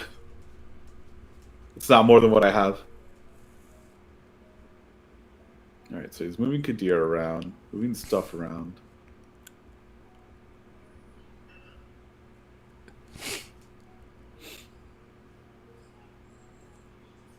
Like, given the state right now, why not just swing over into the Rog right now and try to make more tokens off of Kadira?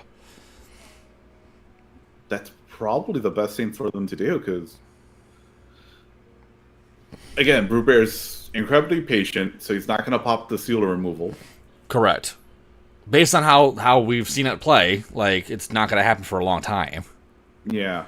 And, like, even popping it against Rog Arden doesn't meaningfully do anything. No, he would lose the Pentarch War. That's about it. Oh, wait, what is Pentek on? Is that on blue? I don't know. I think maybe that's the reason why Rog's still checking around, because Pentarch Ward's on it might be on Pro Blue. Yeah, there's no point. Yeah, because if that's There's the no point case, in then popping the yeah, seal. Yeah. that could be the reason why he went after the Arden. Makes sense. All right. Yeah, but again, I think was it?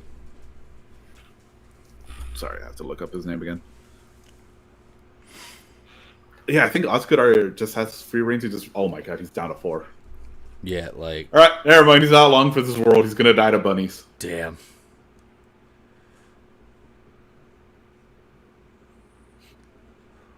Yeah, once you get rid of the combo play, you have to just literally go after whoever the biggest Voltron player is.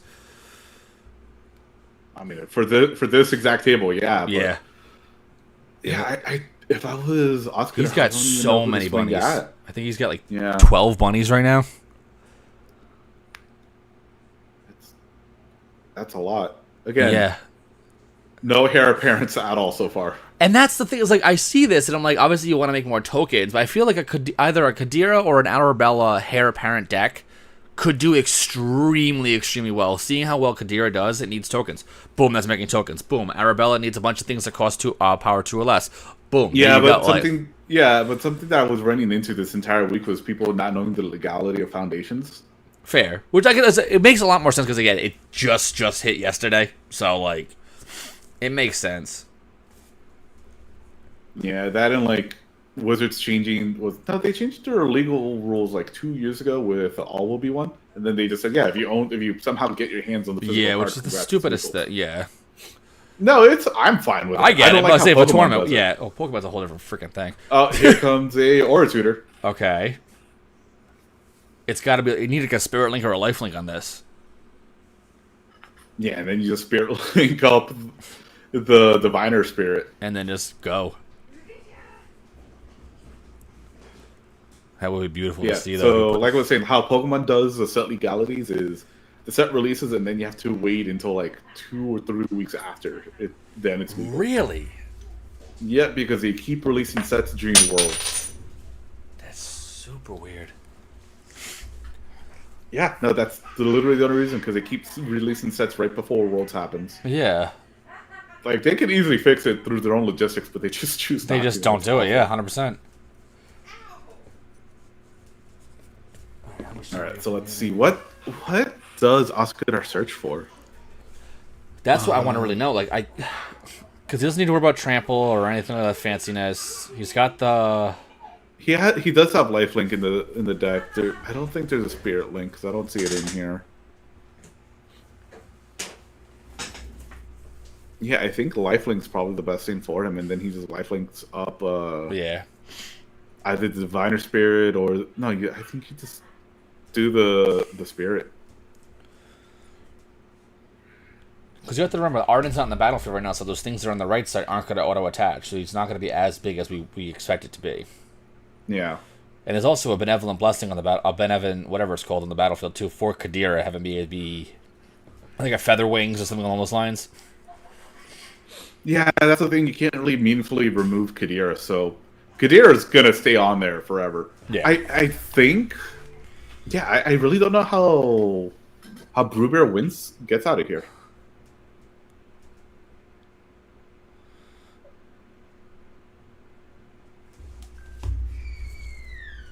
All right, looks like Gator's back in, so he should be joining us shortly. Sweet, sweet. Yo, it's gonna be the funniest thing to get to bring him back up to speed. Yeah. Like, yeah, Aaron won. We're watching bunnies run over it's Broad like- Garden. It's literally insane. All right, Benny Blessing. Oh, he's getting the Chomanos. Yeah. Oh, sorry, the Benevolent Blessing. So if he names it's got I know they're both. I feel bad because I always get the two arts confused. Yeah. All right, I'm assuming he's gonna Who does he name. Benevolent Blessings? Because he can't target Kadira. Is he Well, he gonna do could. Rog? He could do. No, he's gonna do Rog and say Pro. What? It'd be color? pro green. It wouldn't be pro white. Well, the problem is all the bunnies are white. There's no life link on it. He's at 4 life. No, you can do Pro White. Benevolent Blessing says. No, I know you can do it. Say Aura. like what he would want to choose. Yeah, I think you do have to do Pro White. Just to force. What was it? Because if he does Pro White, the only thing that can block is the Essence Warden, and it's got Trample. Yeah, he's not. They're not gonna block with the Essence Warden. No, it'd make 0 sense. It's got Double Strike Yeah, and again, I Trample. probably would have just gone Lifelink and just healed myself up, or use it to make sure that none of these guys can attack. Correct. Because even if he kills off the Kadira player, Diviner will somehow swing in and just kill him. Yeah, it's being that such low life totals, only 2 creatures hurts.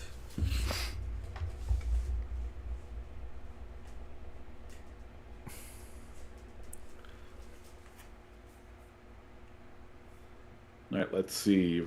Azrael. Oscadar's totally tapped out. I think he's trying to figure out his life choices because he only. You can't effectively swing it at Diviner. You have to swing at Kadira given how wide it goes. Yeah, and I don't know, I have to take a look at all the equipments that are currently under him. The Arabella player won in pod 2. Oh, nice. Who was that? That is Azrael? Yeah, Azrael. nice. Actually, let's see, because then that means Azrael and Carson are tied in points. Yeah, he has 11. Wow, yeah, this is a really this is going to be a really tough top 4 because a whole bunch of people are going to get bubbled out. Yeah, a whole bunch of 2/1/1s are going to get bubbled out. We look at this board right here. Is Wolf Wyeth has how many points? 5. So if he wins, he gets 10. Brew is I don't know. This is gonna be a tough one.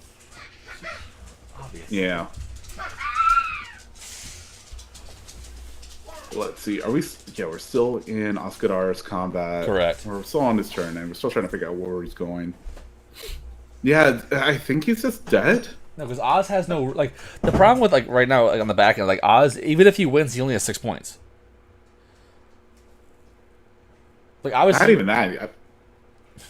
Well, not even that, because then you still have to deal with like tiebreakers, and then you pray to God that you get something. Yeah, exactly. But I think he's just dead because all the bunnies just run him over. Yeah, it's way too wide. I think he just passed through. Yeah, he just passed through. Yeah, same thing with Brewbear. I think Brewbear just loses one too because everything's too wide. I don't know if Brewbear has. No, I don't think there's any meaningful board wipes in blue. All right, there's a cloak. Oh, blue has just echoing. That's all it has, to my knowledge. Although there's also fade away. I don't think the fadeaway's in here. No, That's I a doubt he would play sorcery. the fadeaway. Yeah, it's not. It's not in there. Plus, with fadeaway, you just sack one bunny to save another one. Yeah, so there's a Whisper Silk Cloak. So now it has Shroud.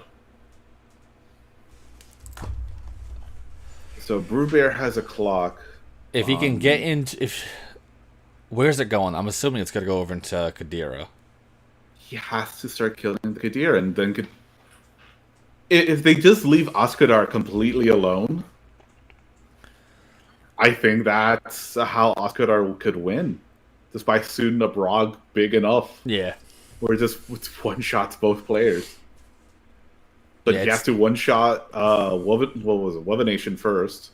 Yeah, it's definitely a tough position that they're both in, given how wide that these bunnies have gone. And that's the thing is like the bunnies, like you get one pump spell +1/+1 +2/+1, like they're gonna overrun very quickly. Yeah, like fortunately there's no overrun. There's no pump effects currently on the board. But Correct. Yeah. Was it on the job is only 4 mana and at instant speed too. And Kadira hasn't played anything. Oh, there's also a Master Chef on the board too. Oh, Lord. That's what that far left one is. It's Master Chef. Didn't realize that one. I saw the Oot Sprawl, but I didn't see the Master Chef. Thought it was on land.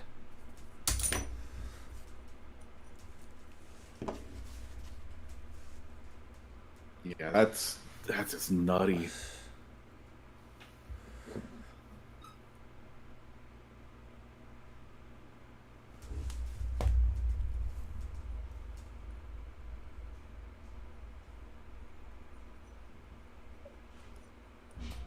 Yeah, I'm pretty sure that Brew is just like, yeah, I don't know.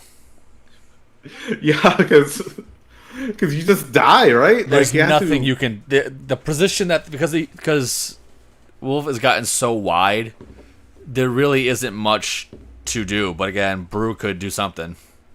Yeah, the best thing that can happen is Brewbear has the Echoing Truth in hand when all the bunnies swing in. But because was it Kadira hasn't played anything, they could just have Vines and go, nope, Vines, kick it. Fair.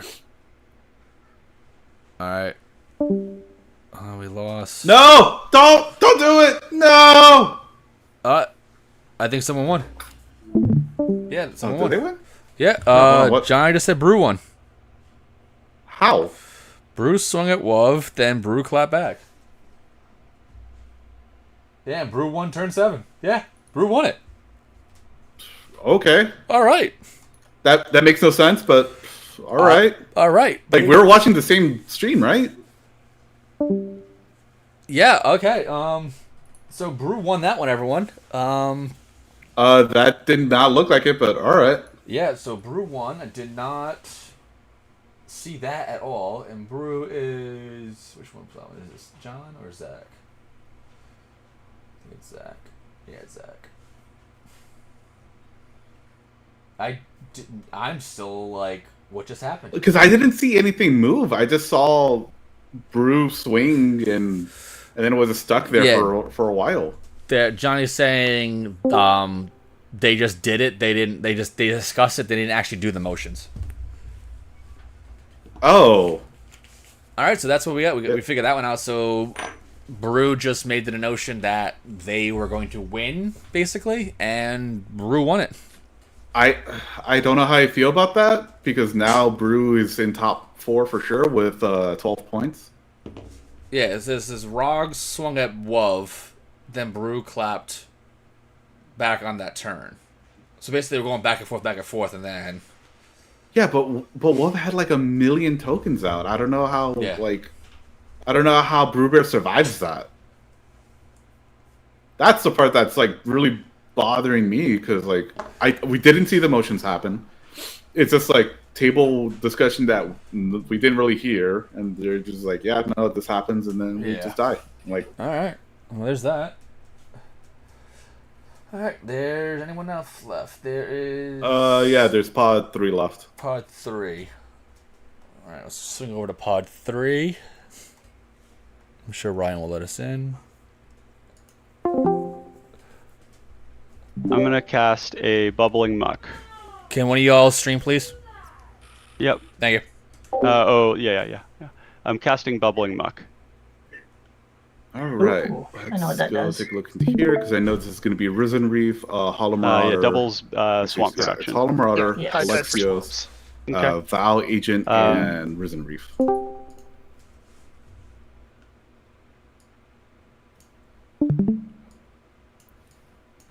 The only thing I can't see is how much Alexios damage has gone out to everyone. But let's see. Russell. There we go. It's flickering through cards. There we go. I am back with you, Franklin. Ayo. Perfect. My apologies for the time absent. Oh, you missed some crazy ones. It's fine. Chris and I were having fun together. Oh, well, We- I'm sad. Well, I mean, I'm Chris as well, Yeah, Chris right? left. So, Chris got here. Yep. You know, Chris was Chris. You know, maybe Yeah, you, Chris, can so- have some fun. So we had the most textbook aggro Aaron on gut leader game ever. Mm-hmm. He beat the crap out of everyone. We switched over to Kadira. I have to look at the Kadira. Gretchen. Well, how about this? Let's Yeah. focus on this one. How about that one? Let's delve into this one because I'm very interested. I see an Alexios here And a kinda Risen Reef. well, we're not I even think there we're yet, doing right? a Hollow Marauder ETB trigger. Okay, totally fair because we have the Alexios swinging at someone, right? At any point, Ryan could pay 1 and kill the Alexios. Not really sure how Ryan loses this game, actually. I don't know how either because I don't know how all the Alexios damage has been working out. So what do we have for a time frame at this point? We're currently We have 24 minutes left. 24 minutes left. And then also, Kongsu was Johnny was saying he could have either tutored for Lifelink or Pro White. So in the sense of itself, he decided the best choice on the board state was to kill the bunny, to kill the Kadira first. But unfortunately, there was no way to kill both of them. But he felt like he could somewhat. He didn't know what, quote unquote, Brew had. That's where the conversation comes into play for the most part. Okay, that's fair. Again, just not being able to hear it or Yeah. see any game action is weird, but it is what it is. All right, so we have Ryan doing a fanatical I'm Stefan. offering. What is he sacking? What I did he have sack? no idea.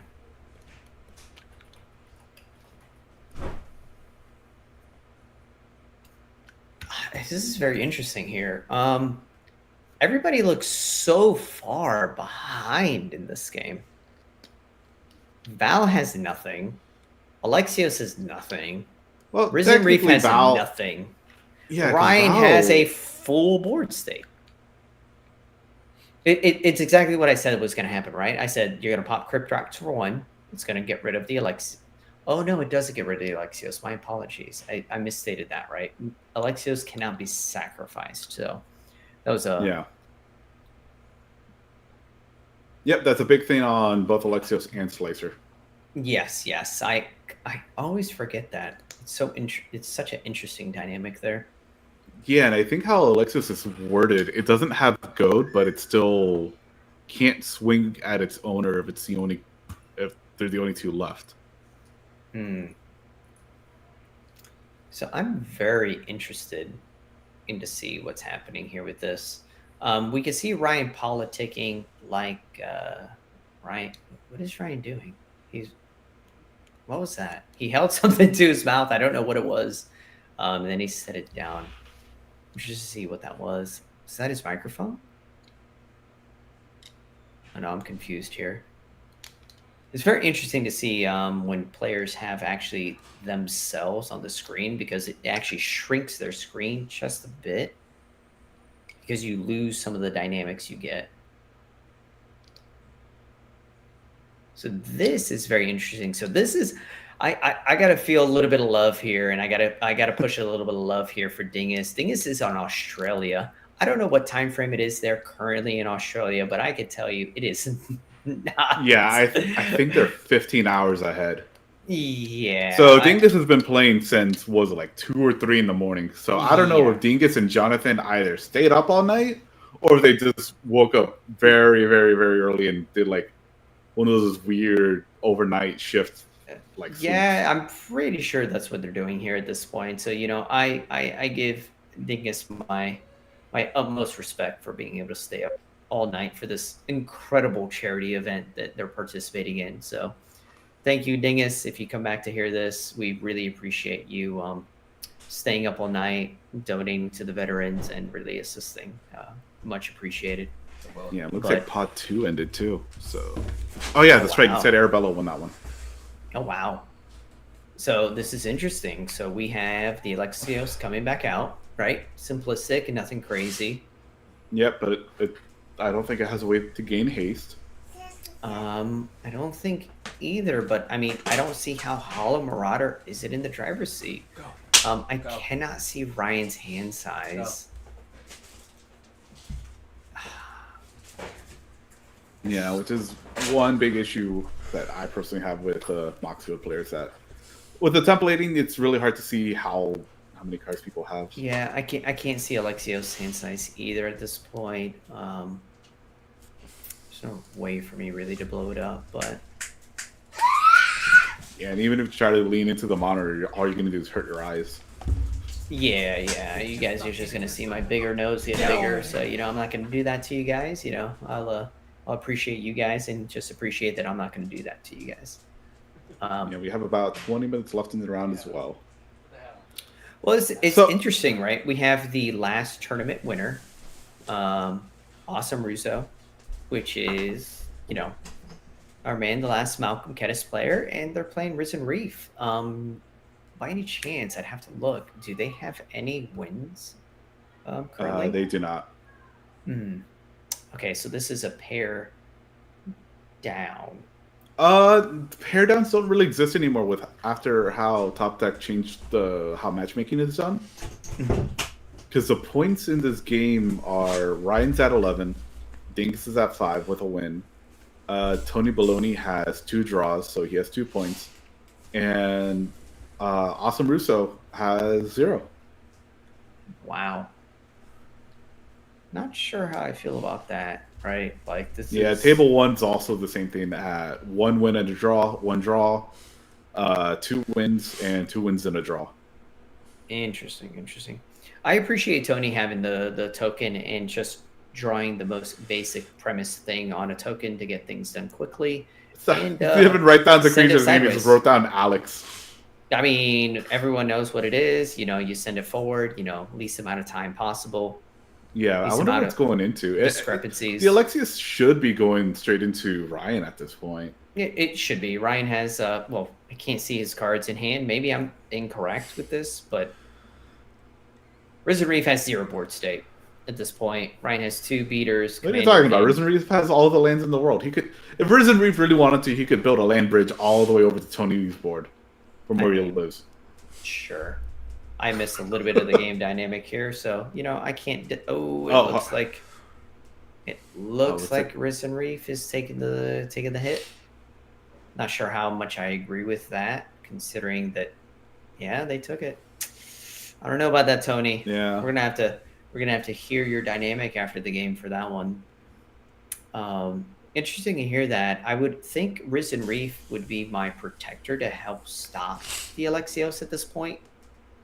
Yeah, but they also tapped out, well, nearly tapped out to do a whole bunch of other stuff. Oh, so we have a Reclaim. What would the target be here? That is a pretty hefty graveyard. Very interested to see what we have. What is that? Is that a Resculpt? What is that? No, I don't think that is a Resculpt. Is that a Snap? I cannot see what that is. Hold up. Let me pull up his list. Wait, is that a Cloud of Fair? Man, I am just... That's not a Cloud of Fairies. That is a Cloud of Fairies. That's from... Aha! It's one of the newer art Cloud of Fairies. So, guys, you're welcome that I recognize card arts at this incredibly minuscule size.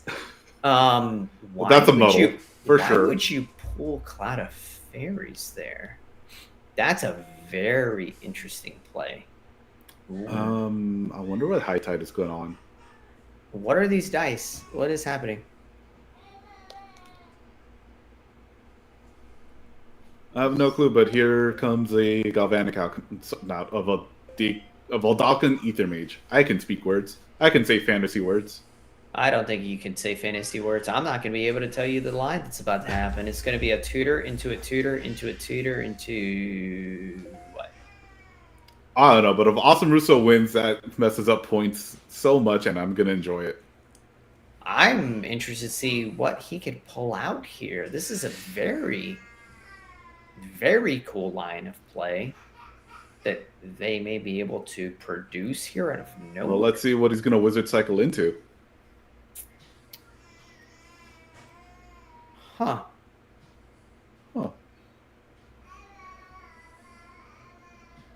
So my apologies, you guys. I don't know the entire dynamic that's currently happening right now.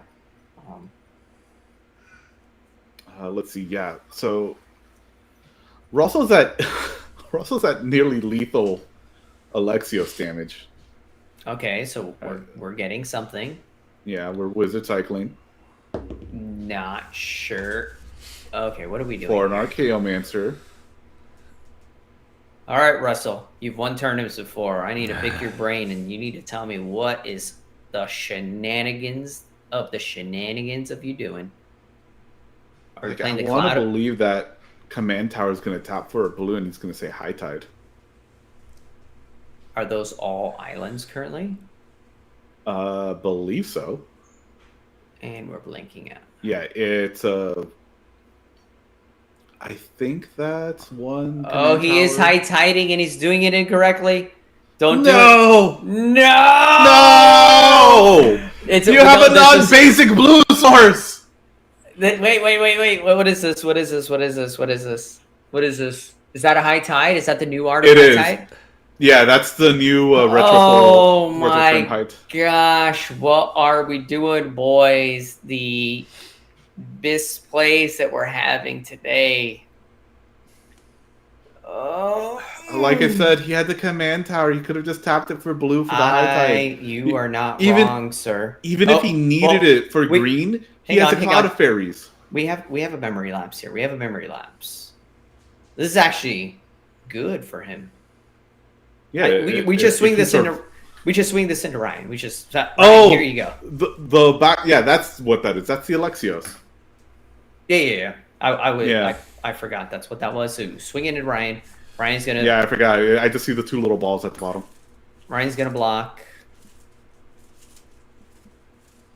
What do we have here?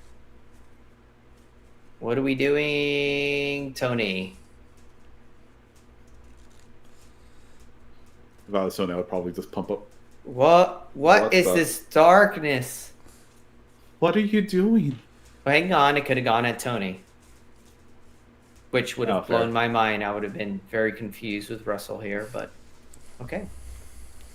No, I guess that did go to Tony. I wouldn't even be worried about Tony at this point because he doesn't have Val out. Like, sure, there's the Okay, energy hang on. refractor out. We have a little bit of a tell here. Russell could have played the Archaeomancer. Chose to not. Why? I mean, They he has gotta have- Cloud of they Fairies. gotta have He's something. been drawn to High Tide. They gotta have something. Well, Where you does better Ryan- gotta have a fog. Where does Ryan put that card? That's very interesting to me. They just keep it off to the side of the screen. That's kind of cool. I didn't know you could do that. Are you able to just keep cards off the side? I don't know. I don't. Yeah, you just drag it away. Oh, that's super cool. Token wise is a lot easier when it comes to Moxfield. That's like one of the bigger benefits. You just drag and drop wherever you want to go. Oh, that is awesome. I did not know you could do that. I am sorry, guys. I'm very unfamiliar with Moxfield. I've played on it like maybe twice historically. I'm a little bit, confused when certain things happen with it, so my apologies with that. But let's see what happens. Dingus is at healthy life total. We have Ryan with can you see the cards in hand there, Franklin? By any chance? I cannot.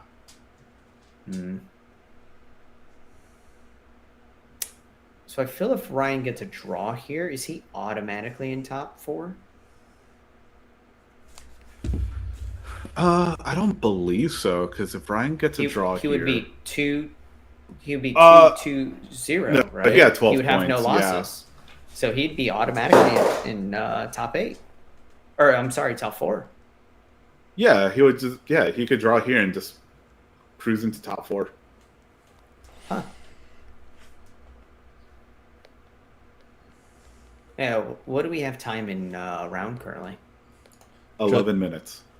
Yeah, this is a draw. I see the writing on the wall.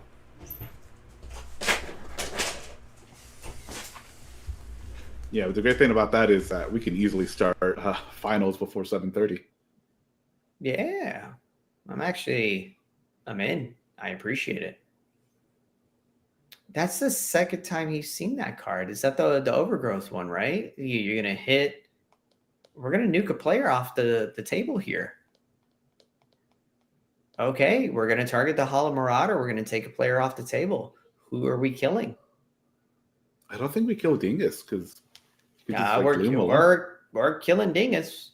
I would assume Ryan goes after Dingus here. Why is the Alexios not swinging?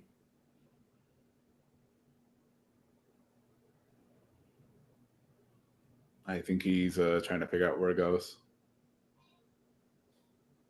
I mean, this just wins Ryan the game. Swing, kill Dingus. swing Alexios, kill other player, which would be Russo, and then go 1v1 with the Valve deck that has no resources? How do you argue with that? Insta win. Well, let's see if Russo has any sort of fog.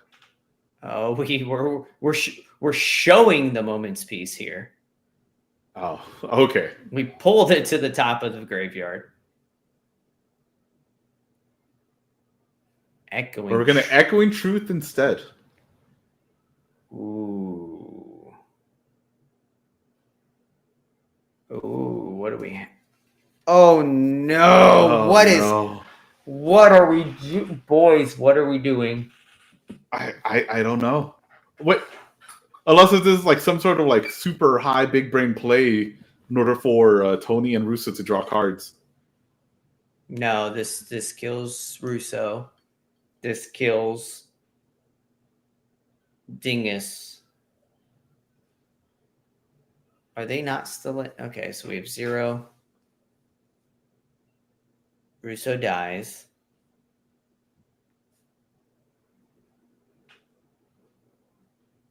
Crypt Rats. What's that? Oh, the Crypt Rats probably came from the yard. Yep, it goes back wait. to the top. Oh, man. Hey, it's fine. We're going to see it like a cycle. Yeah. Cast Crypt Rats.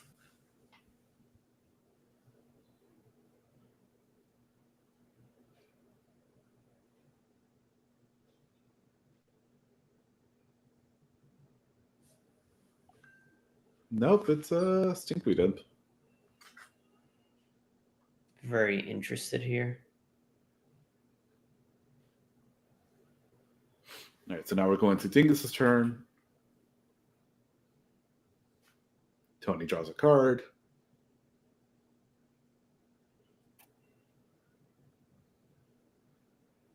I mean, how do you not swing at Ryan at this point? I wouldn't know how to answer that. Well, there's a Goblin Surgeon. Well, there's a Stinkweed, which will kill the Alexios, right? The Surgeon keeps it alive, which would kill Ryan's 2 creatures, dealing no damage. Then the Tony can swing at Ryan to kill Ryan, right? Like, are we there at that point? I wish we were able to see the life totals to check, or the commander damage. Well, no, But yeah, no. Ryan is only at 16, right? So Tony would get the Alexios. If this pans out the way that, my brain is processing this, right? You have the Menace. You're going to swing. Ryan's going to double block. You're going to get the Surgeon. It's going to block. Or it's going to regenerate. Easy peasy pumpkin and squeezy. Yeah, Right? if Ryan does not have a kill spell in hand. I don't. He's going to double block. Yeah, you pop the Surgeon, regenerate shield. This is an illegal block. This is an illegal block. Chris, please get in there. Oh, no. Oh, there we go. I was like, what are we doing here? Well, there's 5 minutes left. Oh, look at that. 15. Okay, so we get the treasure token. Are we not just swinging? Like, why does Tony not just swing at Ryan here? I'm so 11, confused. 10. No, because he's writing down the power. He's writing down the token. Hey, you just swing in at Ryan, get him off the board, and then you set up for your own turn. Well, let's see. So 5 minutes. Okay, perfect. So this is interesting, guys. This is literally a nail biter. Like I'm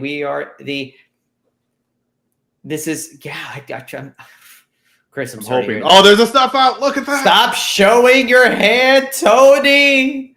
Oh my god. Oh, okay, that's not the hand. What is that? No, that was a hand. Wait, where did that come from? That was a ponder. Oh my gosh, Tony. What are you doing? Swing, Tony. Pretend you're in baseball. Swing for the fences.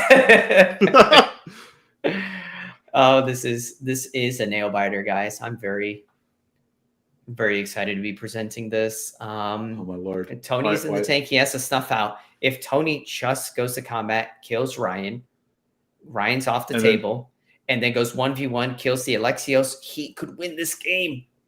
But he needs to push ahead. Come on, Tony. We have the Stop. faith in you, my bro. Why are you casting things? Yeah, we need to speed this up. Feed the swarm. Oh my gosh, is he killing What? the Alexios? Don't do it. Do it after combat. What is happening?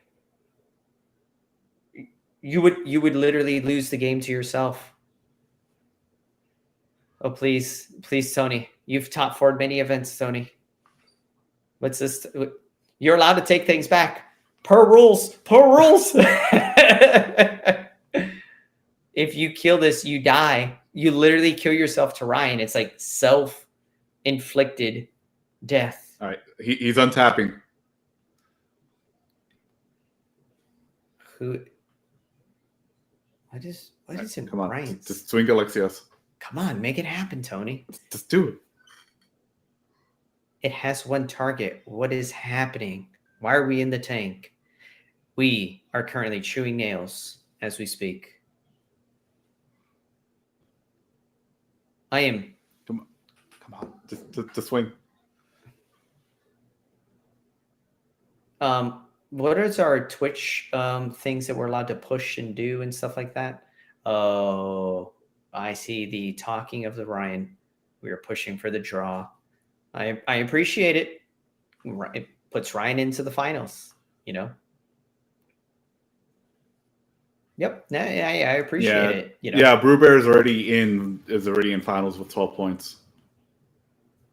So if Ryan gets a draw, I would match him. What is going on? No! What is this? Oh my god, no. Oh my god. Oh no, Ryan wins. Ryan just becomes a top seed in the entire. Yeah, I don't know why this even happens here. Yeah, why would you? Crypt Rats is the top of the library. This is. All right, boys. I apologize. And then Crypt in the game ends. Yeah, I don't know Tony why you would throw the game. Tony here. had the answer. He all he had to do was kill Ryan, and then just blow up Alexios on the swing. Yeah. What is? What I don't like get it. It's like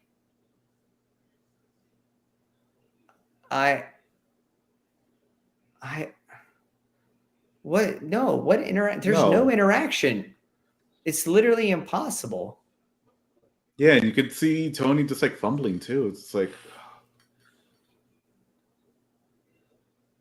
you knew it was there. You could have just killed Ryan and gone to a 1v1 and be ahead after you feed. Wait, why is Dingus?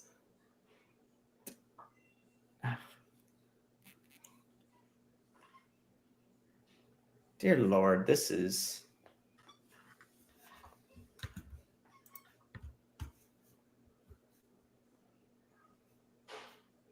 I don't even know how any of this is happening right now.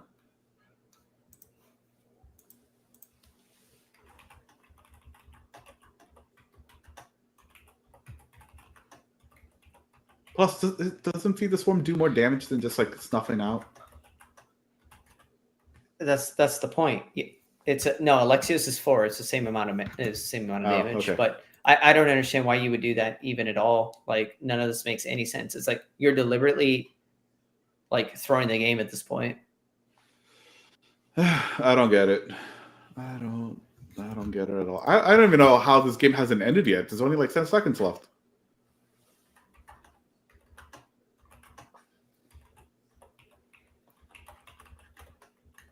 Okay, perfect.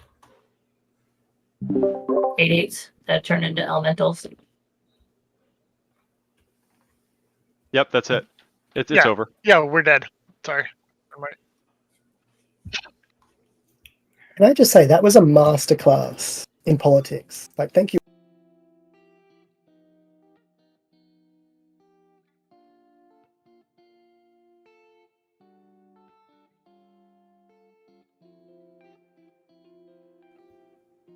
Tournament winner getting into the finals again. I mean, their performance here has been, I don't know, but those beautiful words on planet Earth here. And then we have Brew Bear with Group Hug. Very interesting on that one. And then 2 outsiders.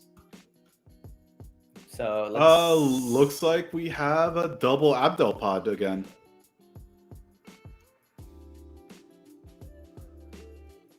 Oh, that's so sad. The 2 Igor players got pushed out, got bubbled out.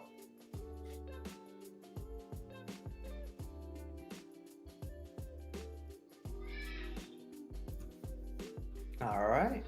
Yep.